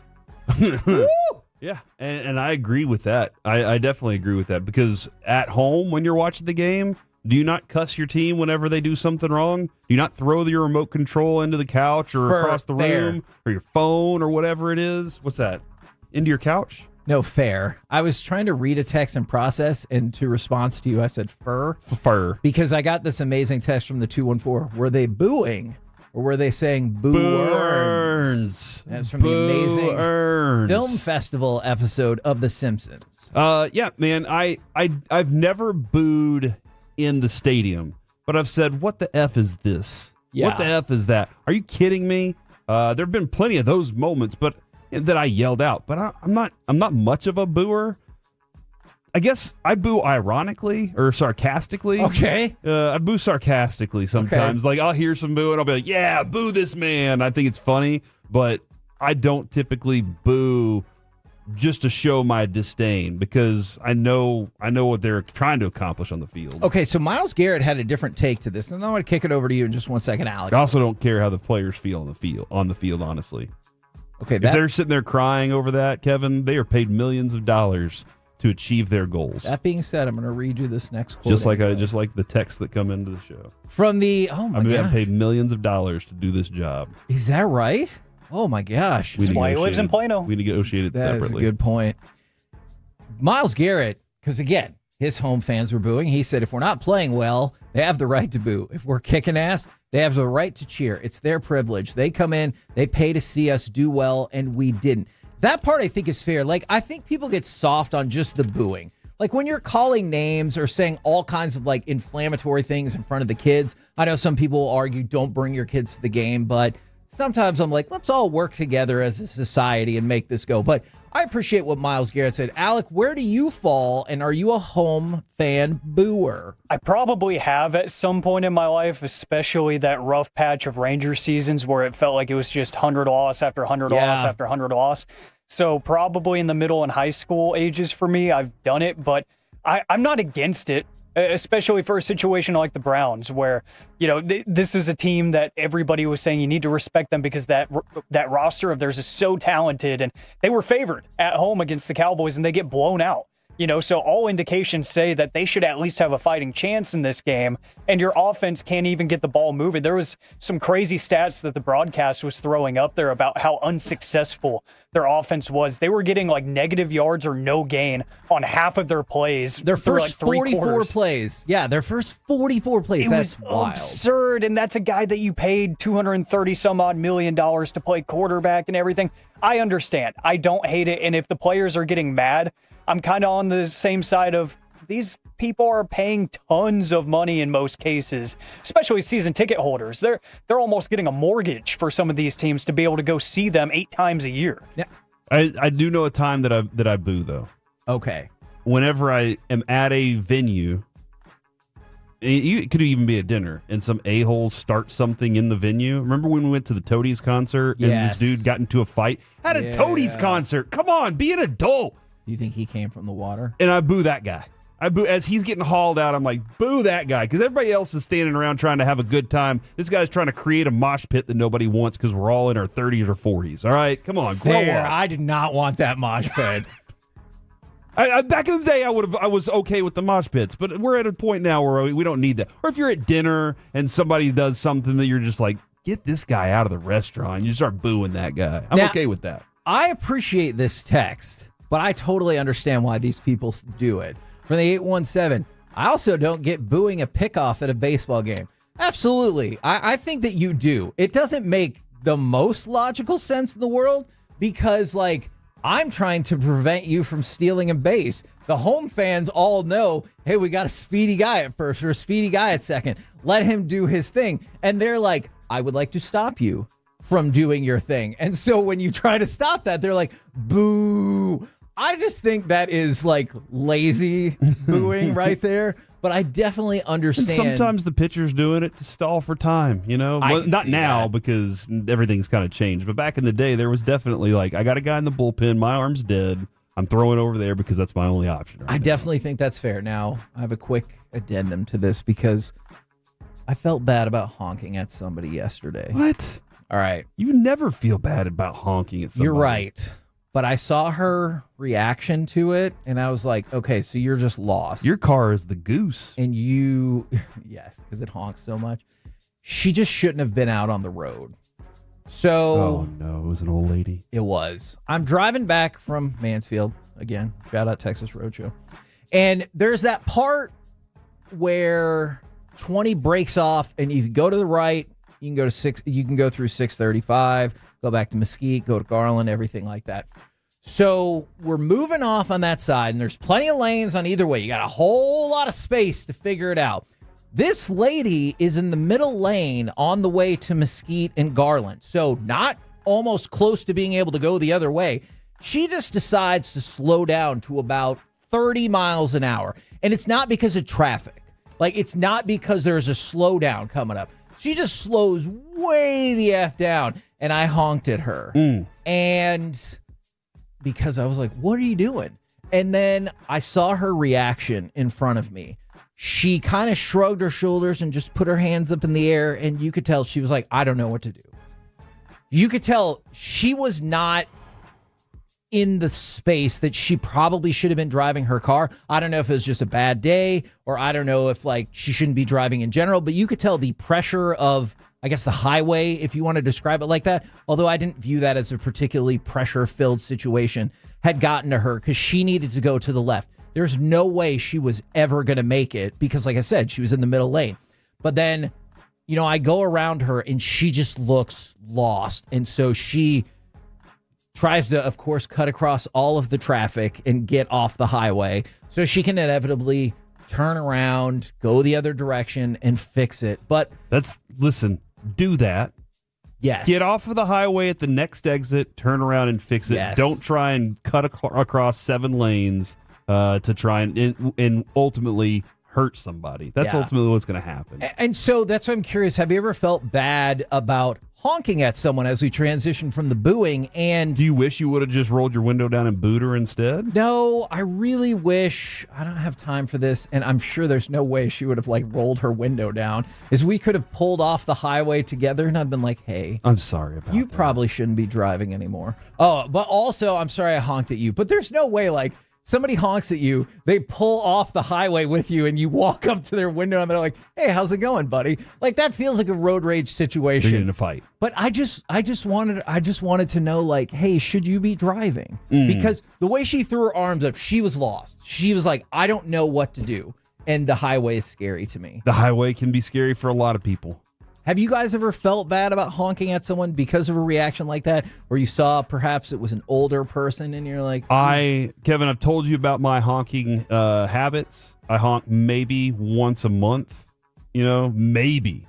I very scarcely do I honk though. Because I'm not in that much of a rush now to like do things. And I really... Honestly, people get so ticked off about honking that I don't really want to get into the potential of somebody getting so mad because their day's bad and I got to shoot this guy that just honked at me. So I'm just like, whatever, they're going to move eventually. Now, if they're sitting at a light that turned green and it's been green for 3 or more seconds, then I need to let you know. All right, that has to happen. And if there is a situation where you're swerving into my lane on the highway, I need to honk loud to let you know I'm there. Otherwise, I'm like, nah, I'm moving on. So, Kevin, no, I don't have many of those situations because I just don't honk that much. Sorry.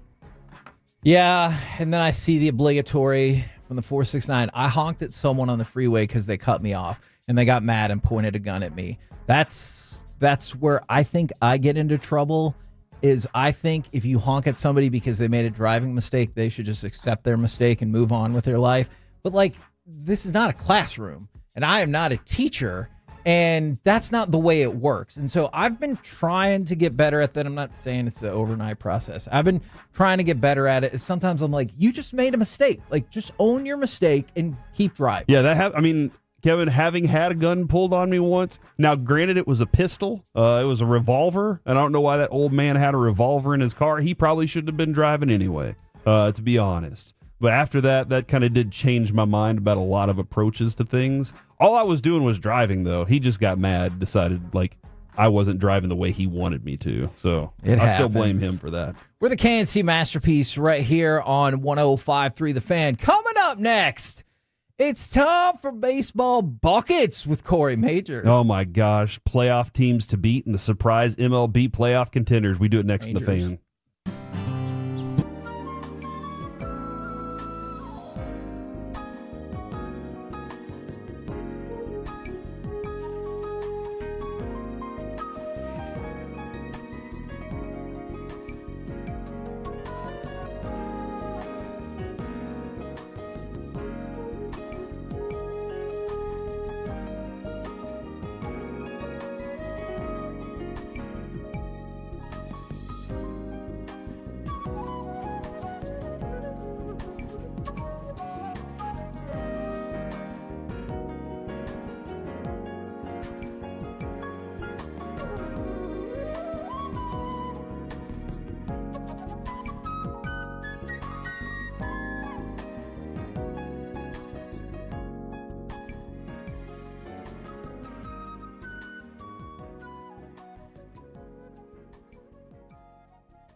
Uber Eats has Lola V products? I gotta remember that. Well, you know, they say in order to remember something, you have to forget something else. Okay, now that is a very cute haircut. That's like a little shag. I've never seen it before. Well, I mean, of course you have. It's the Rachel. Oh, is that your name? No, I mean, like your name. No, I'm Jen. My name's Jen. Right, but I just mean like this is your haircut. But that's hair on your head. I'm not saying this is your hair. Okay, freaking me out a little bit.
This segment is brought to you by Ciroc Vodka and Classic Chevrolet in Grapevine. They're the #1 Chevy dealer in the world. More Silverados than anyone else. This is Texas. This is Classic Chevrolet. Together, let's drive based on new Chevy registrations 2023. The 2-1. And that ball is hit high and deep out into right field. Adolis going back to the track, and this one's gone. Again, just over the wall. Very similar home run to the one he hit in the first. It's a 2-run blast here to give Arizona a 4-0 lead. KNC Masterpiece right here on 105.3 The Fan with my mathematical estimations with that loss, Corey. The Rangers will now need to go 17-0 to finish the regular season to make the playoffs. What if they go 16-1? I don't think they're going to make it. Well, let's find out in baseball buckets. Yeah. Your attention, please. Ladies and gentlemen. Now batting with baseball buckets, Corey Majors. Buckets. Kevin, I think that's interesting that you say that, considering the games that they have at the later part of their schedule, the latter part, if you will. And now looking here, Kevin, the Astros have a series against the Padres, and to close the season, a series against the Cleveland Guardians. Okay. So would that be the chance right there to swoop in right here at the end of the season for the Rangers and make it? Just you're looking it would at be very different. They would have to lose both of those series and another game somewhere, and the Rangers can't lose. 16-1, I guess, is possible, but I think you would need to rip off 17 straight to make the playoffs. Let's do it then. I mean, sure. The only thing that it's going to take is more hits than you got last night. I don't think you can win many of your games That's fair. with 3 hits. Now, granted, if it's a 3-0 game or a 1-0 game and those 3 hits were home runs, then maybe you can. Evaldi didn't have his best stuff last night, gave up back-to-back home runs that really hurt. But the Rangers, I mean, dude, I can't imagine being Evaldi and knowing that my team is probably not going to score runs for me. Okay, yeah. Josh Smith got a hit. Wyatt Langford got 2. Other than that, zeros across the board for everybody with a lot of strikeouts. Now, I know Gallen is a pretty good pitcher. He's a pretty damn good pitcher. Do you feel any better that it was against him as opposed to the mystery pitcher of the week that we hadn't heard of and they somehow managed to shut the offense down? Not really. I don't know, because you beat up on that dude in the World Series last year. Like, you had your chance. You got to him last year. And I know he's still good. And he probably comes into a game like this and is like, you know what? I'll show them. So he probably has his best stuff on a night like that too. But it is frustrating as you're trying to make this surge here to get to that area. The Rangers, but that's been their thing all season. I'm so befuddled. Yeah. By their inability to hit, and again, at the end of last year, it existed. They could not hit. Then in the playoffs, they were amazing. What was different? What changed? How did it change? I don't know. I have no clue how to do that, how to fix it, other than maybe a hitting instructor or maybe some different players. And that's what Chris Young has to solve in this offseason, is trying to figure out exactly what the reason is that their guys aren't hitting. And a guy like Marcus Semien, 0-for-4 last night with 2 strikeouts. You can't have that from your leadoff hitter. Yeah. That's just, and I know he's having a tough season or down season. I'll also point this out. The Rangers were on a bit of a roll. And then Mike Bassick shows up in Arizona. Uh-huh. And what happens? They lose. They barely even hit. I texted Mike about that. What did he say to that? He said, they only got 3 hits, but I was really good. So, or actually, I'm sorry, I was great. So Mike, that's the Mike is pointing Bassick out, I know. he did a really good job on air. He can't control the Rangers' hitting woes. How much better would he have been if they would have put up legitimate offensive numbers? Probably a lot better. Okay. I mean, he said he was great already. Yeah. So. Like, can you imagine Wyatt gets a walk-off bomb to end the game? What Mike's going to do? He's going to cheer in the booth, because that's what Mike, he's a fan first. He is. Of the Rangers. Cowboys, different story. Rangers, he's there for them. Yeah. Kevin, the surprise, how the 5 contenders defied preseason expectations. All right. So where are the Rangers on this list? They are not on this list right now. I just told you if they go 17-0, they can still make the playoffs. They are not on this current list. But there are 5 teams on this list that a lot of people were like before the season, I don't know exactly where they're going to stand. But Kevin, the number 1 team on the list that kind of, I don't think they really changed everybody's ways, the Diamondbacks. Yeah. How have they done it? They're on pace for +6 wins over their projected number at the start of the season. Now, you're saying they're a World Series team, but a lot of people were like they were a surprise World Series team, much like the Rangers. And they didn't quite change much other in the offseason. But biggest reason, their offense. Their offense is very, very good right now. They are, and their runs allowed per game about 16th best, so they're kind of right there in the mix for it. But they're 10th best in runs per game, 4.73 runs per game. So they've turned their season around too. They kind of started off a little junky and kind of turned it around for themselves. Do you not root for them, but are you pulling for them at all? Because you're like, hey, you did your best against us and you failed. Let's see how you can do now. No. Okay. Because they're an enemy, for one. Okay. That we've already defeated. And I want to kind of I don't want them to win now and be like, okay, well, our former enemy I want to meet them again and beat them again. Okay, gotcha. Padres, +8 wins over their projected wins. That is a team that I also was like, not looking good. Their big trades matter, and out of nowhere surprises matter for them. And the projections for opening day, they didn't know the Padres would have Dylan Cease, Michael King, Jackson Merrill, and then they also couldn't know that Luis Ariz, Tanner Scott, Jason Adam would all be acquired, and they've all been useful additions for that team. So look, man, again, that's a team that said, let's make some really good moves for our team, Were the Rangers? Yeah. What were their moves? Because moving on from Soto, you're thinking to yourself, "Oh man, we've just You're in given trouble. up." Yeah, but they said, "No, we have a little bit of a plan." The Brewers are also in this conversation, plus 11 wins over projected for their season. Their biggest reason, turning no-name pitching into value, and also Jackson Churio.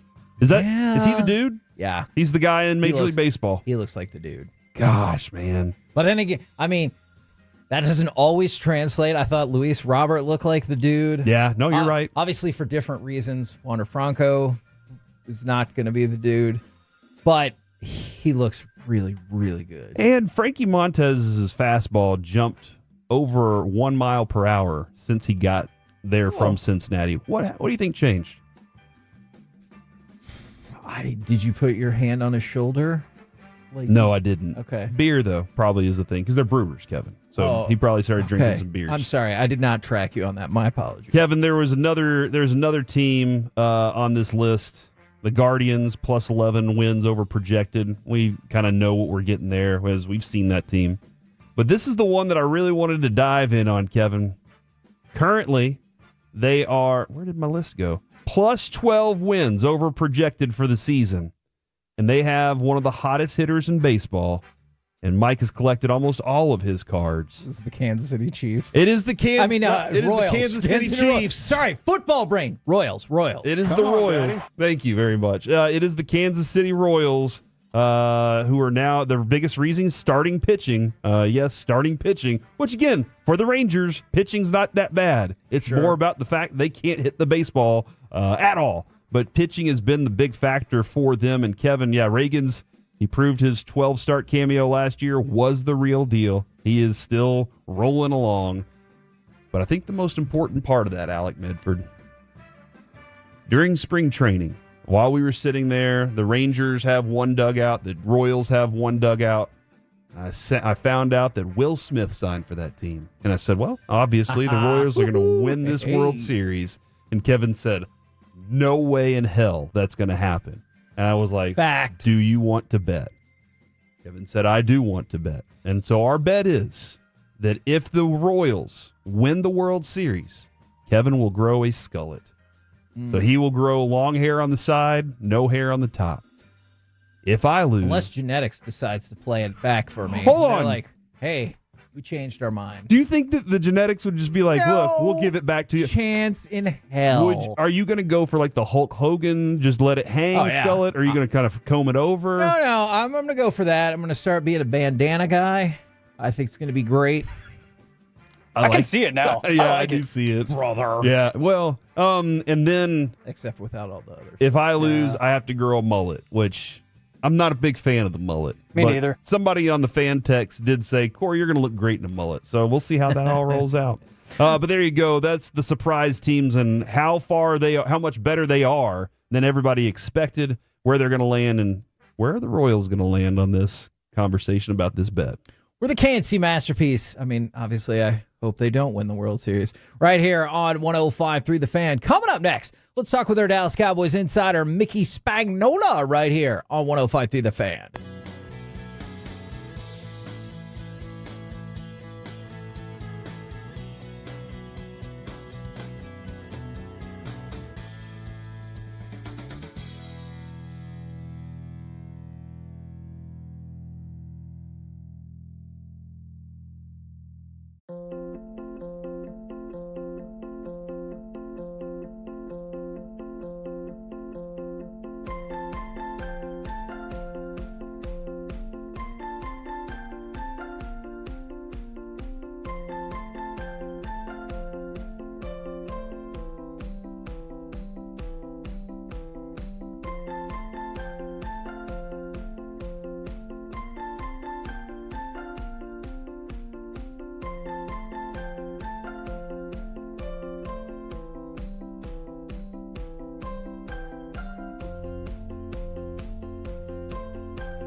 Do you think it's true that you've got to forget something else to remember that Uber Eats has groceries? No, that's absurd. Hey, remember when you used to be Pepper Lady? Pepper Lady? Wasn't it Cinnamon Sisters? Basil Babes. Saffron Squad? Nutmeg Maidens? Paprika? No.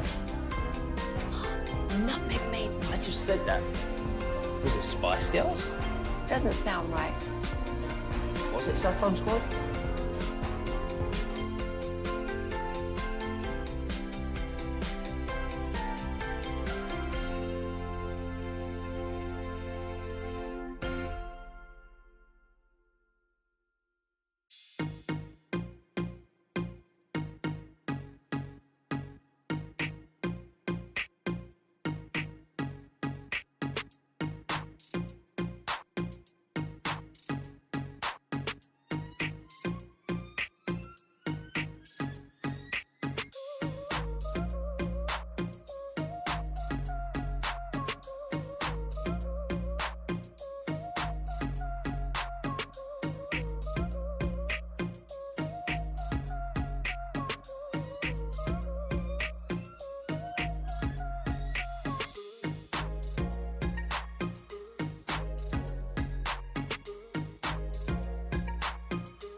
From our Highly Mazda of Arlington and her studios, it's the KNC Masterpiece on 105.3 The Fan. KNC Masterpiece right here on 105.3 The Fan. Right now, we turn our attention back to the Dallas Cowboys and talk with our Dallas Cowboys insider, Mickey Spagnola. Good morning, sir.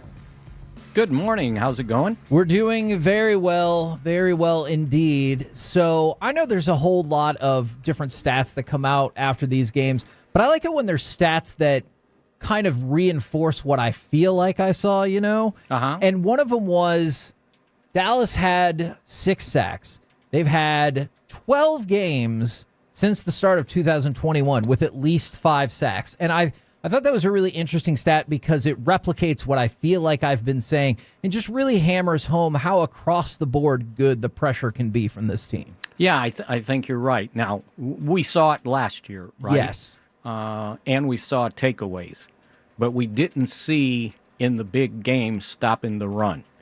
And for, 3 quarters or so, they stopped the run, too. So not only did they get the pressure, not only did they get the takeaways, but for 3 quarters, they did a much better job on the road against a playoff team from last year, stopping the run. And I think that's what's got to continue. I don't know that I thought in the first game of the year that they were going to get 6 sacks, but I knew they were going to get some pressure. And for some reason, Cleveland didn't do a very good job of adjusting, just leaving him sitting in the pocket. And I don't know how quickly he was seeing things, because it didn't seem he looked like a quarterback that hadn't played in more than almost a year. But yeah, I thought that was encouraging. And it wasn't all Micah. Now Micah kind of contributed to some of the other people's sacks by what he was doing and the concentration they were giving him. But it was varied, right? And got a lot of other people that now I'm sure when the Saints are looking at tape for this game, they're sitting there going, "Oh, we got to worry about that. Well, but I got to worry about that too." So I think that's a good thing going forward. Mickey, how much deeper is Mike Zimmer's playbook than what we saw in Cleveland, you think? Well, I'm sure, he hasn't emptied it, but I'm sure it varies team to team, whoever you're playing, right? Yeah. But I think you saw kind of the structure of what they were thinking. When you go a run-heavy formation, we got 3 linebackers out there, and one of them's Leofau. When you go nickel, we got 2 linebackers out there most of the time, and it's overshown. And so, getting away from, he's not a safety, right? He's not a 215-pound, 220-pound safety out there. Now, he runs like one. Actually, he runs like a cornerback. But he's 235. He put on weight while he was rehabbing. And the fact that he played like that when he hadn't played a game since the end of the 2022 season in college, I think it was rather remarkable. And I think there's even more probably, Corey, you're right, that they can do with him in different situations. And I'm sure they didn't empty the book on where they can line up Parsons, too. Yeah, I just feel like there's a lot of different looks that they can continue to roll in, and a lot of different areas to pressure from. That's exciting. I'm good with that pressure, but I want to see consistently doing a better job against the run, against the better teams. Can we ask, I'm sorry, Corey, can we ask about consistently doing a better job at dropping the penalties? Because I know that the officialing crew on Sunday did seem very penalty happy. I think they were getting paid per flag. It did feel like that. Broadus predicted that in the pregame show, by the way. And so I was prepared for that, but still in a dominating performance, 11 flags for 85 yards, that feels like that is never going to be acceptable. Well, except the other team had 11 penalties also, right? They did. Yeah. But we're to I'm the not point saying right it's where great I don't care. that it evens out, right? But yeah, you want to be better than that. I was trying to remember some of the penalties. Look, the delay of game penalty was BS. You go back and look and see how long the umpire stayed over the ball before he allowed him to snap on that field goal. He was there till 4 seconds. And they said, well, they were substituting. No, they weren't substituting. They only had 10 people on the field. You don't get a break bringing on a guy late. And he held the game up for that guy to come in and get set. That's BS. So there was one right there. There was another holding call that both guys were holding, and C.J. Goodwin was the one that got thrown down, and he got called for holding. So there was a couple that I could say, I don't know about that. So, but they got to work on it. I know it's easy to say, okay, there's the total, but look at what was inside the total. Okay, I got what you're saying. How much are you keeping an eye on the weather in New Orleans right now? Good question. Oh, that's a good question. I mean, I see what it is. I didn't kind of factor it into the Saints being able to get out of there. Tropical Storm Francine. Yeah, because usually they show up. Like, how often you travel the day before, right? Yeah. Yeah, and usually that would be the kind of situation. I wonder if they would have to vacate early. Yeah, if they would bounce out a little earlier than usual. Yeah, and I don't know that. I mean, say they had to go on Friday. When's it supposed? It's supposed to start hitting tonight or tomorrow. I thought it was today. Today. Yeah. Yeah. Well, The good thing is they got indoor practice facilities. Yeah, that they is don't good. have to vacate. But I saw how much rain they were expecting.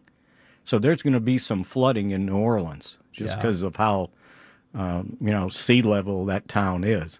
And that could get in the way of them practicing. But, yeah, I could see them having to take off early, possibly. That's a good thing to keep an eye on. You guys are ahead of me on that one. All over it. Yeah, I know. If it's about weather, Corey's in. Yeah, I've always been I've always said if I can go outside and look up and tell you if it's going to rain or not. There we go. What? Don't worry about that, Kevin. As far as what you saw from, have you watched Derek Carr yet? Have you gotten in on what he did? No, I have not. Okay. But, he was pretty accurate, right? Was Yes. 19 of 23, And it was something like that? It was 19 of 24, I believe, and that was 24. the best percentage he'd ever had with the Saints. Okay. And 200 yards, right? 3 touchdowns. Yeah. And I don't know how much of that is, it's the Panthers or he's feeling really good in this system. Yeah, but we've seen him play quite a bit over the years, so I don't know that all of a sudden he got better, right?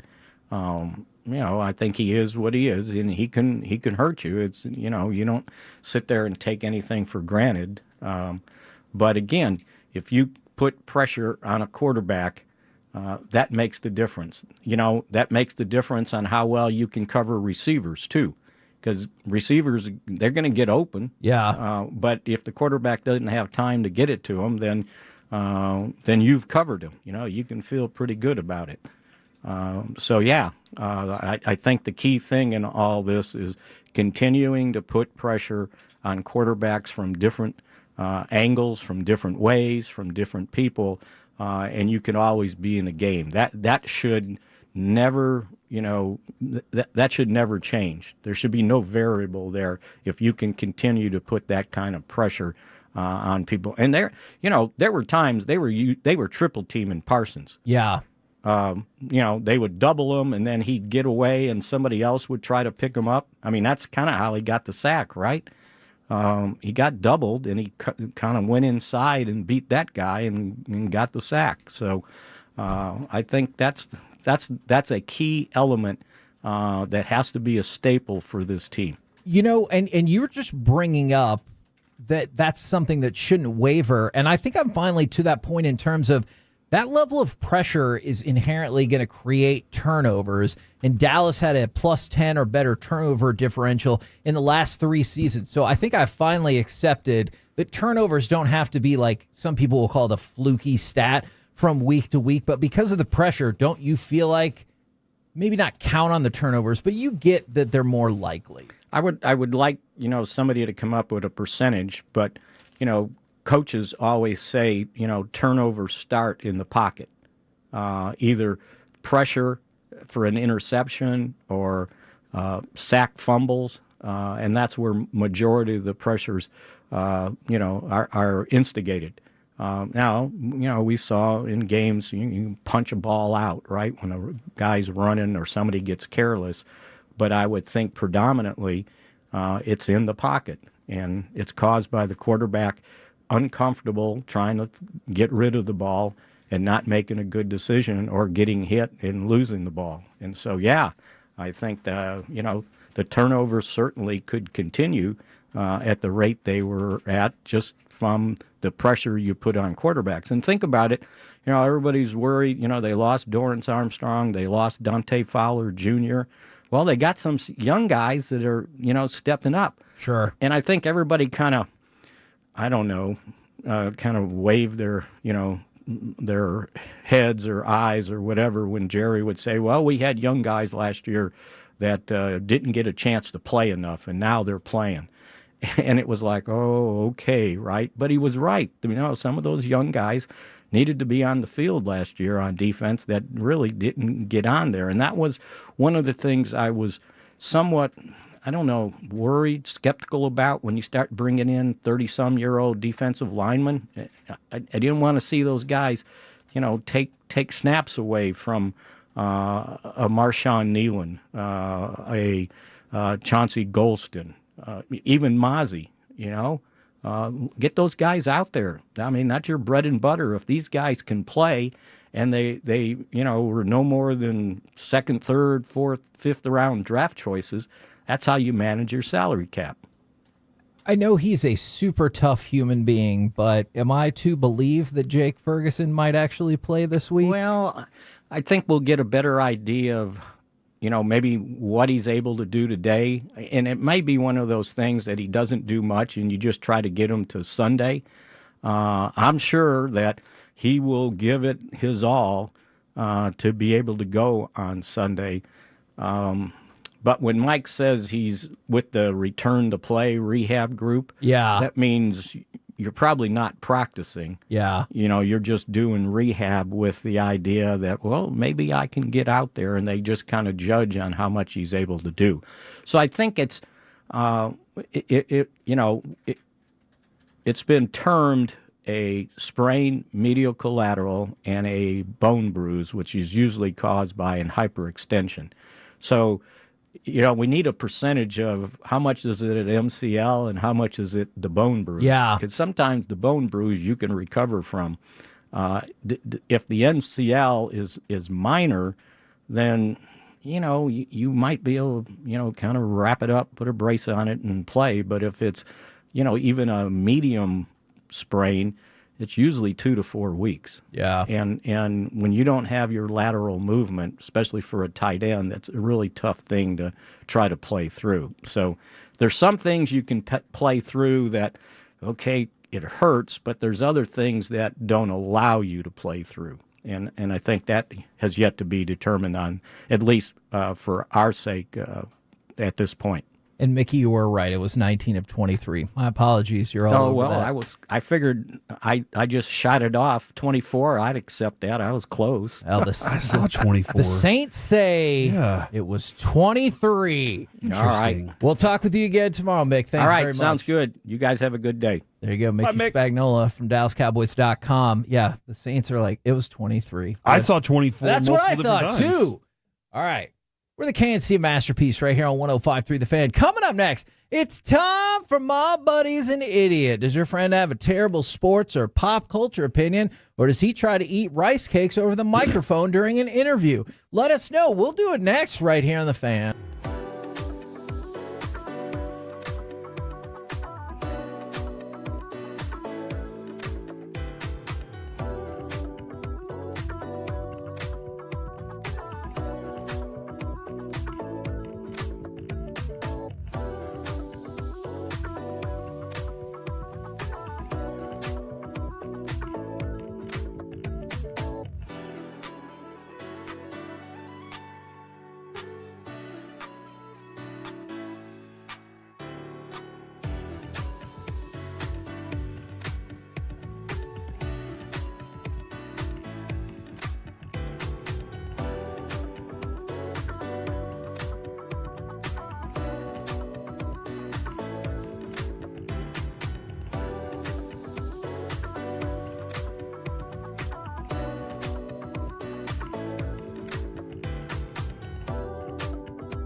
Uber Eats has Lola V products? I gotta remember that. Well, you know, they say in order to remember something, you have to forget something else.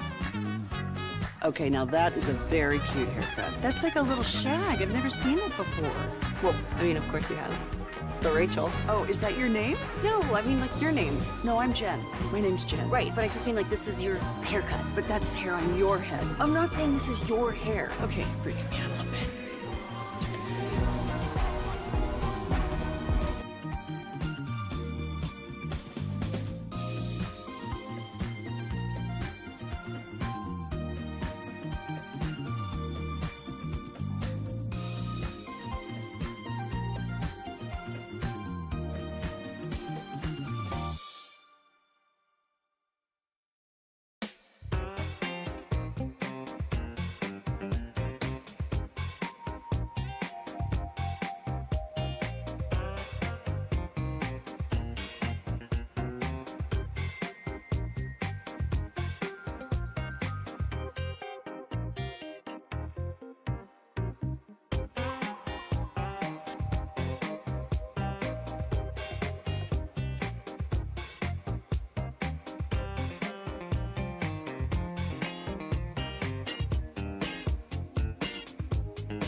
This segment of the KNC Masterpiece is brought to you by Cars for Kids. Donate today at carsforkids.org. Soda weight loss and the personal injury lawyers, Frankel and Frankel. If you've been injured in a car or truck wreck, call Frankel first, 214 or 817-333-3333. With Frankel and Frankel, there is never an out-of-pocket cost. They only get paid when you win. Frankel and Frankel, the go-to car and truck wreck attorneys in Dallas. KNC Masterpiece right here on 105.3 The Fan. We have the Mike McCarthy presser coming up. It's scheduled at 11:30. They sent out another release this morning saying it's still scheduled at 11:30. So let's see. Let's all begin the countdown together and see if he shows up. Nobody at gets as 11:30. offended about his timing more than you. Because it I'm F's not up saying the I don't get show. offended. I'm just saying, but you get the most offended by it. Because it screws up the show. If you showed up to the ball game and you're like, man, I hustled to be here. First pitch at 7:05. And they're like, you know what? Let's do it at 7:24. Like, that would probably annoy you as well. And you're like, I'm busting my ass to get Well, here. now on I got a time. little more time to go get something at the stand. I go get a hot dog and a beer, and I'm okay, you know? All right. Well, way to bright side it. I like that. All right. So it's time for My Buddy's an Idiot, 877-881-1053. Do your friends have a terrible sports or pop culture opinion? Let us know. And we're going to start with this. This is cut number 13. I thought this was a very human moment, and I enjoyed it. But Dan Hurley went to the White House and was like, I'm just going to talk like regular folks do. Oh, man, I've been to the White House before. It is scary as shit.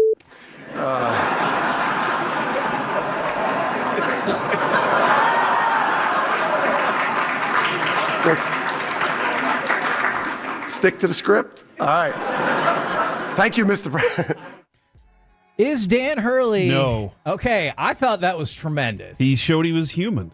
He did. Like, I mean, I think that's one of the most important parts in like endearing yourself to any audience is having that one piece of vulnerability that allows them to go, oh yeah, especially when they think highly of you in a certain way. You want to, and I'm not trying to be like political right now, but when a president in our past has shown that they're just like a regular dude. Yeah, people like that. In addition to also being a president that runs our country, you're like, oh yeah. That's pretty, like he is a regular dude that just happens to be in that position. And think about it whenever let's say you have a boss that is that's very high up in the organization and he just comes up to you and starts shooting the S with you just like you're a regular, you feel like you have a better connection with that person. Sure. So I do not have a problem with that, but it is the White House. So when you're at the White House, do you have to act differently than you do? Like I would tell my kids, don't touch anything. Yes. Right?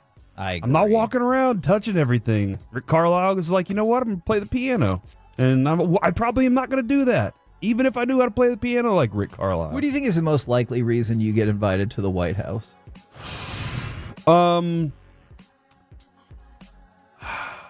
Excellence in fathering. Okay. Yeah, I like Dad that. of the Year award. I like that. That's delightful. That 1 year I was a good dad, you know? From the oh man. Look, man, my kids might have different thoughts. From the 214, my buddy's an idiot because he bet eating a poop sandwich on a Macho Man quote and won't pay up. All right. What? I agree with you. If you make a bet on a quote, yeah, live up to it. But why also the poop sandwich?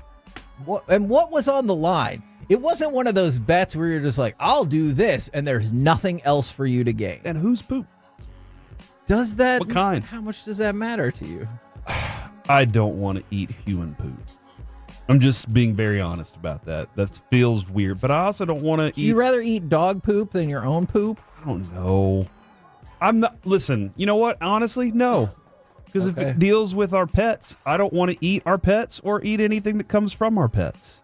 So I guess I got to go with like something I would typically, like a cow. That sounds gross. I don't want to eat poop. There you go. I've decided. I'm not doing it. Well, that's not on the bet list, guys. There's an easy way to accomplish that. Don't make that bet, or I want to know what the quote was. Situation. What do you know all the Nacho Man's the cream of the crop? Yeah, that's the one. That would be my guess. Okay. Snap into a Slim Jim. What about that one? Man, that was a good one. He created that, didn't he?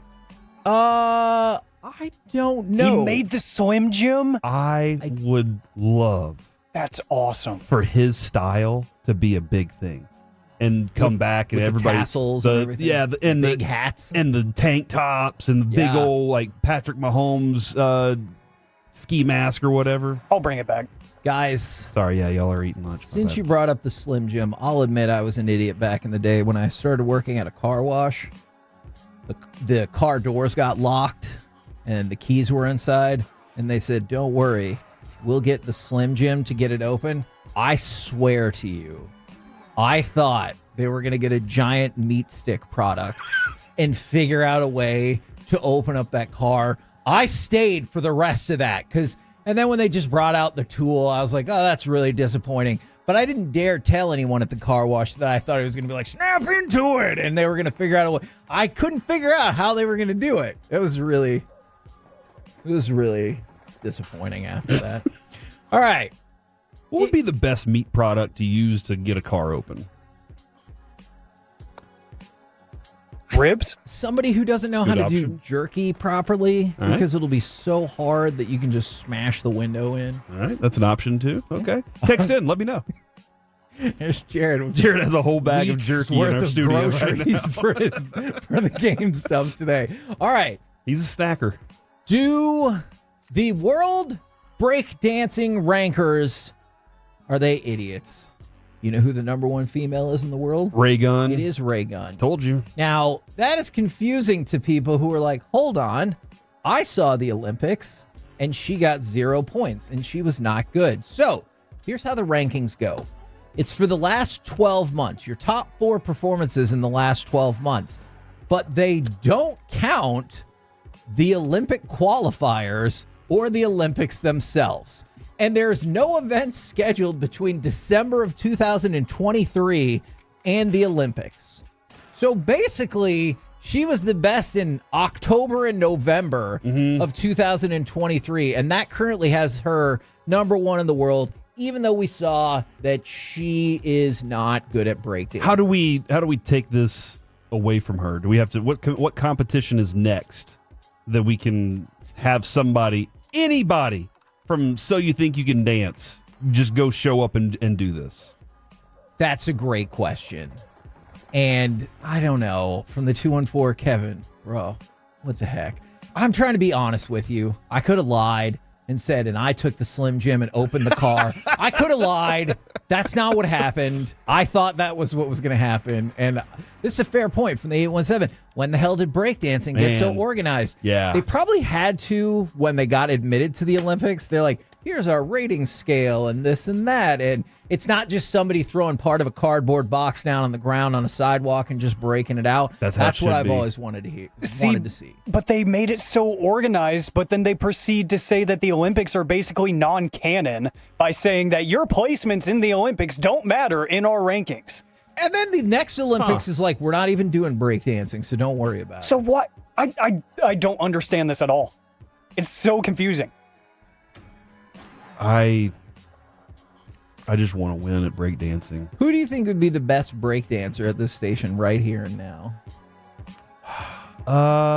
Alec. Is he too thanks, man. Is he too muscular? Nah. Get it going? So, Alec, here's you got to the be thing. lean and flexible. I do feel like because of your height that you will be able to spin on your head better. I don't know why I feel that way, but I just feel like you're like me spinning on my head too long. It's going to be too much there's too much length and height to go with there. Yeah, there's a lot of length going on there and not a lot going on back here. So, yeah. So I'm going to go with him first. Okay. Second, Wolchuk. Huh. See, I would have thought Chiafalo would have been more likely. Third, Broadus. After a Rangers parade. That's fair. So you're saying drunk Broadus? Drunk Broadus rockets actually up might the be one. Yeah, he might be one. Drunk Broadus might be a superhero for all we know. You might be right about that. It was my favorite superhero as I was driving home listening that day. It was like that. I was stuck in traffic because, hey, it's parade.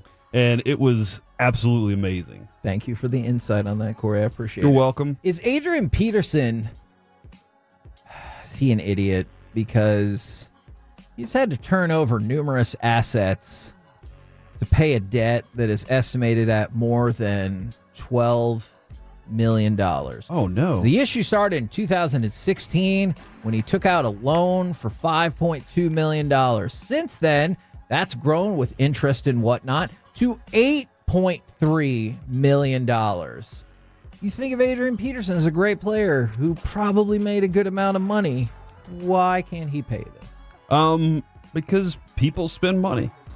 And a lot of players, a lot of athletes don't know what to do with their money or don't, invest it appropriately whenever they have the opportunity because they're like, hey, man, this money's going to live forever. That's not, and quite honestly, not all NFL money is long money. I mean, I always think about this, too, whenever I look at, like, the Emmitt Smiths and the Troy Aikmans and those guys, and then even go further back with Roger Staubach, and you're talking about Dak's contract right now. And who was it you asked? Was it you earlier this week? You were like, do you feel like you played in the wrong era because of the money that Dak just made? I asked Richard Sherman if he wished he would have been a quarterback. Yeah, and so whenever I often wonder, those guys get done with their careers, they still have a lot of money. But because of inflation and all of that, things change. So is the money the same? And it's not. Now, I was taking a quick step back. I'm intrigued by both of these texts. First, somebody texted in and said CY would be the best breakdancer. But then they changed it to CA. So Chris Arnold would be the best breakdancer. I've seen Chris Arnold. He's got a story about that, right? He probably has a breakdancing story. He probably absolutely. He's probably got lots of stories about his breakdancing capabilities. Or he was probably in one of those really cool breakdancing moments where he got to see the best breakdancers. Okay. And it was at his party at his house. Two things I've always wanted to see in life. I've wanted to see a breakdancing battle on the sidewalk.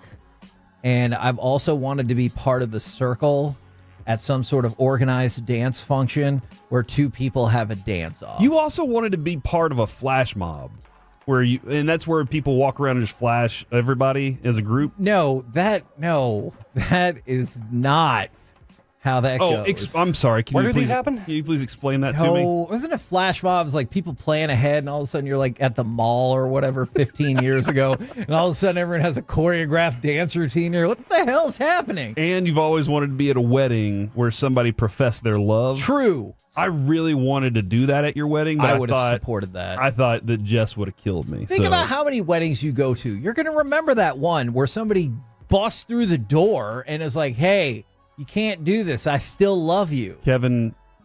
I was on a bus where we all sang Tiny Dancer, though. That is pretty fun. Like an Almost Famous. That was super cool. If I had done that at your wedding, if I had started banging on the door, because I got locked out, it was my fault. But if I started banging on the door and everything, would you have been okay with that bid if I'd have been sure. Kevin, no, you can't do this? And let's all be honest. There's one or two names cross through your mind that you hope it could be. No, I'm just kidding. I'm just kidding. Jennifer Aniston. Yeah, I see what you're saying. I'm kidding.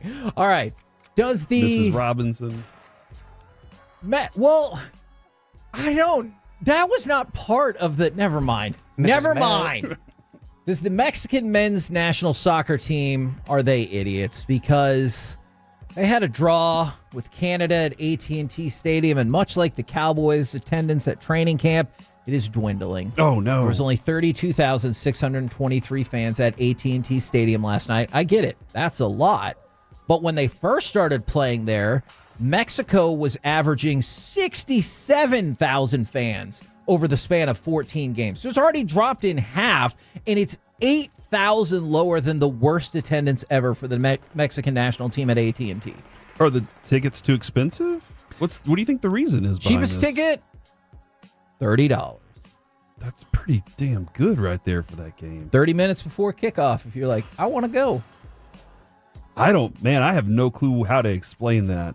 Other than maybe there's some apathy towards that, too. I mean, then my question will become, is the Mexican men's national soccer team become the Cowboys?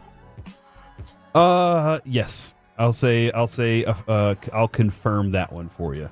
What time is it right now? Can you just help me out with that real quick? 11:30, 5:30. Mike McCarthy there? Nope. Hey, what do you know? All right, let's go to poor sport gamblers. Auburn's Peyton Thorne, who, well, they lost to Cal and stuff. He says that people hit him up on Venmo to get money back. And I know we've talked about this before, but he did bring up a really great point. He said, but they're never spending cash. They're never sending cash. It's funny, when you lose, they want their money back. But when they win money on like a parlay, they don't tip. No one ever sends me any money. Yeah. What a fascinating system that would be if, like, let's say you just started getting money. You're like, dude, I hit a $12,000 parlay because of you. Here is, I don't know, $500 or whatever you give them. How have you ever had the opportunity, Kevin, at a blackjack table or a poker table to flip a tip to the dealer? Because I have, and it is the best feeling in the world to be like, here's a little for you, too, by the way. It's awesome. I have not. I mean, like, I got all these winnings, and here's a little on the side. Now, I lost all that money by the end of the night. Oh, no. Not gambling. I spent it all in Vegas. But yeah, even still, it's a lot of fun. We're the KNC Masterpiece right here on 105.3 The Fan. Coming up next, it's time for Gridiron Gravy. We'll be on time and power rank the NFL QBs next on The Fan. Did you know that 1 in 10...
think it's true that you've got to forget something else to remember that Uber Eats has groceries? No, that's absurd. Hey, remember when you used to be a, what was it, Pepper Lady? Pepper Lady? Wasn't it Cinnamon Sisters? Basil Babes. Saffron Squad? Nutmeg Maidens? Paprika? No, Nutmeg Maidens? I just said that. Was it Spice Girls? Doesn't sound right. Was it Saffron Squad?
This segment is brought to you by Classic Chevrolet in Grapevine. They're the #1 Chevy dealer in the world. More Silverados than anyone else. This is Texas. This is Classic Chevrolet. Together, let's drive. Based on new Chevy registrations 2023. Cook in motion. Allen in the pocket. Allen will run it himself. He pumps. Got some daylight. Hurdles to the end zone. Touchdown, Buffalo. KNC Masterpiece back here on 105.3 The Fan. Right now, what say we go around the entire NFL and dip into some gridiron gravy? Here we go. By the way, programming reminder. I know Boch is usually on about 12:20. He will be on at noon today as we get you ready for Rangers baseball right here on 105.3 The Fan. All right, we power ranked the power rankings yesterday. Today, I wanted to quickly run you through the quarterback power rankings. Who do you think is the worst starting quarterback in all of the NFL? This is tough because I bet Jared knows. There are two of them that I think are equally terrible. I'll go with Daniel Jones first. Who was your other guess? Bryce Young. They are 30 and 31. Oh, there's a worse one? Yes. All right, give me a second here. Give me a second to think about the way this week went. They're not going to say Jacoby Brissett, are they? No, they are going to say, technically right now, he Kirk would be Cousins. the starter. Oh. Malik Willis. Oh, that's with stupid. the Green Bay Packers. No, it's dumb. Come on. After 1 week, who was the worst last week? Okay, I understand, though, now. I got you. Yeah, Malik Willis, Look, he had an amazing throw in his pro day 2 years ago. Jared said eventually he's going to be really good. I heard about that from Jared. He's. I don't know if that came over Mike or not. All right. Let's go to the. So should I start Jaden Reed this week or no? Is my question. See, that's what needs to be a study. How many people put a player who was on their bench and had a monster game in the starting lineup the next week, only to see them disappoint? I don't know if there is a study out there about that. I wish I could answer your question. All right. Who is the best quarterback in all of the land? You don't have to overthink this. Mahomes. Patrick Mahomes is number one. Who would you go with after Patrick Mahomes? Steve DeBerg. Steve DeBerg. No! It's not Steve DeBerg. And by the way, somebody asked, Sam Darnold, only 22nd. He was ranked 27. Now he's up to 22nd. Yeah, behind Kirk Cousins. He played against a terrible team. He did. I'll go ahead and roll out Josh Allen. Good decision, because that's the audio I played. Josh Allen is second. Who's third? Who consists? What? Let's try that again. Who does the rest of the top five consist of? Got it. Is Hurts in there?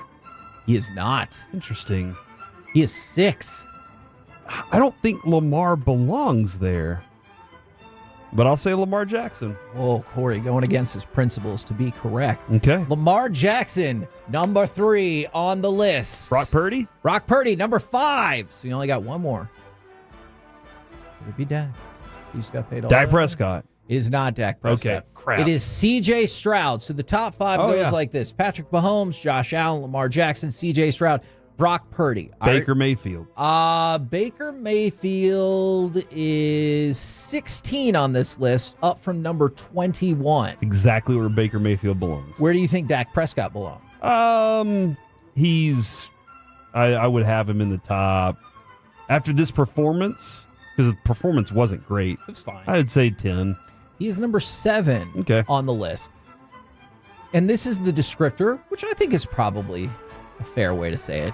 The numbers weren't splashy against the Cleveland Browns, but they didn't need to be. They didn't. No, you're right. He didn't have to win this game. There's going to be a time in the season that he's going to have to win a game a couple of different times, and that's where the faith doesn't lie for a lot of fans, is that he can do it. There are sometimes he can, sometimes he can't, but he didn't have to. This was a team win, a defense win more than anything else. Now, Corey, I know you're not a lawyer, but I'm going to attempt. I've watched a lot of Suits lately. Exactly. I'm going to attempt to get your feedback on this. So, the public defender, Robert Dunlap, for the person who shot Ricky Pearsall, allegedly, there was also a report that came out that kid also took a gun to school within the last year. Now, his attorney says that report is false. Okay. But you remember, Ricky Pearsall got shot, and I believe he got shot in the chest. This is an actual thing the public defender actually said. Could it work? It was not attempted murder. It was rather an extended struggle between Mr. Pearsall and my client. They were really fighting back and forth on the sidewalk. As you might imagine, Mr. Pearsall got the best of it. I think the video supports this is an attempted robbery, not an attempted murder. I agree. Oh. I think you could convince me if I'm on that jury. Okay. Because it started as a robbery and then turned into an attempted murder. It kind of sounds like it turned into a shot. So I feel like that's a tough. I feel like murder, like a lot of times, I don't know. There's the. Yeah, this is a tough one. I don't think it was an attempted murder. Okay. I will say, but it was definitely attempted robbery, and that deserves a punishment. And you shot the dude. Yes. Like you need the punishment of that too. I don't know exactly where that lies. It is kind of a weird take. I know he's got to do his job, but he's like, hey, he was just trying to rob him, and then it went bad. That's why he shot him. Mm-hmm. So yeah, it's a different thing. Now, should that guy have had his gun during his robbery? I mean, if you're a robber, I think that's part of the committed a robbery. Yeah. One could make all you sorts couldn't have you couldn't have committed attempted murder if you didn't shoot him. Yeah, I don't know if that's going to hold up either, but is it the victim's fault if they resist and get shot? Good question. Of a robbery? What? Okay, Kevin. No, right? Guy pulls a gun on you. And says, "Give me your wallet." Yeah. What do you do? I understand your question. I know what I'm supposed to do. I'm not the man of steel. Yeah. I'm gonna just say, all right, man. I guess. And as long as you're letting me go, okay. Like I know that's a risk too. I'm not fighting that at the moment. Dude has the gun on me. So this football talk and law speak is brought to you, of course, by Rhino Shield. Why paint your house when you can shield your home? Visit rhinoshieldtx.com. Really sure if you Rhino Shield your body, you feeling pretty confident, huh? If you Rhino Shield your home, I have to admit, I don't know what would happen if somebody took a shot at it. That's not what Rhino Shield is for. Rhino Shield bulletproof? Rhino Shield is for making your house look nice and getting a fancier version of paint, a stronger version of paint. I don't know if that means deflecting bullets. My guess would be probably not, but I should probably look into Kevin, internet says Rhino Shield is not bulletproof, but it is a durable exterior coating that can protect your home from many other threats. Yes, but not guns. What about missiles? I don't think anyone has ever painted their house, maybe they have, and been like, how will this stand up against excessive gunfire? I don't know. Not a good thought. Let's go from that to the NFL in general. The NFL averaged 21 million viewers per game in the opening week. That is the most watched week one on record. So this is a great time to bring up 10 years ago when Mark Cuban said in 10 years, the NFL is going to be the fat pig that gets slaughtered. Here we are, 10 years later, and the NFL is literally putting up the greatest ratings they've had in the history of their sport. What'd they do differently than Mark Cuban thought was happening? Yeah. He just thought, and honestly, Kevin, every bubble pops for somebody. You know, for most everything, the bubble bursts. Hence why Cuban had to sell the team. Maybe. And that's when does it happen for the NFL? I don't know. I don't know that anybody could predict that. Because like you just pointed out, the popularity rose 12%. It just felt like at the time, 10 years was that was a short time to say they're going to be in a lot of trouble. Well, there was also a time when one of the former presidents predicted that a woman would be president. He said it would in the next 4 to 8 years. And that was like 1978 or something. So it's been a while. We're not going to hit that time frame, but it could still happen. Fun note from week one of the NFL season. There were 3 teams that came back to win over the weekend despite trailing by at least 14 points. The Bears over the Titans, the Bills over the Cardinals, and the Dolphins over the Jags.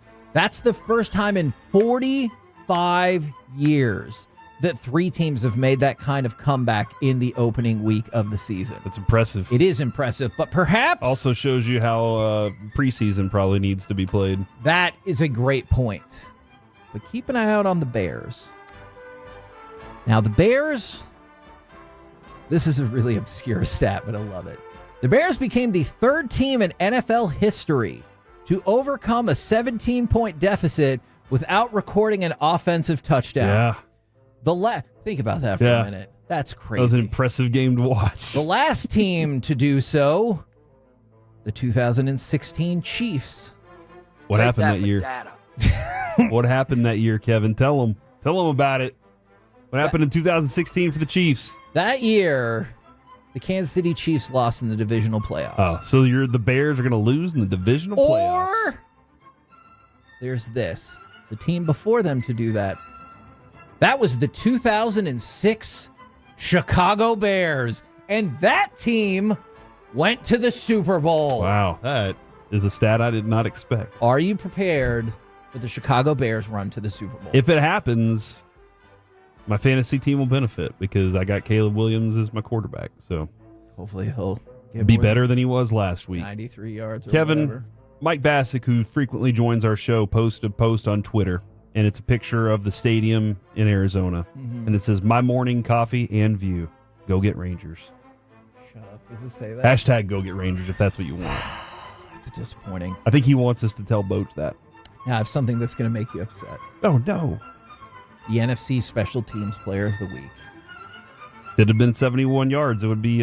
Brandon Aubrey hit a 57-yarder. He clearly kicked a 66-yarder to tie the all-time record, but, blame it on the officials, blame it on McCarthy, whatever. He was denied the opportunity to kick the 71-yarder. Because of that, 49ers kicker Jake Moody, who made 6 field goals, has been named the NFC Special Teams Player of the Week. Not DJ Dallas for having the first ever return in the dynamic kickoff era? Nope. It's dumb.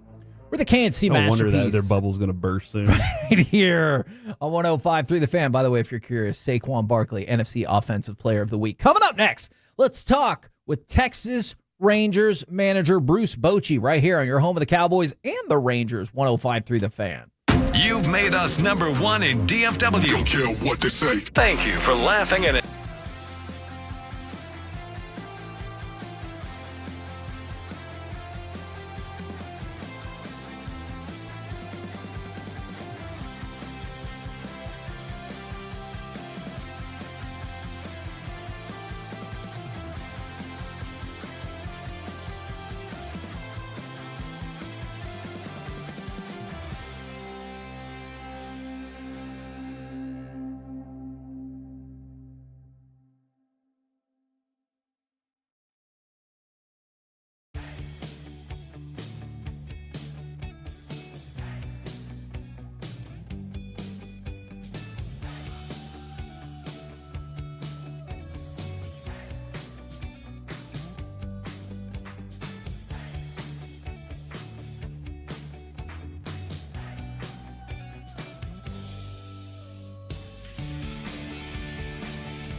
Uber Eats has Lola V products? I gotta remember that. Well, you know, they say in order to remember something, you have to forget something else. Okay, now that is a very cute haircut. That's like a little shag. I've never seen it before. Well, I mean, of course you have. It's the Rachel. Oh, is that your name? No, I mean, like, your name. No, I'm Jen. My name's Jen. Right, but I just mean, like, this is your haircut. But that's hair on your head. I'm not saying this is your hair. Okay, freaking me out a little bit.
O'Reilly Mazda of Arlington and her studios. It's the KNC Masterpiece on 105.3 The Fan. KNC Masterpiece right here on 105.3 The Fan. You know, Louisiana brand hot sauce knows how to turn your platter into a party because flavor favors the bowl, just like Louisiana brand hot sauce, which brings to you our interview with Texas Rangers manager Bruce Bochy. Good afternoon, sir.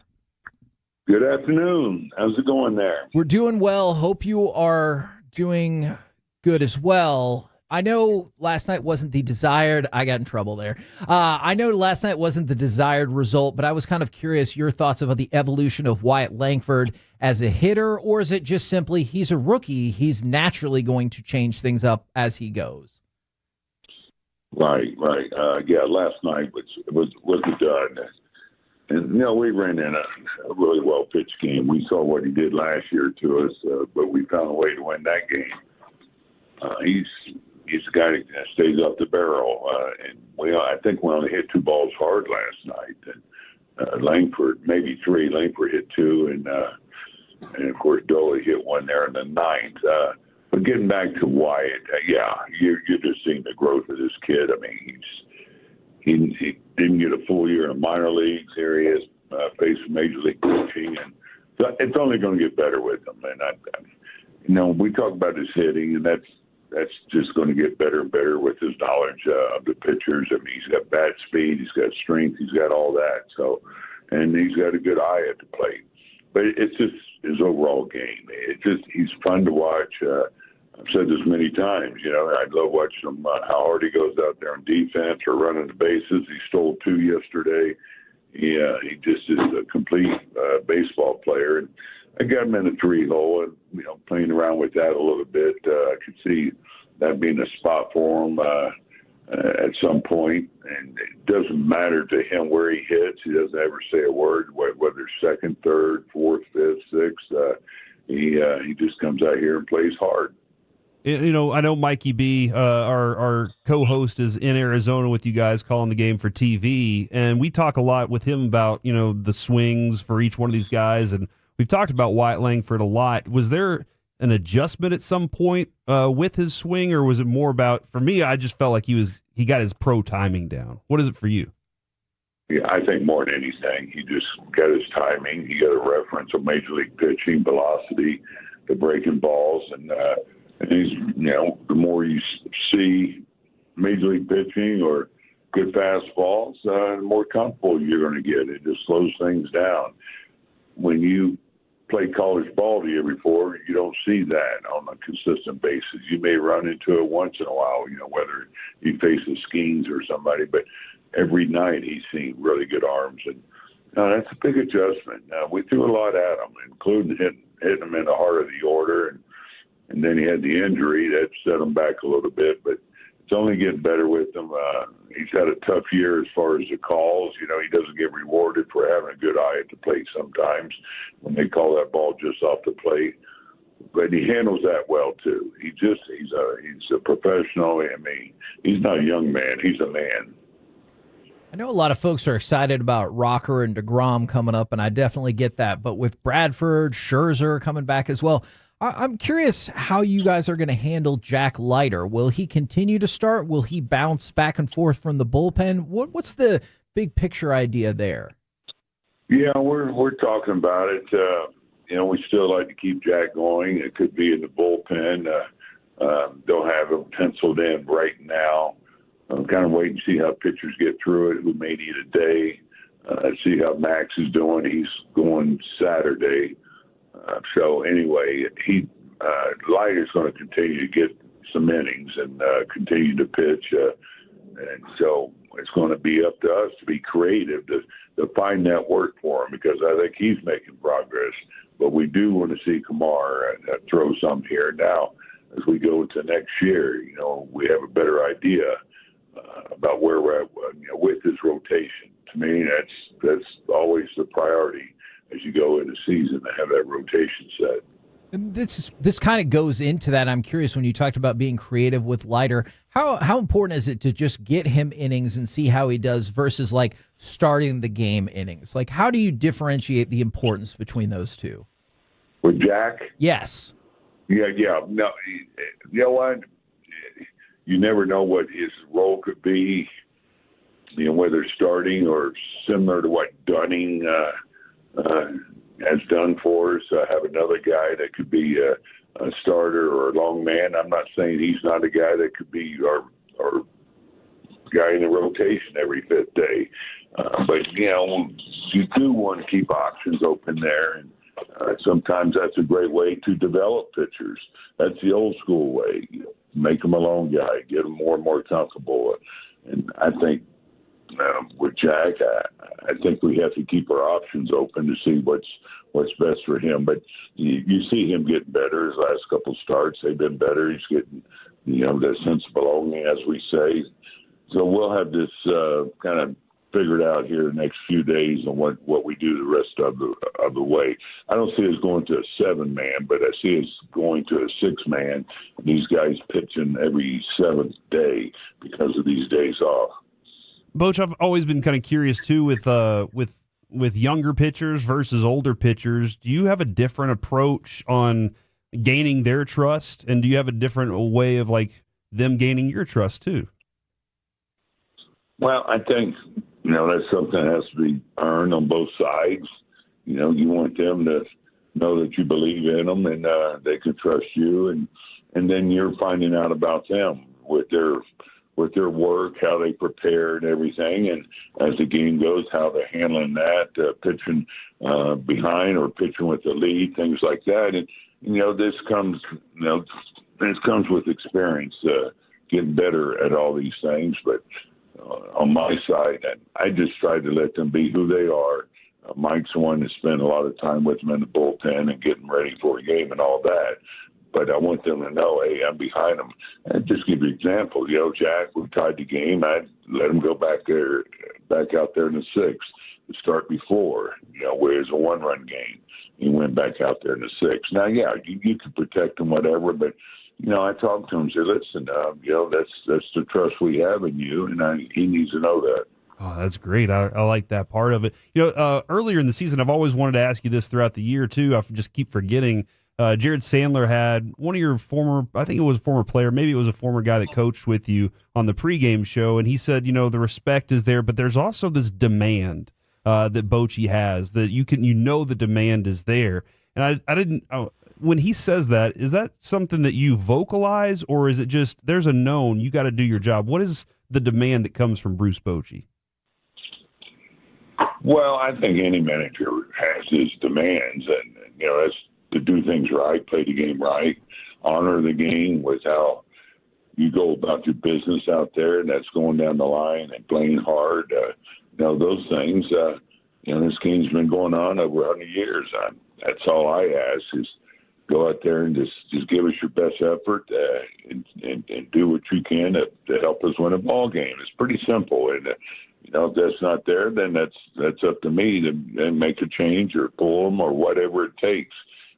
That's the biggest thing I can talk about. My demands.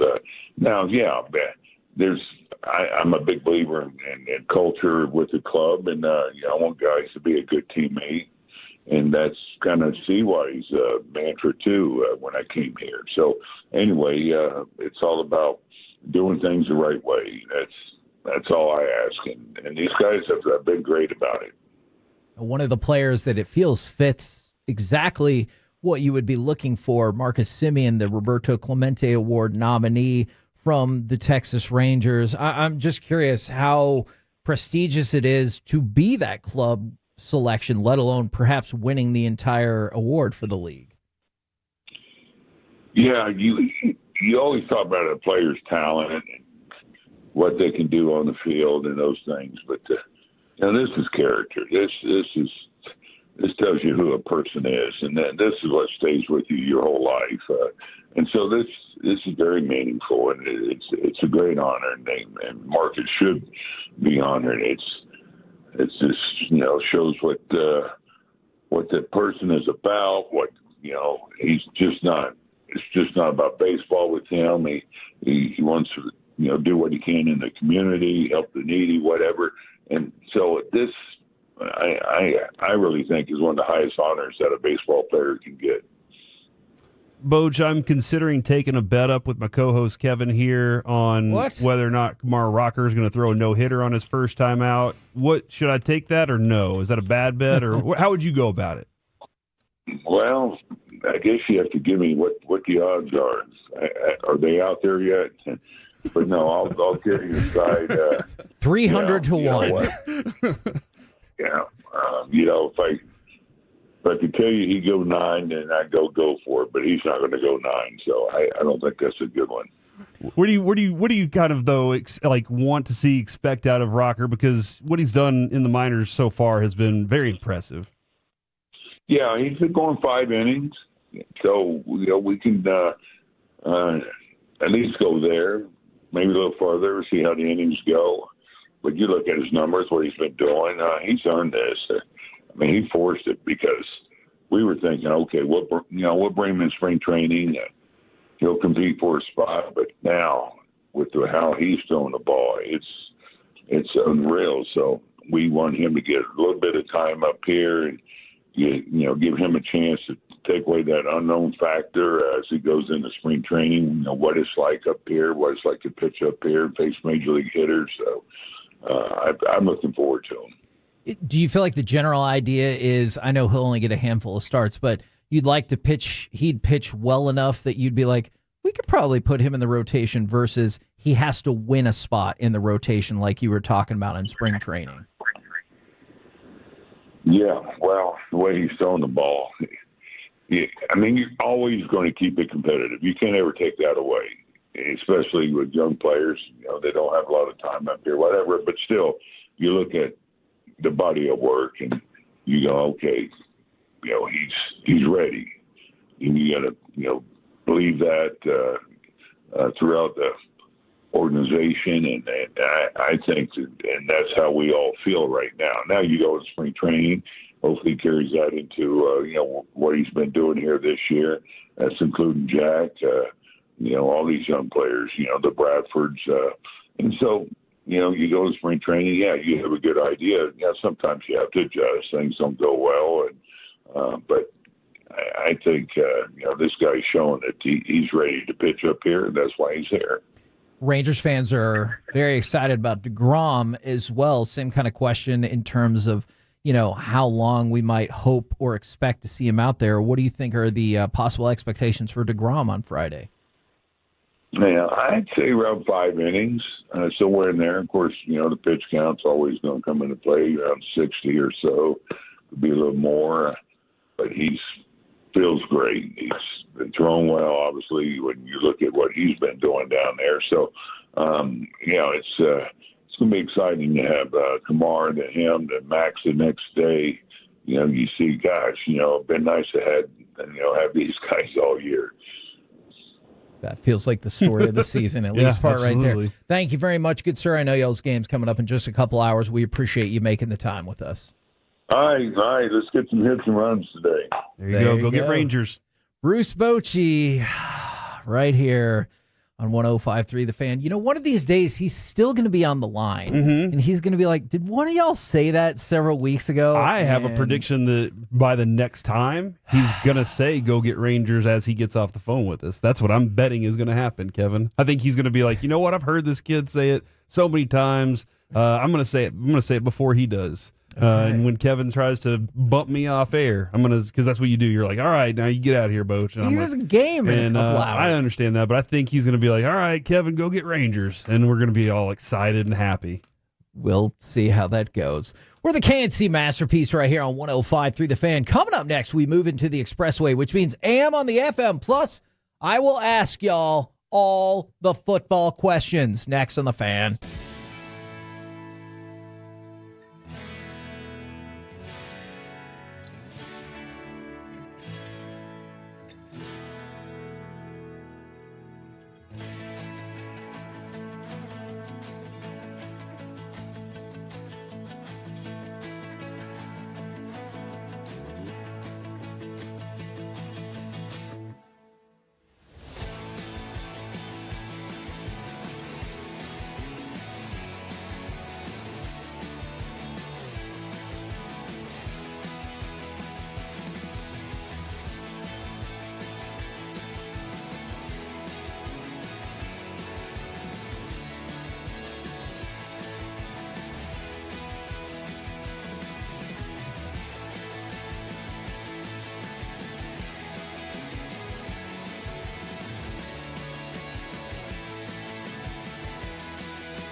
Do you think it's true that you've got to forget something else to remember that Uber Eats has groceries? No, that's absurd. Hey, remember when you used to be a, what was it, Pepper Lady? Pepper Lady? Wasn't it Cinnamon Sisters? Basil Babes. Saffron Squad? Nutmeg Maidens? Paprika? No, Nutmeg Maidens? I just said that.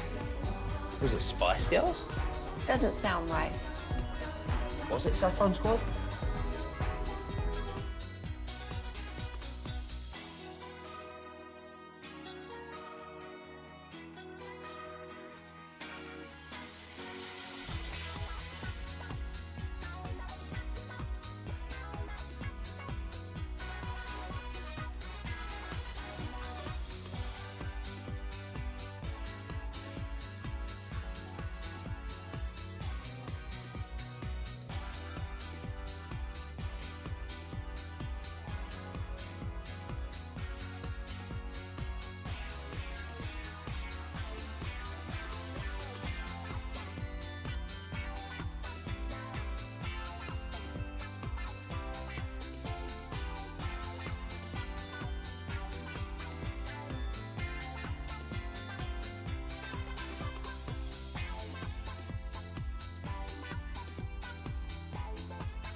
This segment of the KNC Masterpiece is brought to you by the personal injury lawyers Frankel and Frankel. If you've been injured in a car or truck wreck, call Frankel first, 214 or 817-333-3333. With Frankel and Frankel, there is never an out-of-pocket cost. They only get paid when you win. Frankel and Frankel, the go-to car and truck wreck attorneys in Dallas. Carr throws, end zone, feet down.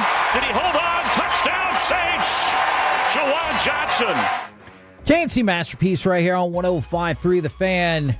And I am going to ask you all the football questions. Oh, here we go. Frequently, Mike will do that, but he is off on assignment trying to help the Rangers get more hits. He's a very busy man while he's doing this stuff, too. So he doesn't have time to hop on and ask all the football questions. And everything like that. I still want my video of him going down the water slide at their hotel. Okay. So yeah, until that happens, I'm not letting him back in the studio. Now, my first football question for y'all. Do you approve of the Dak Prescott extension?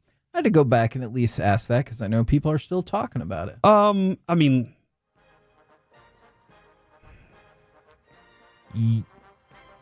not really. Oh. I have to approve at this point because there's nothing I can do to change it. Fair. But I was, Kevin, I've said this multiple times. I was already in that area where I was like, all right, we've had this much time with him.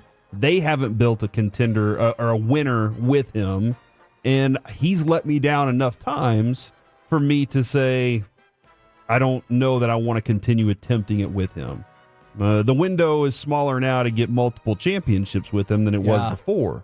And so I was ready to go find that next one. And granted, the Cowboys have been very lucky since Troy Aikman, I guess since getting Tony Romo, to be able to find those two quarterbacks.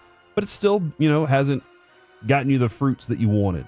And so I will say no, because it's a lot of money and a lot of portion of the pie. But again, they didn't have the leverage to change it. and I can't do much about that anyway for them. Now, another Cowboys question for both of y'all. But I will be rooting for him from here on. Of course. Do you think that Robert Kraft really was mad that Jerry Jones got into the Hall of Fame? So Don Van Natta Jr., who might exclusively write about the Cowboys, I'm not entirely sure, said that at the time Robert Kraft told a friend he hasn't been to the NFC title game in 2 decades, and he gets in. How does that work? And he said he called him P.T. Barnum and said he's the greatest marketer in the sport, but that a lot of other people were also mad that he got in, even though his team doesn't win. So, do you believe that Robert Kraft and others were upset that Jerry Jones got into the Hall of Fame? Yeah. I mean, I could totally, he and Arthur Blank didn't get along for a while, and that was a big factor when it came down to Roger Goodell. And Roger Goodell had to find lots of people to back him, and he did in the instance when it came to battling against Jerry Jones. Now, Jerry's contribution to the game and the amount of money they make now and the ability to market it, his contribution's enormous. I don't know why they would be so upset that he helped blaze the trail to get them the amount of money that they're making to this day. Yeah. I don't know why they would be upset about it, other than maybe he's rubbed them the wrong way multiple times in those owners' meetings, which I could see.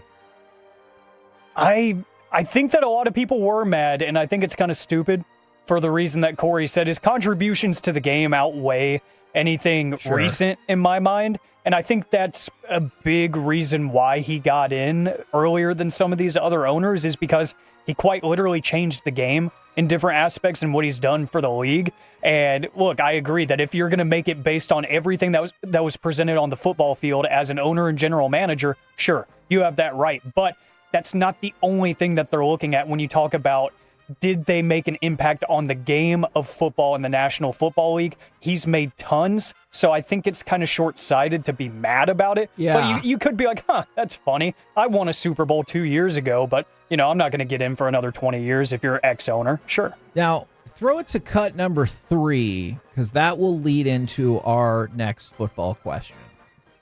Back to throw, Watson on 3rd down. Pressure up the middle of the line. Parsons has him now. Good coverage, because that was one where he was looking around. Yeah. And Parsons, who was close to play before, breaks through for his first sack. Will the Cleveland Browns be good this season? I know they made the playoffs last year. They got beat down, gave up 6 sacks, couldn't get anything going on offense. Well, according to a lot of people, once their 2 tackles come back, everything will be fine, even though those 2 tackles both played a lot already. Yeah.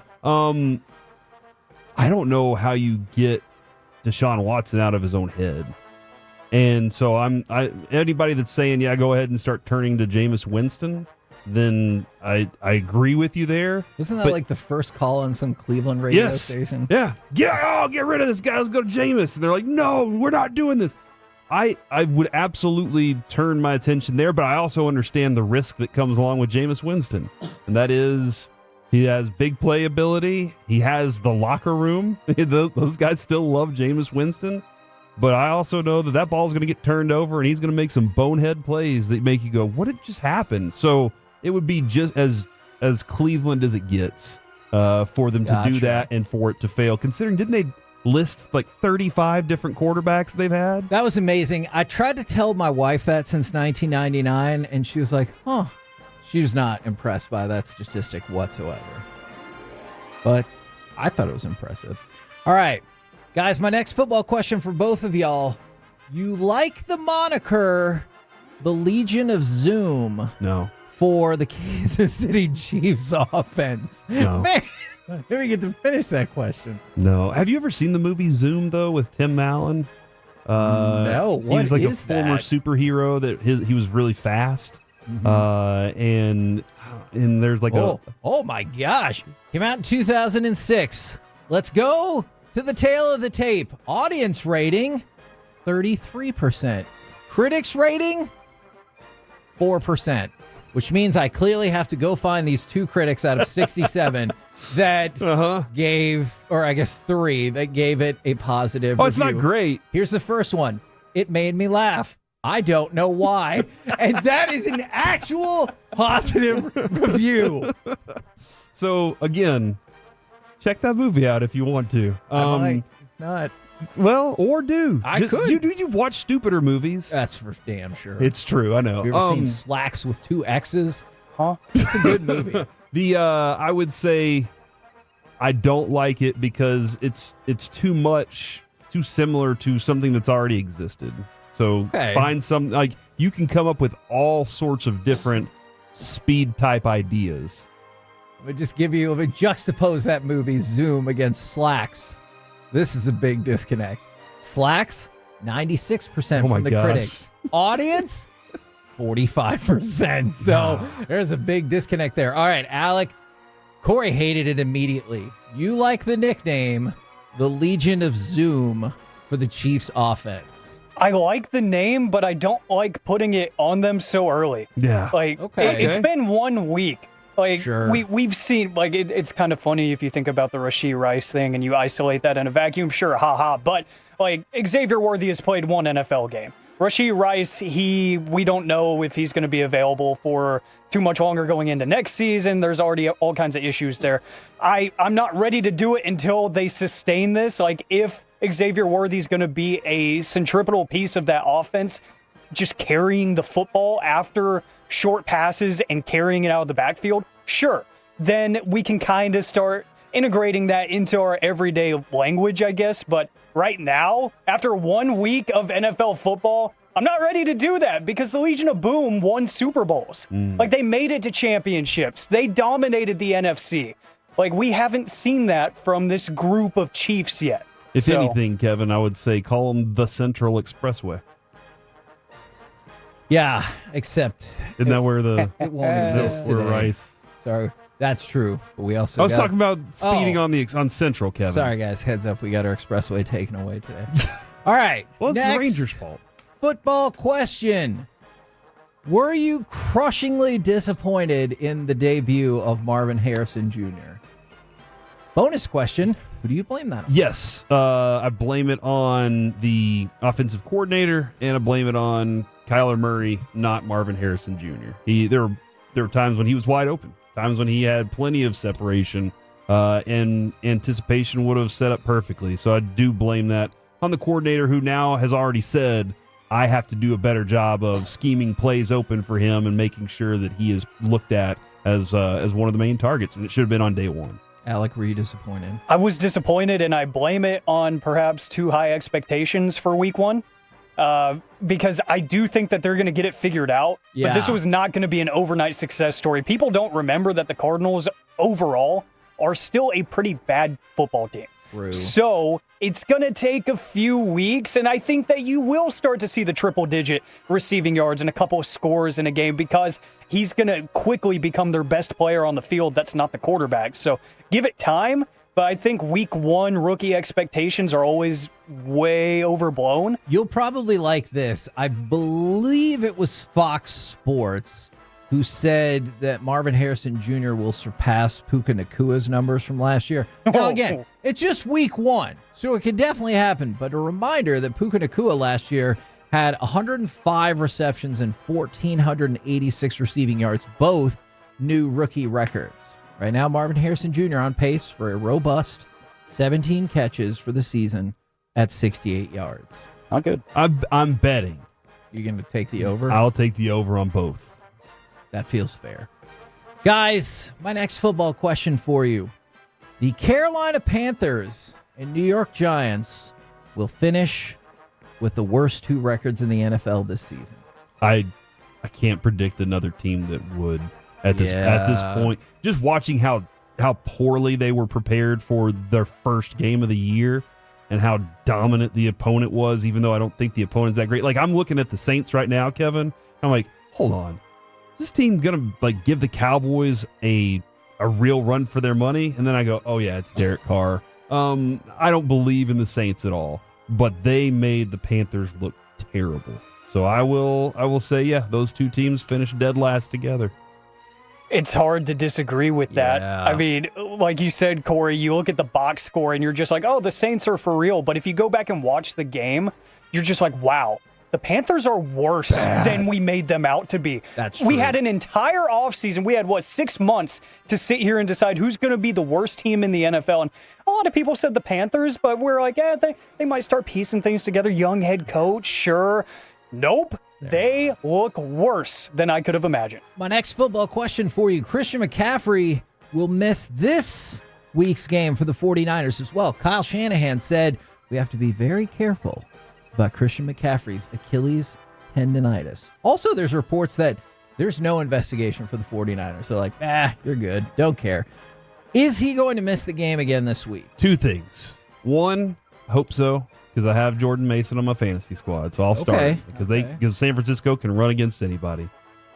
Two, we saw with Josh Young how long a calf injury can be problematic, and so and as a running back, I want to make sure that dude is completely healthy in that spot, because I don't know if you know this or not, Kevin, but when you're walking or running, your calf is important.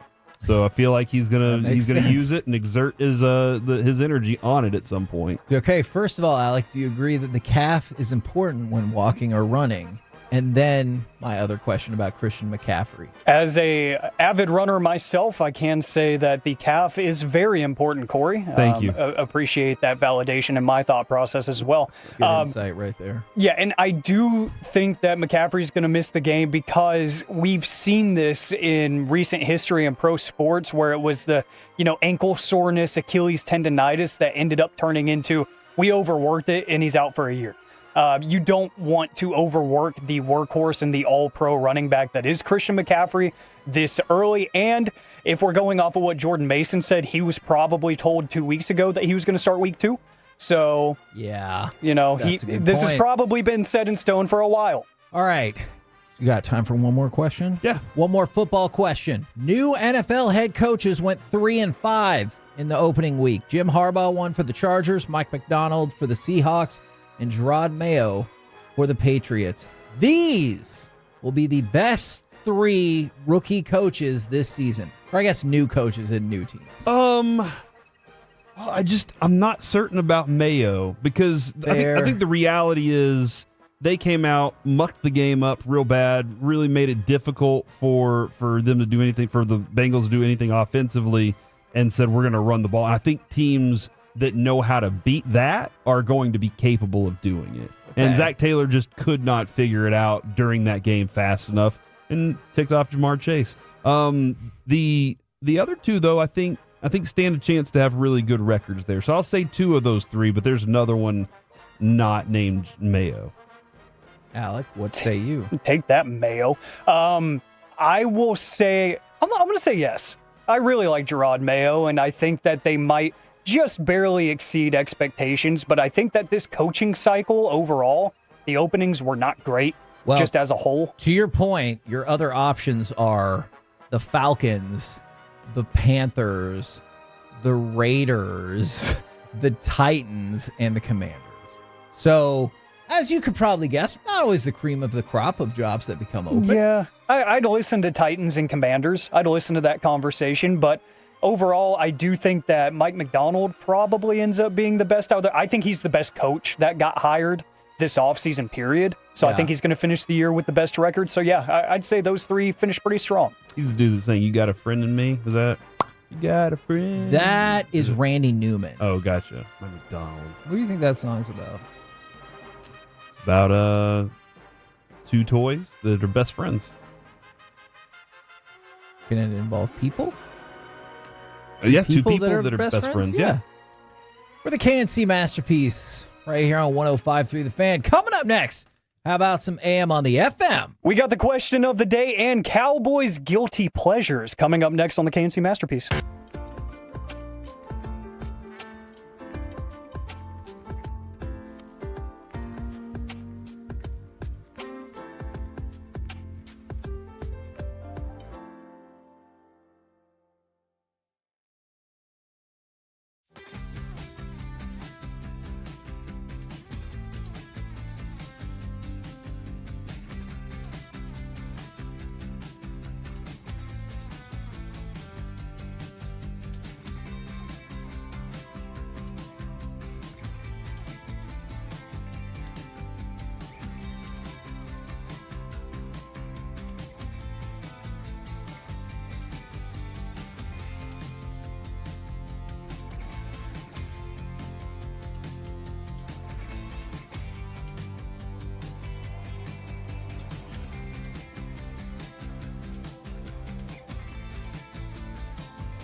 Uber Eats has low fee products? I gotta remember that. Well, you know, they say in order to remember something, you have to forget something else.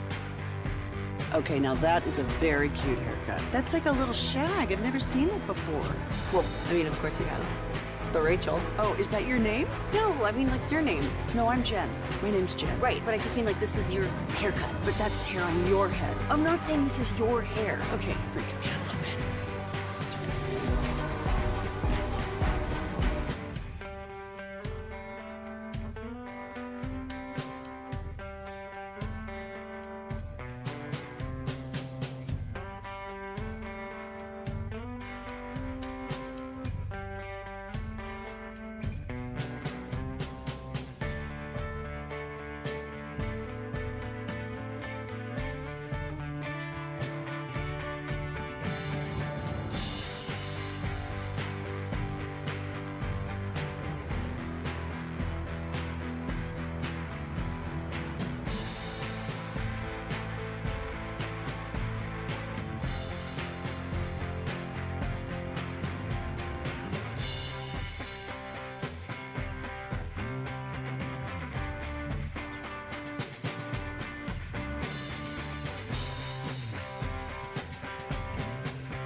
This segment of the KNC Masterpiece is brought to you by Classic Chevrolet in Grapevine. They're the #1 Chevy dealer in the world. More Silverados than anyone else.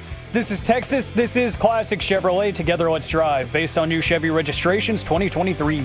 And it's a draw to Elliott coming up the middle. 10-5. Elliott, goal line. Touchdown, Ezekiel Elliott. KNC Masterpiece right here on 105.3 The Fan. Going to lead you all the way up to Rangers today. We'll turn it over to the pregame show at 2 o'clock. Then Cowboys Saints. Remember, noon on Sunday.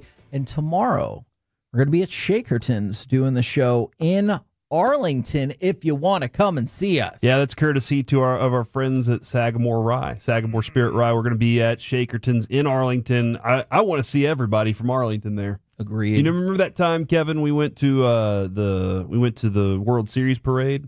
I do, and all those people were there. Yes. Remember, we talked pretty much everybody there that day, and I want to see that kind of turnout tomorrow at Shakerton's. Not sure what the in Arlington. capacity is for Shakerton's, but I would love to 700,000. I would love to see the fire marshal. Let's try. called. Yeah. What's the fire marshal going to do? You can be like, all right, guys, all y'all go home. No. Chop the door down with an axe. Let's say, let's just party with them. Now it's time for this. What does this button do? Please, please, do not push the button. You have no idea what it... Alec, you be quiet. Alec, that was awful. 1 for Alec, 0 for Peyton. Don't you dare touch that dial. Don't you dare do it. You know what time it is. It's AM on the FM. We start with the question of the day, 877-881-1053 to get involved in the conversation on the Frankel and Frankel Injury Attorneys text line. Twitch and YouTube as well. Want to hear from you. As I see on YouTube, there's a very spirited conversation about what my job title is. Yeah, they're all trying to figure out who you are. Yeah, and if I'm one of the night show hosts or not. No. Yeah, this is actually really entertaining to watch. I'm not even going to address it. I'm just going to let it keep brewing. I'd want to address it. But this is your segment, so I Hey, if you want to address it, I'm giving you the platform before we get to the question of the day. Go for it. It's your segment, man. You do your thing. I can control a segment on like 640. Kevin, do you want to address it? Alec is our producer. Oh, okay. Full This time? is true. Full Yes. time? Yeah. Yes, allegedly. Respectfully. No, not Hold on, is that- allegedly. It's done. Is it done? Yes. Yes. All allegedly. No, it's done. Is it done? It can still be undone with that attitude. Don't let him treat you like that. It's been done for a couple of weeks. Yes. Okay, good. I just like saying allegedly, and respectfully. Don't look at me, Jared. I see you looking at me. The question of the day today is actually based on something that was asked by Cowboys Social earlier today, and they put it out. I'm going to play the audio for you here in just a sec. What is your guilty pleasure TV show? 877-881-1053. Something that you watch that you know it's probably not directed towards you, but you still enjoy it. You still have a good time watching it. It is the television show Catfish. Now, as the years have gone on, they've kind of run out of stories to tell.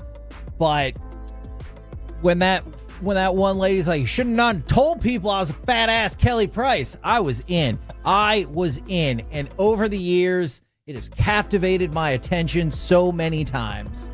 I will say all of the it doesn't matter. Either the Star Wars or Marvel Disney Plus stuff.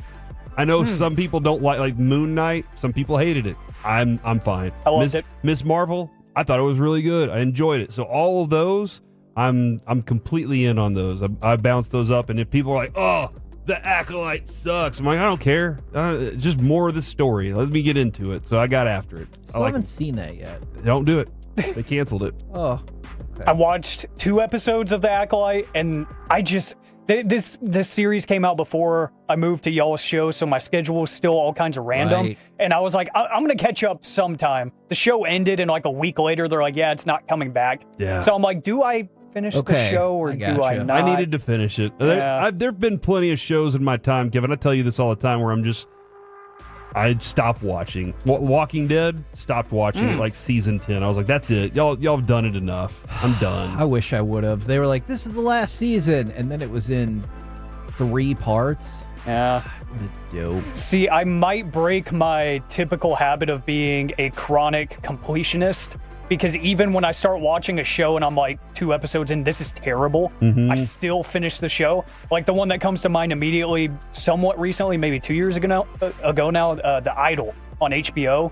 That show was awful, And but then I was finished it so still. bad that it was only supposed to be 6 episodes, and they cut it down to 5 episodes, and they're like, no, it's always going to be 5 episodes. And people are like, hold on just a second. Was it? That show is the worst. Yeah, it's really bad, and it somehow just won an Emmy a couple days ago as well. For what? Most nudity? Probably. It was outstanding choreography, I think. Oh, okay, maybe. So, If you I'll wanna give it see that. A lot of nudity. Check that show out. A lot of really uncomfortable scenes. Oh, my God. A lot of uncomfortable just innuendos and all of that, yeah. Very, a lot very of ding touchy. dong. Yeah, there's some of that for sure, but I will say the soundtrack for it is immaculate. It was way better than it needed to be for that show.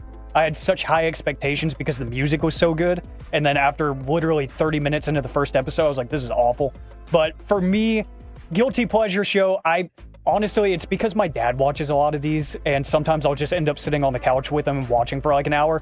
Cooking shows. Oh, even though I never use any of the recipes, Doesn't I never matter. take notes, I never actually apply any of these to real life, but he'll be down there watching Food Network to get like new tips for when he's smoking his briskets and whatnot, and he's watching these pitmaster shows, and I'm like locked in. I'm like, this is intense, even though I know half of it is, scripted out, and all this beef that they have against each other. It's like, it's not real. I'm still into it because it's Food like, porn. yeah. It's food porn. That's pretty much what it is. They're showing you something. You're like, that plate looks delicious. Yeah. And I could never make anything like that unless I tried really hard. And they make it look so easy. I do need to drop this real quick because somebody texted in. From the 425, the correct answer is Emily in Paris. That is it for me. Is that not how you're supposed to say it? Emily in Paris. Somebody that works with us almost went on a date with the girl that that's the lead on that show. Huh? Yeah. No, he's been sitting right here all day. We need to talk. You need to ask him about that. Huh? Awesome story. I started watching that show. I don't even know why. I think Adrian was like, let's watch it. And I was like, okay. And then I got hooked into it. And now I'm like, and they screwed me over this time. They gave us like 4 episodes and they're like, hey, we'll be back in October. And I was like, the hell are you doing right now? They did that with Cobra Kai too. It's dumb. I don't like But yeah, that's the one right there. I don't even know why I like it, but I do. From the 469 National Geographic shows, any kind of animal life shows. I used to love those growing up. If it starts out, yes. Yeah. I remember there was a show on, I want to say it was one of those kinds of channels. I don't remember which, but the Turtle Man, I watched him growing up, where he would just go catch all of these animals in Louisiana with his bare hands. Aw. It was great. It was great entertainment at like 8 years old. Oh, I remember that Wild guy. Man, I think is the name of the show. He had all his cameras. Yes. I do remember him eating turtle soup one day. Like he caught a turtle, shelled it out, used the bowl as a bowl to cook the soup in. Huh. Yeah, it was disgusting looking though. From the 214 House Hunters International. My dad watches a lot of those too, just so he can critique them and be like, that's an awful color. I used to watch Flip or Flop a lot, and then there was a couple like sell it or buy it or list it or something like that. What's the show where they show up at the flea market and they're like, here's some money and you got to sell all your stuff before, like 2 or 3 hours are up? You know what I'm talking about? I know what you're talking about. I don't know the name. I've seen this show. And they always buy like a chair and they're like, I can fix this. And then at the end, the dude comes out and plays the bass wearing a sock. No, that is Flea from the Red Hot Chili Peppers. Yeah, not Flea Market. That's a person, not a thing. Is it Flea Market Flip? Might be. Maybe. I remember I watched Storage Wars a lot growing up too. I don't know why I liked it so much, but as a kid, it was so intriguing. The concept of buying other people's stuff without them knowing was just like amazing to me. I'm like, wow, you can do that? That doesn't feel legal. I'm gonna do that when I'm older, and now I'm 23. I'm like, I would never do that. That's dumb. Flea Market Flip. Thank you, everybody. This is from Cowboys Social. Sorry. This is just various Cowboys players admitting or passing on the question. It was a sponsored bit with Rico's Cheese, the nacho cheese company. Yes. So they can say it's nacho business if they don't want to admit it. So you'll hear a few players just kind of pass on it, but here's some of your Dallas Cowboys guilty pleasure shows. What's your guilty pleasure TV show? Nacho business. Guilty pleasure TV show. Martin. Oh, that's an easy one. Right now, it's Love Island because I just love the banter. It's not your business. It's not your business. Game of Thrones right now. This is a regular good. Nah, not your business. Not your business. I hate to say it, but iCarly. Hey, it's a good show. What's your guilty pleasure TV show? Bridgerton. Dexter. Guilty pleasure is like, I'm supposed to be watching it? Not your business. So a few people passing on it, but the iCarly mention was great. Do you think they're watching old iCarly or like the new version of it? I would hope the old one, Okay. because that's probably 15 years old, 12 years old. The new version of I it. have not either, and I will watch it because iCarly was a staple of my childhood, so it will be consumed in the Medford household soon. But the iCarly mention there, that hit home for me. I appreciate that. My Brandon loved that show. Like, loved that It was hilarious. I still reference that show almost as much as I reference SpongeBob as a grown man. Ooh. Almost as much. Gibby was an elite character in American television. He was awesome. So that's my time. Thank you, guys. There you go. AM on the FM right here on 105.3 The Fan. Coming up next, it's time for the C Block starring Corey Majors. The rookies that showed out the best. And have you ever felt sorry for your opponent? What did you do? Next on The Fan.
Do you think it's true that you've got to forget something else to remember that Uber Eats has groceries? No, that's absurd. Hey, remember when you used to be a, what was it, Pepper Lady? Pepper Lady? Wasn't it Cinnamon Sisters? Basil Babes. Saffron Squad? Nutmeg Maidens? Paprika? No. Nutmeg Maidens? I just said that. Was it Spice Girls? Doesn't sound right.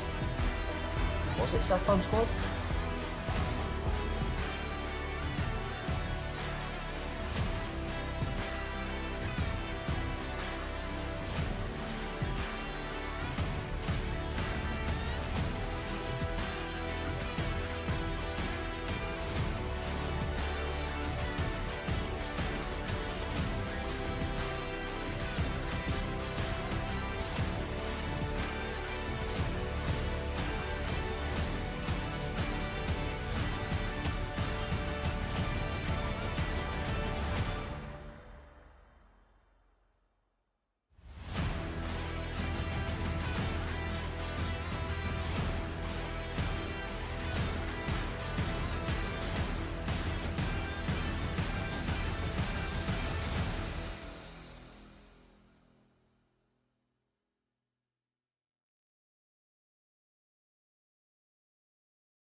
From our Hiley Mazda of Arlington and her studios, it's the KNC Masterpiece on 105.3 The Fan. KNC Masterpiece right here on 105.3 The Fan, where I do believe I just got the best of Jared Sandler on a question exchange. Now it's time for the C Block starring Corey Majors. Thank you very much, Kevin. I know it's Wednesday, but that's how it's spelled. Sure. I do want to do a shout out. Sophomore. To, can I say his last name or should I not? I don't know who you're going to shout out. I'm going to say Jonathan at AutoZone. Oh, okay, sure. So if you don't know this about AutoZone, I can change a battery, all right? And I just noticed that my car was dragging a little bit, and as I was starting it up, it would kind of take a minute. I was like, uh-oh, something's wrong with the battery. Open the hood, and I see a little fluid on the top. I'm like, okay, there's something wrong. I need to go get this taken care of. Take it up to AutoZone. And if you don't know this, if your car battery is dead or dying or whatever, they'll change it for you. They'll go out there, take it all apart, and put a new one in for you, and then they'll take the old battery. So if you ever need that, that is available to you. If you need it, just will probably still charge you for the new battery. Oh yeah, they definitely charge me, and battery prices have gone up. It looks like so. But it was he got out there, and I have never changed this battery before. Okay. Somehow the lead had carved into the post. So there's a post, and Kevin, it was so tight around it that it was cutting into it. Yeah. So when he was just you can't just slide the lead off, and he was out there, Kevin, with some tool, and he was dropping that MFer, this B right here, and I just looked at him and I said, I just want you to know, I'm happy that you talk to it the way I do, because that's the same thing as whenever you see, somebody high up in their company and they're out there talking to you just like they're really nice, just like they're a regular dude. He's doing this, and he sounded just like me when he was like, this MFer won't come out of here. And I was just like, that's me. That's how I would feel right now. Kind of want that as a drop, but I understand your bigger point. Man, that's a question I'm curious about. What inanimate object drives you the craziest? Ooh, man. There've been plenty of times, if you don't have the key for a tire, that'll get you. You have to have one of those keys because those things have those locks on them. It used to be Noah's car seat / stroller when it was all built in one. Because I was like, I know I put it in the right spot and I pulled the right lever and it's like, but you didn't. And I was like, I did. And it can't talk back because it's a stroller. It's a cable, not a lead. Okay, I don't care. I'm not a mechanic. I'm a radio host, but thanks. Man. But if you're a mechanic, I appreciate you telling me the words. Doesn't sound like you did. It did not sound like you appreciated that person's comment. But anyway. What the hell just happened? Kevin, have you ever felt sorry for your opponent? And what did you do? Because Jonathan Greenard of the Minnesota Vikings said that they kind of started to feel bad for Daniel Jones, and we're still just completely taking away everything he wants to do. He said, hey, it's good to be on the other side of it, and it's our job not to be on that side. But he said, yeah, we kind of started feeling a little bad for him as we're still just completely taking away everything he wants to do. No, I am the person that watches the college football game and the other team scores a touchdown at the end of the game to make it like 45-10 instead of 45-3. And I'm like, bull crap. That's a 42-point game. Now it's going to look like it was a 35-point game. Bull crap. So no, I don't feel sorry for my opponent. Be better. I remember one time the college football team I was pulling for was beating A&M so bad that they could have put 100 points on them. I agree with that. It ended up being 77-0, and I remember that because a Texas A&M player got a sack and started to dance around when it was like legitimately 70-0, and I thought, you need to stop that. What are you doing? You know what? One time, I hope somebody felt bad for me when they were defeating me as an opponent. I was in a debate tournament as a freshman because I know how to party, and I went up against this senior from Plano ISD. I can't remember which school. He was defeating me so badly. He used at least 2 words. I was like, I don't even know what that word means. Like, I didn't say that in my response, but in my head, I'm like, how am I supposed to rebut that? I don't know what that word means. And I couldn't just pull out my smartphone or whatever. I hope he felt bad for me in that moment because I felt bad for me. Yeah, I do. Like, I know I've watched my kids' games, and I know what level that group can play at. And then all of a sudden you see this team that showed up and they're, wearing the all black Yankee uniforms that are exactly the same as the Yankees. Yep. Their coach is standing there with his Oakleys on and he's, got his directions and he spits his chaw in the middle of it. You're like, this is a kid's game. But this team they're going to be all the elites later on in life. They're going to be the best players. And they're just pinging one after another, just ropes out in the outfield, and your kids look like dummies out there picking flowers. And you're like, what is happening? And you kind of want to look at the other team and go, hey, can they just can you just stop?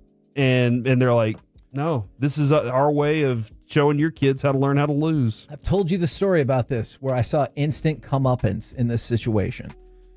It's Fort Worth Nolan against John Paul II in a football game the first year John Paul II had athletics. Fort Worth Nolan was crushing them. And they went to a running clock for the entirety of the second half. That's how out of control this game was. So Fort Worth Nolan's trying to take it easy. They're like, you know what? That's fine. Run up the middle. Got like 2-3 yards. John Paul calls a timeout. And you're like, what the hell? Is somebody hurt? Fort Worth Nolan again. 2 or 3 yards. Run straight up the middle. John Paul calls a timeout again, and I'm like, oh, I see how it is. So it's like 3rd and 4, 3rd and 5. Fort Worth Nolan comes out 4 wide, and they just throw a bomb down the field for a touchdown. And I was like, in your face, John Paul II. That's what you get. They were ready to just run this game out, and you're like, no, we got to call our timeouts.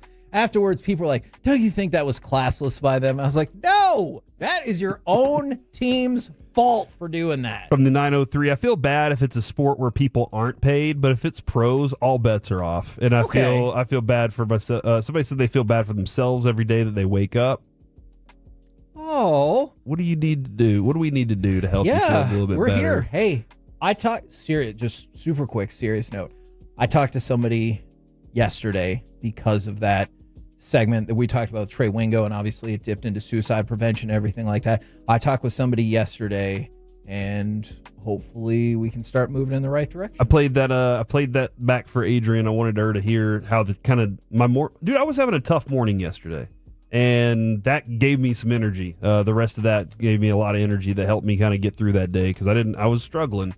So I really appreciated how all that went down. From the 469, I beat my son by 50 every time at college football on the PlayStation. No mercy, no matter who the opponent is. And I totally agree.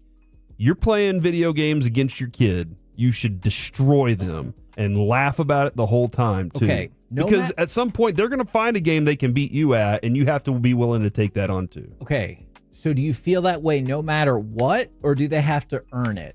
So, like, for example, I did that to Brandon once because we were at Nickel-Rama and saw Galaga, and he's like, I'm so good at this game. He was terrible.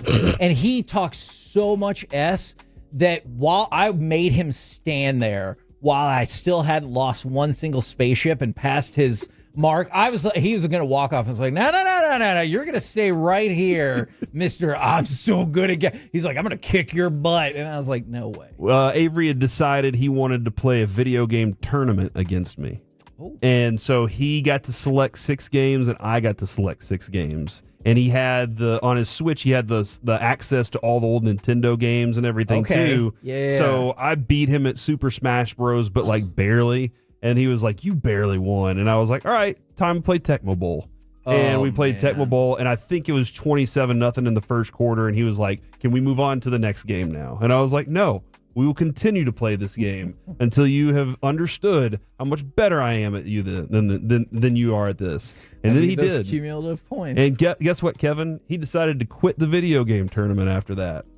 Kids are soft. I would also take him in Fortnite against a lot of people. So I would take him on my team anytime. He's really good at it. You told me he's a quitter. But I've seen him clutch up wins. I've seen it plenty of times where he's carried me to dubs. At one time, Jose Guzman, he carried him to a dub. He carried Dutch to a dub a couple times too. Dutch will probably say that he carried him. Dutch couldn't find a dub this weekend. You know what I'm saying? Oh my gosh, yeah. Between Michigan and Cleveland. Kevin, the week 1 rookie report is out.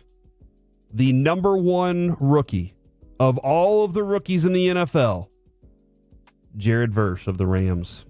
Number 2, Joe Alt. By the way, if you haven't watched Joe Alt play for the Chargers, it's going to be one of the best things that you get to see.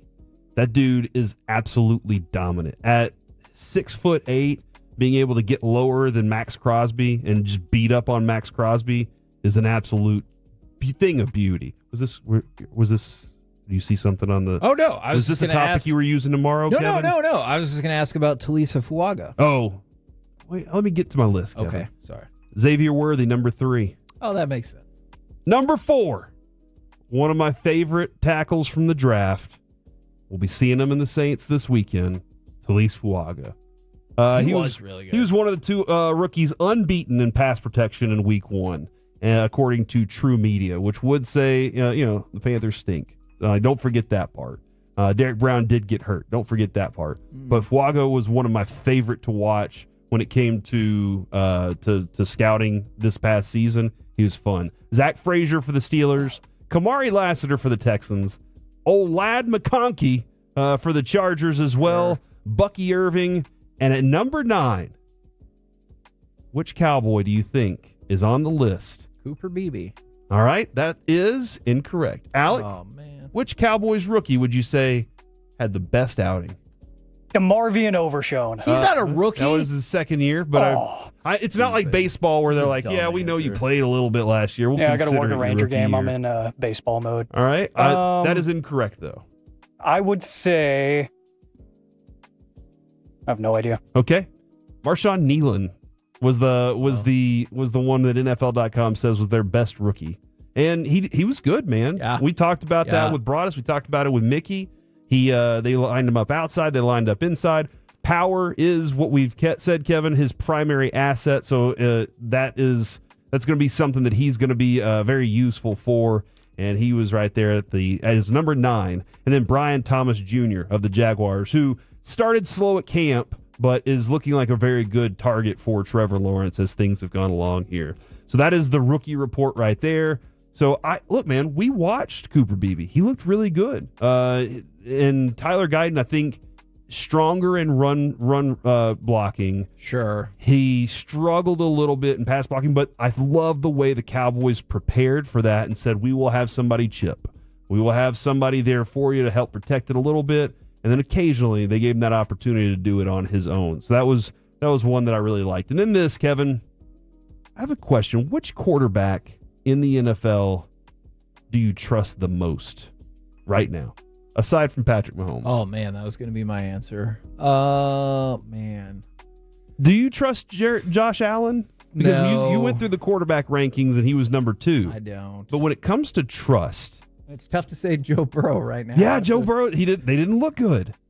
It feels like C.J. Stroud's too young. Lamar Jackson can't be the one. I feel like I do trust Stroud the most. Okay. Because I feel like he makes the correct play more often than not. We talked about the numbers we saw from him on 3rd and 4th down. Yeah. He was 9 for 9 for 85 yards with 2 touchdowns on 3rd and 4th down. That's the money down. We talked about that with many players. Yeah. They call it the money down for a reason, and he was money. Man, that's a tough question because I don't think it's Dak either. From the 940, Brock Purdy. And from the 817, DeMarvion Overshawn is a rookie for us again, kind of. So it's still a dumb answer. Yeah. By Alec, I'm going to say it was a dumb answer. Brock Purdy is interesting because I know people think he's a bus driver, but it seems like he usually doesn't do anything to F up your game. You know what? I will say that. Okay. All right. There you go. I always feel like when I'm watching him, it feels like the receivers are wide open. And it feels like because of the scheme that his receivers, the windows that are there are much bigger windows because you just watch the routes. Watch the route combinations and how you have one guy clearing out space so that the receiver that's coming into the picture has a big window for Brock Purdy to throw into. It gives more margin for error, but Brock Purdy does a very good job of finding those guys. He does. And I do got to give him a lot of credit for being able to find them. And then, you were talking about Peyton and Eli talking trash about Ayuk not catching that ball. And the one in the end zone that could have been a touchdown, it was right there in his hands. He said, this is why you need preseason. Devontae Adams was on with Kay Adams and agreed. He was like, look, the reps in preseason are very important. You got to get those reps in your training camp. You got to be out there for it. Otherwise, those kinds of things happen. And while CeeDee Lamb did look good, there were a couple moments where when CeeDee Lamb's body got pushed, last year, he would have made a catch like that. This year, there was a little interference with it, and it didn't come out the way you want. I feel like by the end of the season, CeeDee Lamb will be back in action. But in week 1, I was like, man, that could have been a bigger day for him. And maybe it could have been had the Cowboys signed him a little bit earlier. But here we are today with Dak Prescott and CeeDee Lamb consisting of what, $400 million or something like that? Something like that. Jeez, it's not Seager and Simeon. But the expectations aren't that high either. They do. That's what I'm saying. And hold on. They're $500 million. And they won a championship, not in their first year after signing the deal, but after that. So maybe not this year, but next year? There you go. Is that what you're suggesting? That's what I'm suggesting.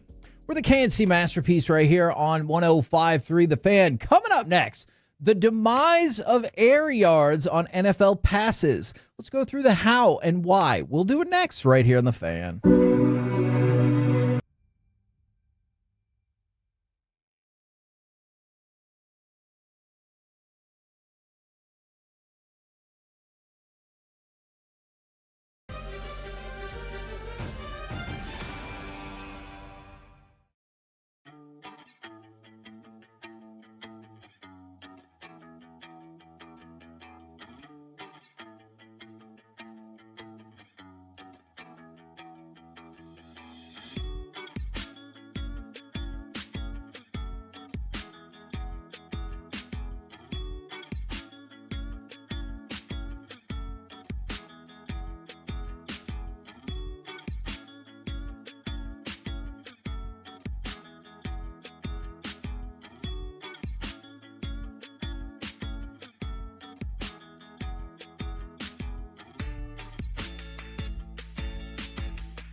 Uber Eats has Lola V products? I gotta remember that. Well, you know, they say in order to remember something, you have to forget something else.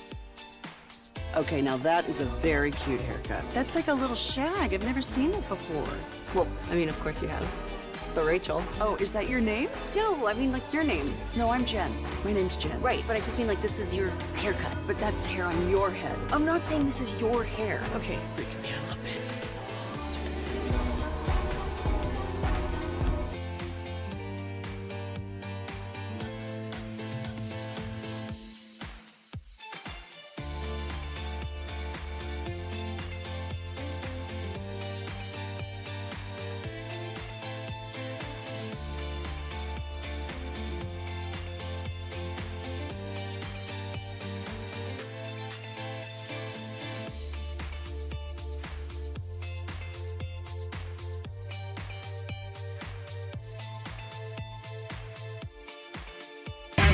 This segment of the KNC Masterpiece is brought to you by Cars for Kids. Donate today at KarsForKids.org and the personal injury lawyers Frankel and Frankel. If you've been injured in a car or truck wreck, call Frankel first 214 or 817-333-3333. With Frankel and Frankel, there's never an out-of-pocket cost. They only get paid when you win. Frankel and Frankel, the go-to car and truck wreck attorneys in Dallas. Here they come on 3rd and 10. Nix delivers, but they're going to be well short. Michael Burton. KNC Masterpiece on 105.3 The Fan. They were well short because Bo Nix threw a really short pass. Now, he's got to get better. I want to talk, and this goes far beyond just Bo Nix. I want to talk about the demise of air yards on NFL passes, the how and why behind it all. But real quick, I wanted to give you an update. Probably not that surprising, but Deshaun Watson, quote, strongly denies the new sexual assault allegations, and he is lined up to play on Sunday per Stefanski. Okay. Did I also throw out Tyreek Hill? Got up on the podium, spoke at length today. Yes. Multiple times, I want to say demanded, asked that the escalating officer be fired. Okay. But then also said, I wish I agree and wish that I hadn't handled it the way I handled it, but quote, that doesn't give them the right to beat the dog crap out of me. And so I think he's got a good point on both sides there. Okay. And look, this is a very popular phrase from Reggie. He would say this a lot. Multiple things can be true. I've often said that. It doesn't have to be this or that. All right. So part of the reason I decided to dive in on this was Ted Wynn. We had him on yesterday. Yeah. From The Athletic. And so I started doing some research and I saw a tremendous tweet from Jake Grossman. And so it broke down the decline in air yards because, you know, like somebody will have, I had a 50-yard pass and you're like, oh, but how long was your pass really? And so in the last 10 years, the average air yard per pass has dropped more than a yard. Now, I get it. If you're just thinking about an isolated pass, 7 yards, 8 yards, who cares? But this is the average of everyone in the NFL. So that's a staggering drop. And it really started to drop a lot after 2019. So even in the last 5 years, it's dropped more than a yard per pass in the air. All right. So that's what I wanted to start out with. And then I kind of wanted to dive into... In the air. In the air, correct. Okay. I wanted to dive into some of the particulars about why that is. All right. Can I have a theory? My theory immediately would be that the short passing game is becoming more prevalent as part of the run game. Okay. And while those passes aren't necessarily big gains in the air, they can become big gains on the ground because of the space that you create. So 2 examples of that you can look at straight away. You have a lot of bubble screen RPOs, right? Yes. And then to kind of go along with that, a lot of play action plays that end up with a throw out into the flat. Cooper Kupp's life. Yeah. And the reason he was as big as he was for that year was because they could do so much and that he was considered a running back for them as a receiver. And I mean, even look at Christian McCaffrey, how much he can turn a big play into something from the backfield or from a short route. So I think that's a big theory of why. From the 214, spread QBs transitioning to the pro style. That is an interesting theory as well. I had two more other theories to throw out there, but I want to use a few quarterbacks as an example. Bo Nix threw 12 passes this weekend that went past 10 yards. Okay. All right. And you might be like, oh, is that a lot? Or I don't know. He threw 42 times. Okay. And so his 3.3 yards per attempt on passes, that's the 6th lowest in any game since the merger.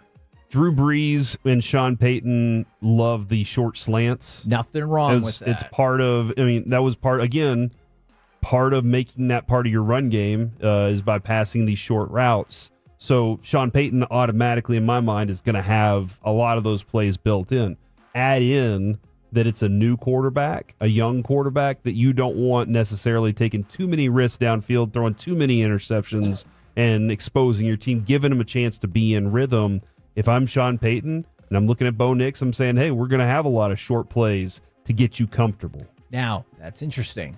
Let's throw in Caleb Williams. I know this doesn't focus as much on the ball in the air as it just is the takeaway of yards per pass. Caleb Williams averaged 3.2 yards per pass in his first game. So I'm going to throw it to cut 12. This is Ted Wynn when we had him on yesterday, kind of asking about the theory of younger quarterbacks and more simplistic offenses, which is what Tom Brady threw out as a reason for the shorter passes. With these young quarterbacks, you want to get them comfortable. You want to, throw bubble screens or hitches and quickly get rid of the ball. And I think we're seeing a lot of that. Just look at Bo Nix and what he did. Look at Caleb Williams and what he did. They were just trying to get him comfortable, especially in week 1 too. And obviously, week 1 there was a very low average air yards. These young quarterbacks, they in the preseason they saw very basic looks, and all of a sudden you get to the regular season, and then you're getting more complicated coverages, and their brains are just kind of like scrambled right now. So they're just trying to figure things out. So I do think the youth of quarterbacks do play a part into it, and we saw a bunch of rookies to start week 1. Now, that's interesting for a variety of reasons. First of all, Ted Wynn was a wealth of knowledge yesterday, but that feeds into something that Tom Brady was talking about and something that you've mentioned several times in the last, I want to say 2 months. Tom Brady talking about the push to use younger quarterbacks and having to kind of dumb down the playbook, in addition to the inherent problems that come along with the new collective bargaining agreement and less practice and everything like that. But something that Ted keyed in on right there is something that you've said for a couple months is you've seen the shift that the league has made over the last, 8 to 10 years in terms of not really doing preseason football, and how much more complicated that makes it when you're like, hey, I know you think you were in an NFL game, but not really, right? Because this is what our defenses actually look like. Yeah, when you go up to the line and you see Mike Zimmer has 15 different disguises before snap, you're like, oh, crap. Because you're taught, the easiest thing is first go find those safeties, and then whenever Mike Zimmer's creating havoc up there, or back in the day, man, was it Pittsburgh? Chuck Noll? I might be wrong about that. Pittsburgh had, or Bill Cowher. They were fantastic against rookies. Bill Belichick against rookies. You just couldn't get a good game against him because they confused rookie quarterbacks, and it made it so much more difficult for them. So, yeah, man, the way that they're trying to get them comfortable, trying not to confuse them too much and grow. Even look at Mahomes, though, man. Look at how many of those passes, Kevin, he was on those, like we said, the RPO, the bubble screens, but even those ones that were slants across the middle that became big plays. Yeah. Rashee Rice's pass wasn't a 15, 20-yard pass downfield. It was a pass that if the teams are going to give you, we're putting safeties deep to take it away from you, then you got to figure out how to get plays underneath so that you can make big plays happen from there. See, I like this text from the 940 because I think this is one of my reasons as well. A lot of teams playing shell coverage, trying to keep everything in front of them and take everything away downfield. What I just said there, yeah. Cover 3 to the 2 high safety is because you can defeat us, but we're not going to let it be big chunks of yards and everything. And again, if that's the case, then I, as a play caller, Andy Reid, I thought did a really good job of this in game 1. I have to figure out how to clear out space so I can get big plays. Because if you're going to force me to only do these little small chunks underneath, and I can't ever go up over the top, then I'm not going to be able to get a 40-yard touchdown.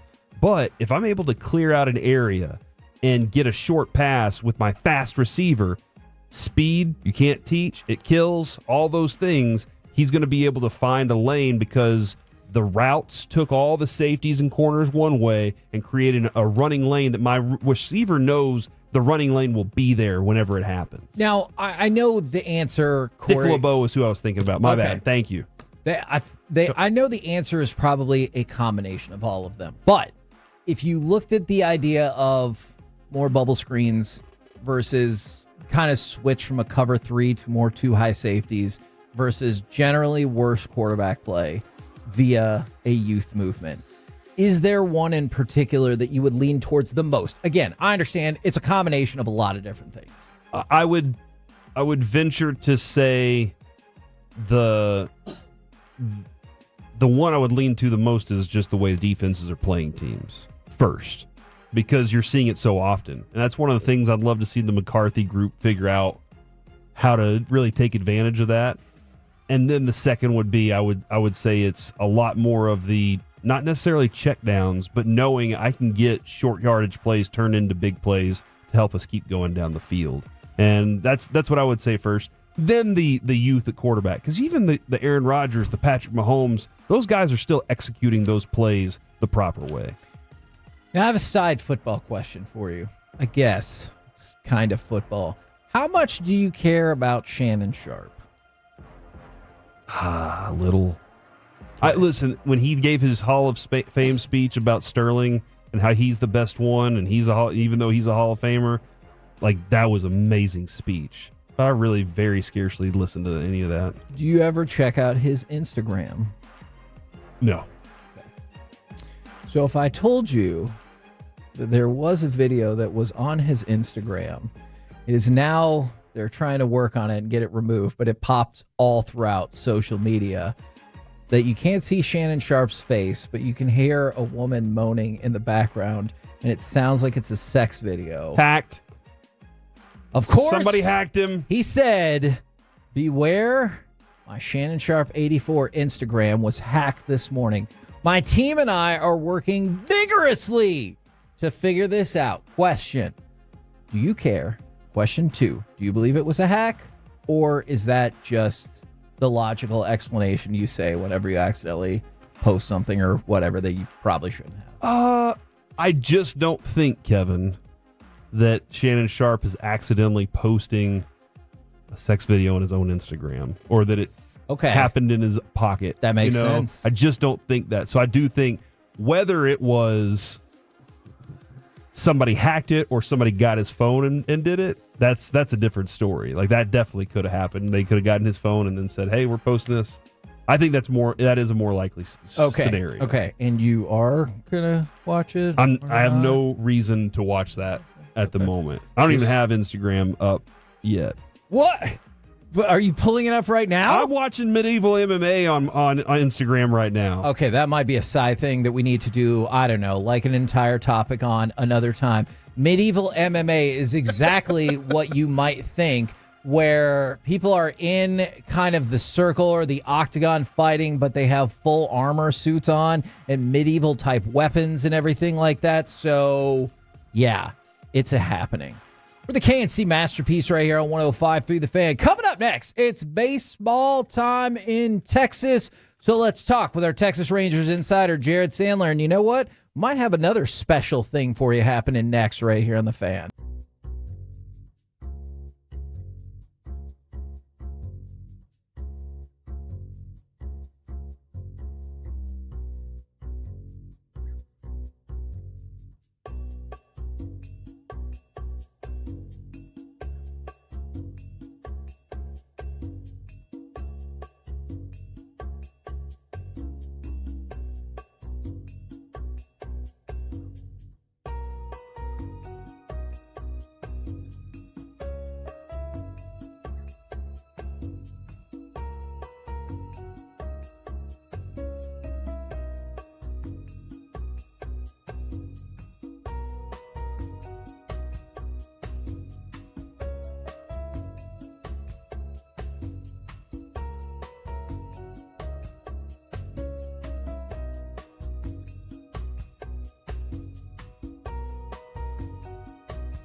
Do you think it's true that you've got to forget something else to remember that Uber Eats has groceries? No, that's absurd. Hey, remember when you used to be what was it, Pepper Lady? Pepper Lady? Wasn't it Cinnamon Sisters? Basil Babes. Saffron Squad? Nutmeg Maidens? Pre-curve? No. Nutmeg Maidens. I just said that. Was it Spice Girls? Doesn't sound right. Was it Saffron Squad?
Than anyone else. This is Texas. This is Classic Chevrolet. Together, let's drive. Based on new Chevy registrations 2023. Here's the 2-1 delivery, and that's hit high in the air to deep right center field. That is crushed, and that is a monster home run for Jock Peterson. And he demolished it. Exit velocity 109 miles an hour. KNC Masterpiece right here on 105.3 The Fan. We're about to talk to Jared Sandler, courtesy of Blue Nail Roofing. Always appreciate that, but I feel like there's something else. Let's give something away! 877-881-1053. Caller number 10 and 11. Ow. We got 2 different giveaways happening right now. A pair of party passes and a pair of seats to the Cowboys Saints game, courtesy of Miller Lite. We love Miller Lite. They're a big part of the reason why we do the Friday football feast. But callers number 10 and 11 right now, 877-881-1053. Now, on the Rangers front, we welcome in Jared Sandler. Jared, I'm curious about this, and I know what Boch said about maybe it could be a Dunning hybrid-esque role with Jack Leiter. And look, the team needs to go 17-0 to close out to make the playoffs. Going to have to get more than 3 hits. So in my estimation, that means they're not going to make the playoffs. So why would you move a 2025 rotation candidate away from starting? So I think a few reasons. One, he's had a lot of innings this year, so it's not like you feel obligated to push him from an inning standpoint. And I guess the other question is who you taking out, right? So you got Eovaldi, you're not going to take him out. Scherzer. Sure. You, that's your answer? Yes. Okay, so, and I would say that might solve itself because, I mean, he makes a start on Saturday, then who knows, right? But I think there's an obligation, maybe you feel to Max Scherzer because he's busted his tail to get back. Okay. That you have him start, as long as he's able to. Obviously, deGrom and Rocker are going to start. You're not necessarily looking to take a start away from Cody Bradford, who is also a viable candidate for the rotation. Yeah, next year. I would say, like, as far as you guys, he's in. It could change, but I would say right now, pencil it in. I don't think it means anything for Leiter in terms of, well, they don't view him as a starter. It's just, at the end of the day, they got 7 starters.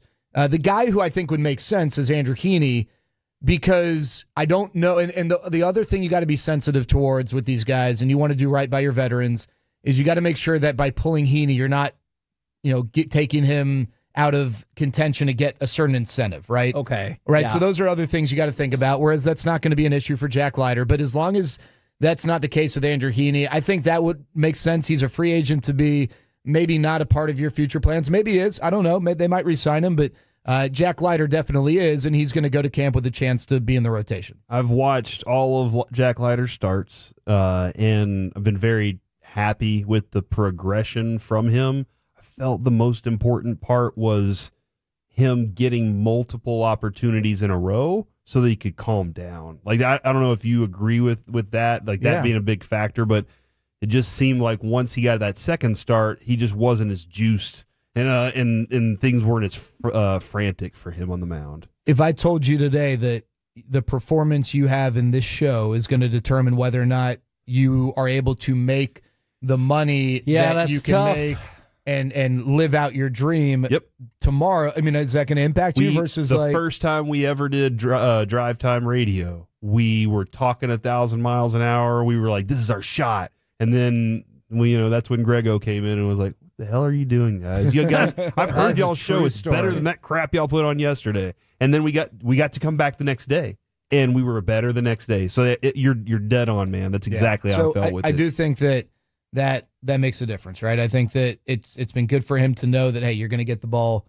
in 5 days and have at it. Let it rip. Grow. Take your lumps. Don't feel like you got to be perfect. I think all those things play a role, especially for a number 2 overall pick who has an added spotlight on him. Let's be honest here. Cody Bradford, who was a 5th-round pick or something like that, Cody Bradford didn't pitch with the same level of spotlight or expectation as Jack Leiter, and Cody Bradford was a high pick. A 5th-round pick is someone you pick with the expectation that he could be a really good player for you. I want to ask more about Cody Bradford, but I want to see if I can pry something out of you real quick. If you have any nuggets from a picture that I saw of you on the internet standing next to Jack Leiter and Garrett Cole and Al Leiter, and if there's anything that you could glean from that, or is it all off record and you can't talk about it? So that picture, I think Dave Raymond and I were standing right next to them. We moved pretty quickly after that picture. Anthony Volpe was a part of that conversation. Then he went, I think he had to go take batting practice, but I was standing in the vicinity of the three of them, not close enough to hear what was being discussed word for word, but close enough to hear a phrase here or there. And it was clear that they were having a pitching discussion. And I spoke to Jack about it the next day, and he talked very glowingly about the opportunity to learn from guys around the league, but, specifically Garrett Cole, and hearing his perspective about, how his stuff has changed over time and how he's had to, evolve. And he, maybe when he first came up, he was more of a thrower, and that he developed his secondary stuff, late in his time with Pittsburgh, early in his time with Houston, and then he took another step forward. And a lot of it was just about, the trajectory and the growth and things not always happening right away for people. And, just because it doesn't happen right away doesn't mean your ceiling's any lower, right? It's just a matter of whether it happens or not. And that's, I think, more or less what that conversation was like. And, Jack's been exposed to those types of conversations for a lot of his life because of his dad. But I think it's now different that he is a major league pitcher, being able to, it's not like, oh, hey, kid, yeah, go get him, throw that fastball. It's like, all right, there's a different level of respect and a different type of conversation he's now able to have with some of these people. That's great. You mind if I ask about Cody Bradford too? What's been, is it the mental makeup of the guy as much as the physical ability to do the job? Because it just seems like his presence on the mound is something that I really admire about Cody Bradford. Yeah, I think that there is a level of conviction in what he does, and knowing that what he doesn't do is throw 95, but that he can throw 90 and have success. Yeah. Because now, here's the reality. We always champion these guys, understandably so. They deserve it. But Cody Bradford has less margin for error than Jacob deGrom because he doesn't throw as hard, right? So those guys are always going to face that, but it does force those guys to some degree to really advance as pitchers, not throwers. And I think Cody Bradford is very advanced as a pitcher and understanding what his pitches do, how they play off of one another. Obviously, command and control has been, emphasized more for him because he can't get away with, 90 down the middle, right? And he's had to really develop a breaking ball to go along with the changeup and all these things. And I think it all plays a role, but I think between the years, we saw this right off the bat last year when he made his major league debut against Atlanta, and it wasn't like he mowed down the Braves, but you could just tell there was no temerity on the mound. It was just like, hey, yeah, let's go. Let's party. Me versus the Braves, sweet. I dig it. And, that's backed up by how he performed in the playoffs. He was so good for the Rangers in the playoffs in various roles out of the bullpen. I know it doesn't get anywhere near as much attention, but do you care about the starting pitching Triple Crown? Because Skubal has an opportunity to win it, and it really looks like Chris Sale is going to win it. Yeah, I think it's cool. It's not as it's obviously not as big as the the hitting Triple Crown, but yeah, I mean, I think it doesn't get the attention because frankly, starting pitching performances don't get the attention. Sure, right? But I think it's a tremendous accomplishment that's incredibly rare. I think I said this early on when we were in Detroit. I thought Skubal was going to win the American League Cy Young. He to me is the best pitcher in the American League if Garrett Cole is not 100% healthy, and he is absolutely dastardly and a big reason why the Tigers have come back in the playoff race. Are you excited at all for Chris Sale, who was top 6 7 years in a row but never won a Cy Young? Am I excited for him to win one? Yeah, similarly to Garrett Cole last year finally winning one, but I think with Chris Sale, I mean, his is a huge surprise because he missed so much time and just couldn't stay healthy. By all accounts, he's a great teammate. Guys around the league love him, and I am happy for him. Thank you very much, Jared Sandler. We look forward to hearing you in just a few minutes. By the way, Corey, quick football update. Raheem Mostert is out for Thursday Night Football, and it looks like A-Chain Jeff Wilson Jr. is going to be a game-time decision. All right, Jeff Wilson Jr. is your guy then. All right, roll home with Rangers baseball. You got Arizona and Texas coming up at 2:40. Pregame coming up in just a few minutes. We're the KNC Masterpiece. We'll be back tomorrow, 10 a.m. to 2 p.m. right here on 105.3 The Fan.